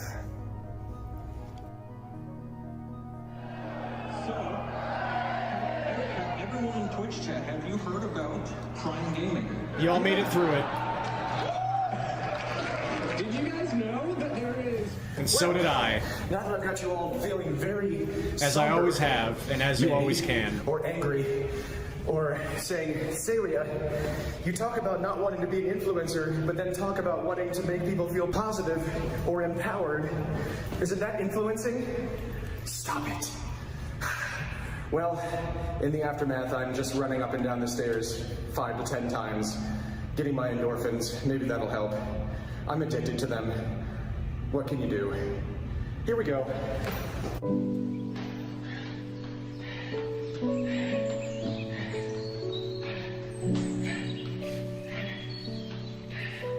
There's some audio for you, Cedric. Although I quieted it a lot when it was just me panting and wheezing.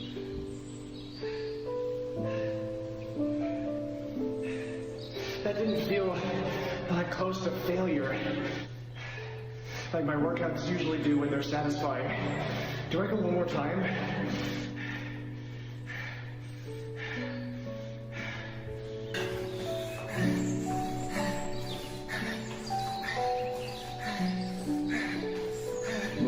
There we go.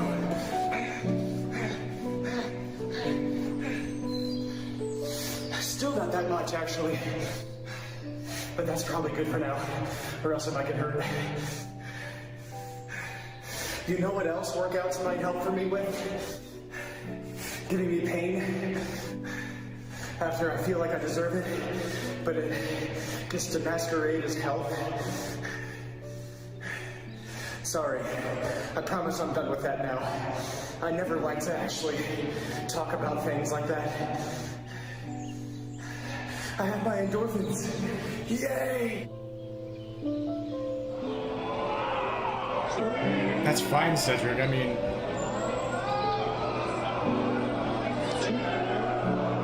That's barely rambling. I mean, I just talked for 20 minutes about depression. You're fine.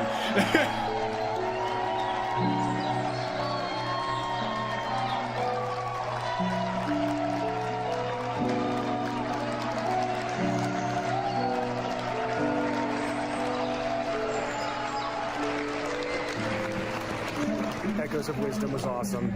Of course it was. I'm glad I came back down. Returning to the stream room allowed me to witness the 2.25 million milestone moment, as well as getting to meet back up briefly with my friends and say hi to them. I let them get themselves situated for the end of the event. Whereas, for me, it felt like it was about time.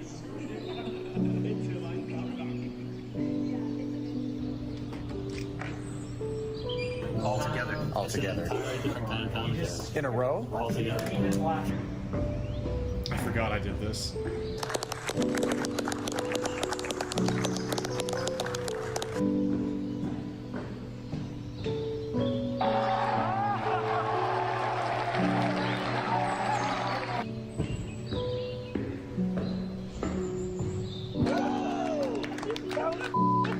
Holy crap!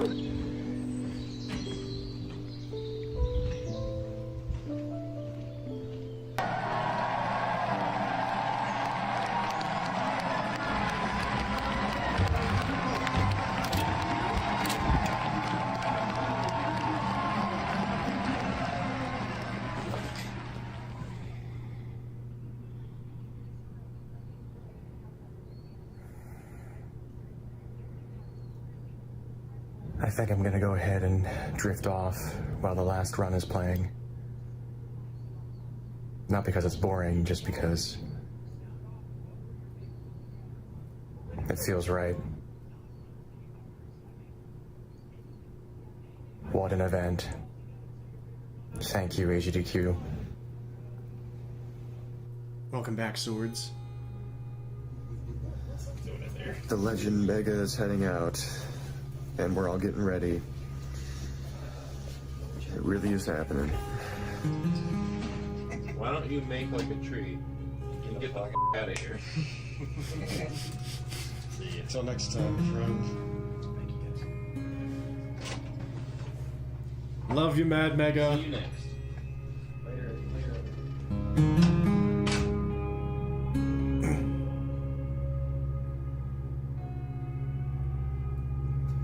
Agdq 2025 has ended. What a good and view. Now I'm just savoring the last few moments with Yells and CJ before we all head out.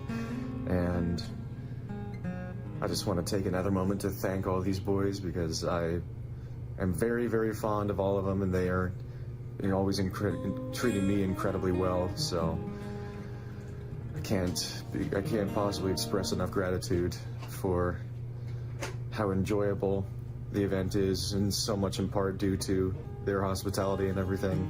What can I really say about the event? It was an overwhelmingly positive experience, and hopefully everything that I've documented speaks for itself in that regard. What do you boys think? How did it go for all of you? I think it went really well.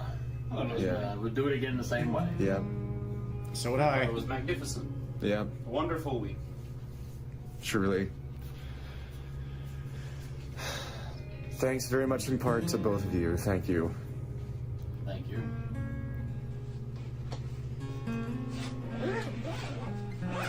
Hooray!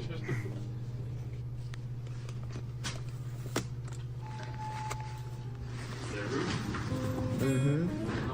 Yes, that is an awesome bag. Let's all go to the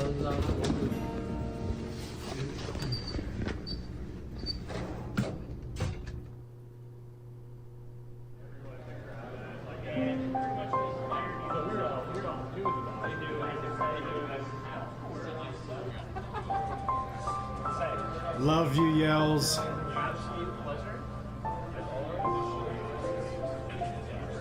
Love you, CJ. There they go.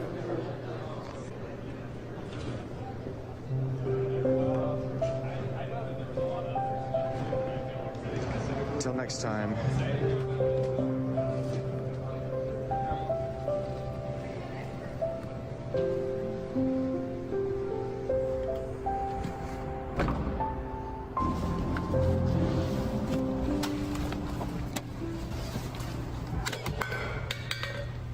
Nice.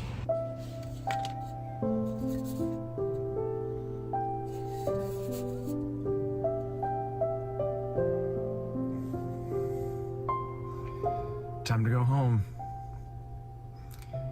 I really hope you've enjoyed this journey with me. I really, really do. I hope you've gotten something out of this. I sure did. I sure did. If I could do it all again, I would. And hopefully, sometime coming up, summer, winter, I will. And maybe you'll be able to join me. If so,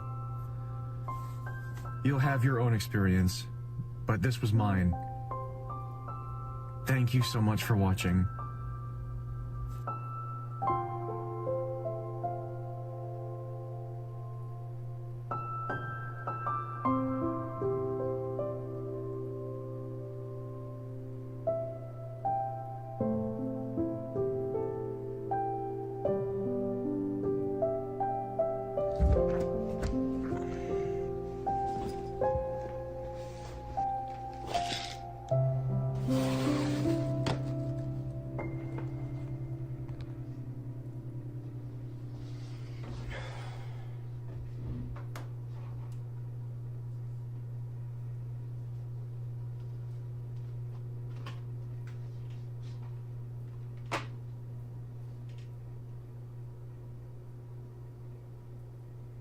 How in God's name am I going to handle all this footage?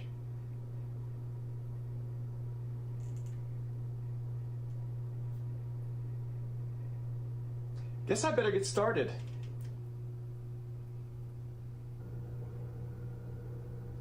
Reflection. I think, for once, I just finished something. My grandmother on my father's side was diagnosed about 15 years ago. She was given a 10% chance to live. And just like in a beat 'em up, she kicked the stuffing out of it, and she's still going strong into her mid-90s.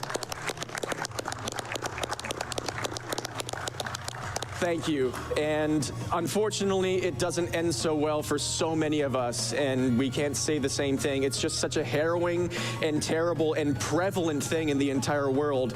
And that's why events like this are so special to me, because in a world that seems like it's becoming more divided every day, we're all coming together to fight against something that seems so terrifying and so impossible.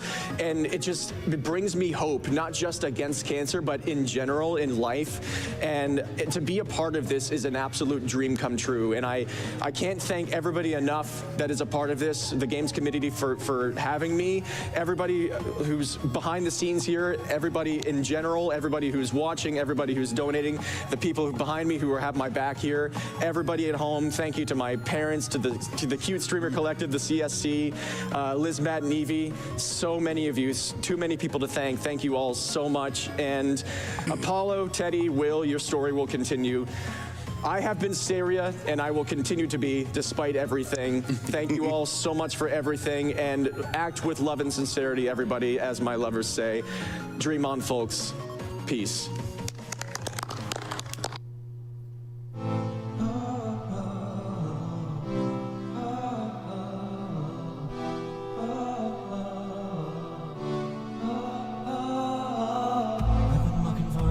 There's 100 miles left to go. 100 miles left to go. Oh, oh. I've been running out of time. There's 100 miles left to go. 100 miles left to go. That's my usual workout in the winter.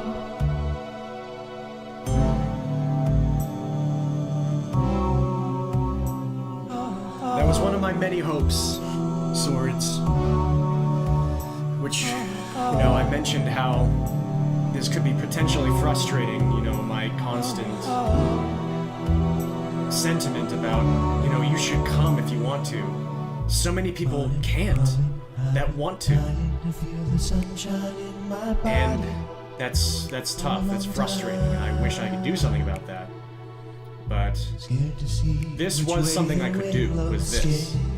To be able to share the event through my eyes. So that you can have, if you can't have your own experience, at least you can have mine. Thank you so much, Fish. Thank you for the GGs, Buddha Shadow. Thank you for the GGs. You gotta try. Dreamland, baby, feels alright. Feels alright. And as you can tell, with the way the credits are orienting themselves, this is going to be a special credit sequence for this version of the documentary with all of it together, where we get to relive the whole thing again from the beginning. There's 100 miles left to go. 100 miles left to go. Oh, oh. Thank you, Cedric. Thank you, Jeff. I think I forgot to mute this clip.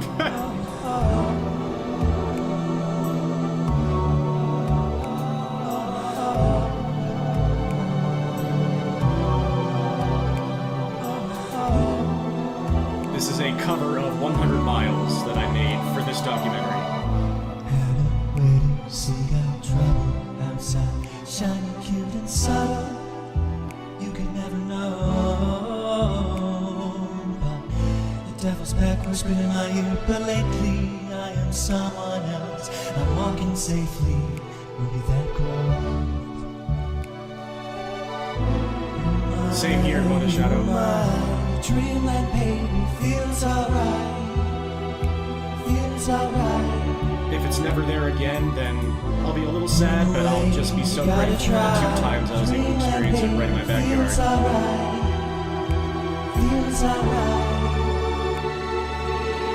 I've been walking for a while, there's 100 miles left to go. 100 miles left to go. Oh,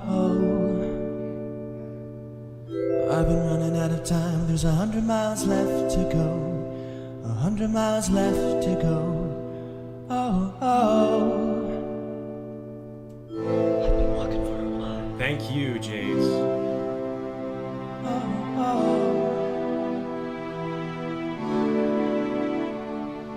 I've been running out of time.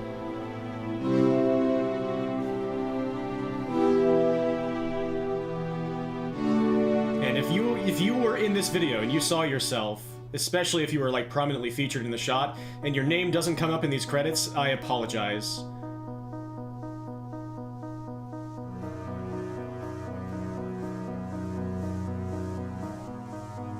I know there was a Mega Man runner who showed up several times and was prominently featured, and I could never see their tag, and I should have asked around.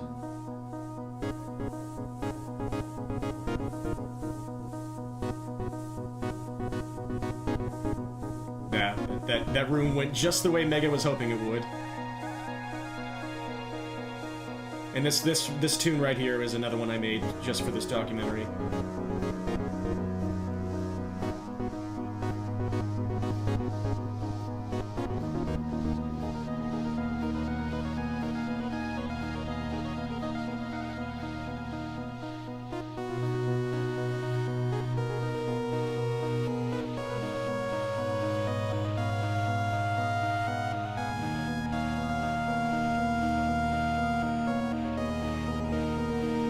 Oh no, not Sad Satan. Sad Satan was not in this documentary.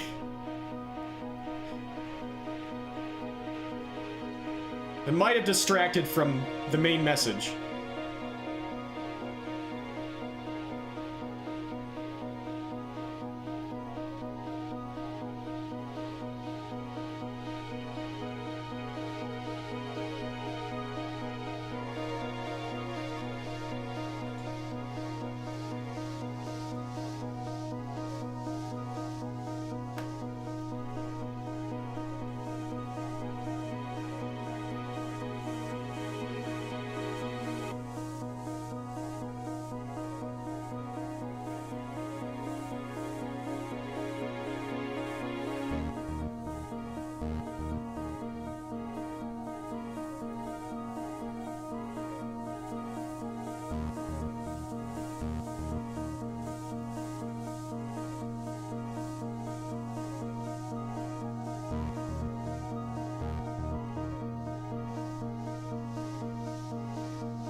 Most of the music in this documentary was outsourced. It was from a site called freetouse.com.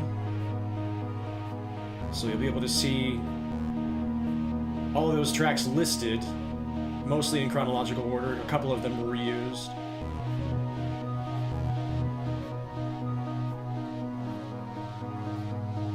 Yeah, it was a prominent one for me as well from my early experiences with the subgenre. Was Sad Satan.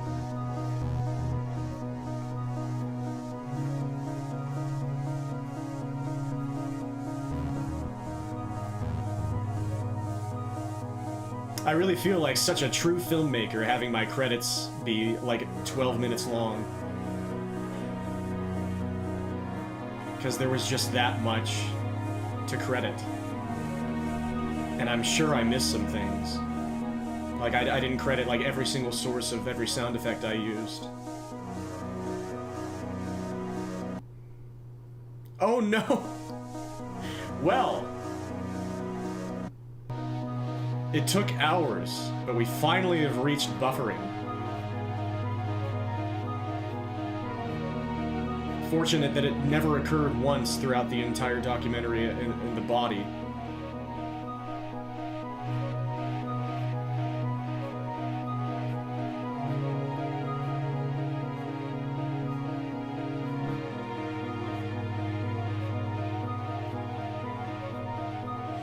Yeah, I only had, like, what, 3? If you count the tiny little ditty for the new act title cards. So I think it was just this tune and the 100 Miles cover were my only 2, like, extended tracks that I made. And then there's Cinder Woman's stage, but I didn't make that for this documentary. That was just something I had lying around that sounded like Mega Man because I made it for a Mega Man fan project that may never actually be a thing, so...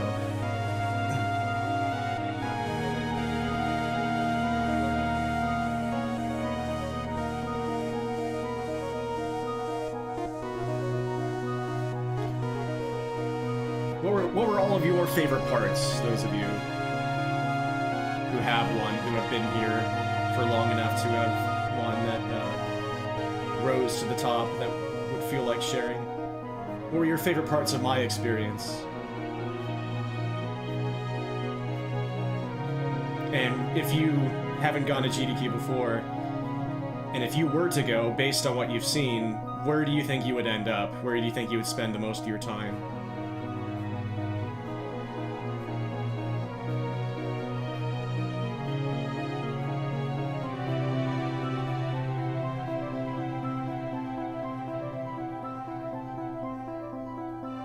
Which I should have asked earlier because coming up in the final minutes here.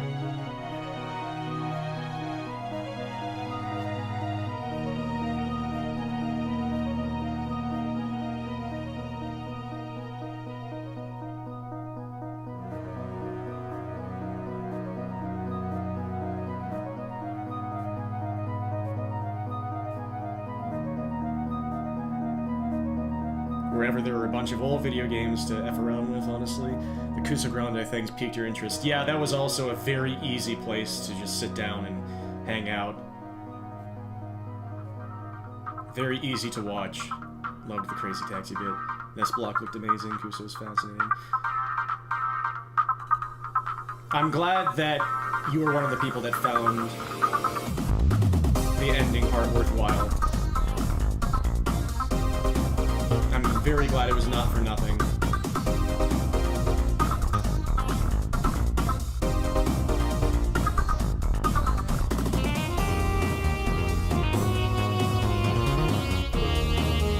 This tune is also mine. Well, my remix.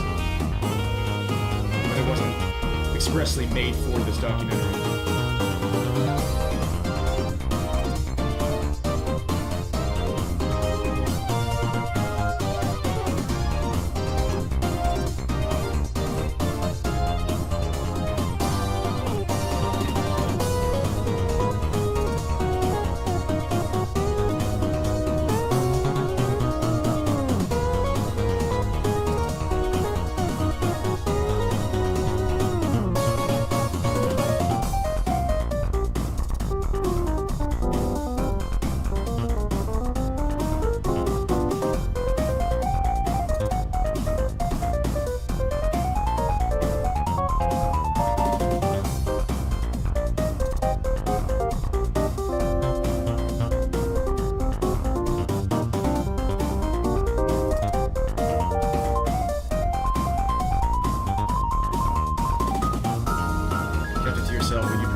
nest block in Kuso, mostly because you wore it around your ankles.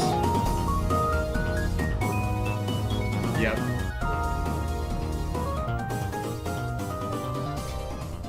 I would adore having you around those places. I know that. I know that would make my event truly wonderful. To be able to have you there. I know that's wistful, but it's true. I am going to... What the heck? I'm going to shout out Zyzy, who is currently live. Speed folded. Zyzy, who has just started streaming, doing a game called Sable, which looks awesome, and I highly recommend Zyzy as a streamer, and in general Zyzy, who is here for a lot of my stream tonight. I believe I'm going to raid somebody new today, because Yells and CJ are not live yet on Yells' channel with their co-op stream tonight, and this was somebody who showed up for my stream and was supporting earlier. And it was the first person I saw on the recommended list, and I thought, you know what, why not? I'm going to raid Natorius, who is doing Big 20 stuff. Big 20, by the way, which is a biannual NES game, 20 NES game race, that this iteration is the special 20th one. It's the Big 20, number 20, and so this is going to be the longest one that's ever been done, by far. And it always has a ton of people participating each and every time, and Natorius seems to be one of the people participating. And again, was supporting me in my chat earlier this stream, so I figure I might as well kind of keep the nest blocky vibes going. But definitely please check out Zyzy Squirrel as well. That would be my normal raiding target. My normal, like, go-to instant raid. But I'm going with a Big 20 person right now. Thank you all so freaking much for joining me throughout this premiere, this screening. This is my biggest single project that I've finished in a very, very, very long time. Maybe ever, honestly, because Diminish isn't finished yet, but hopefully I'll get back to that soon. In the meantime, and more PMD coming up soon. Thank you all so much. Dream on, folks. Peace.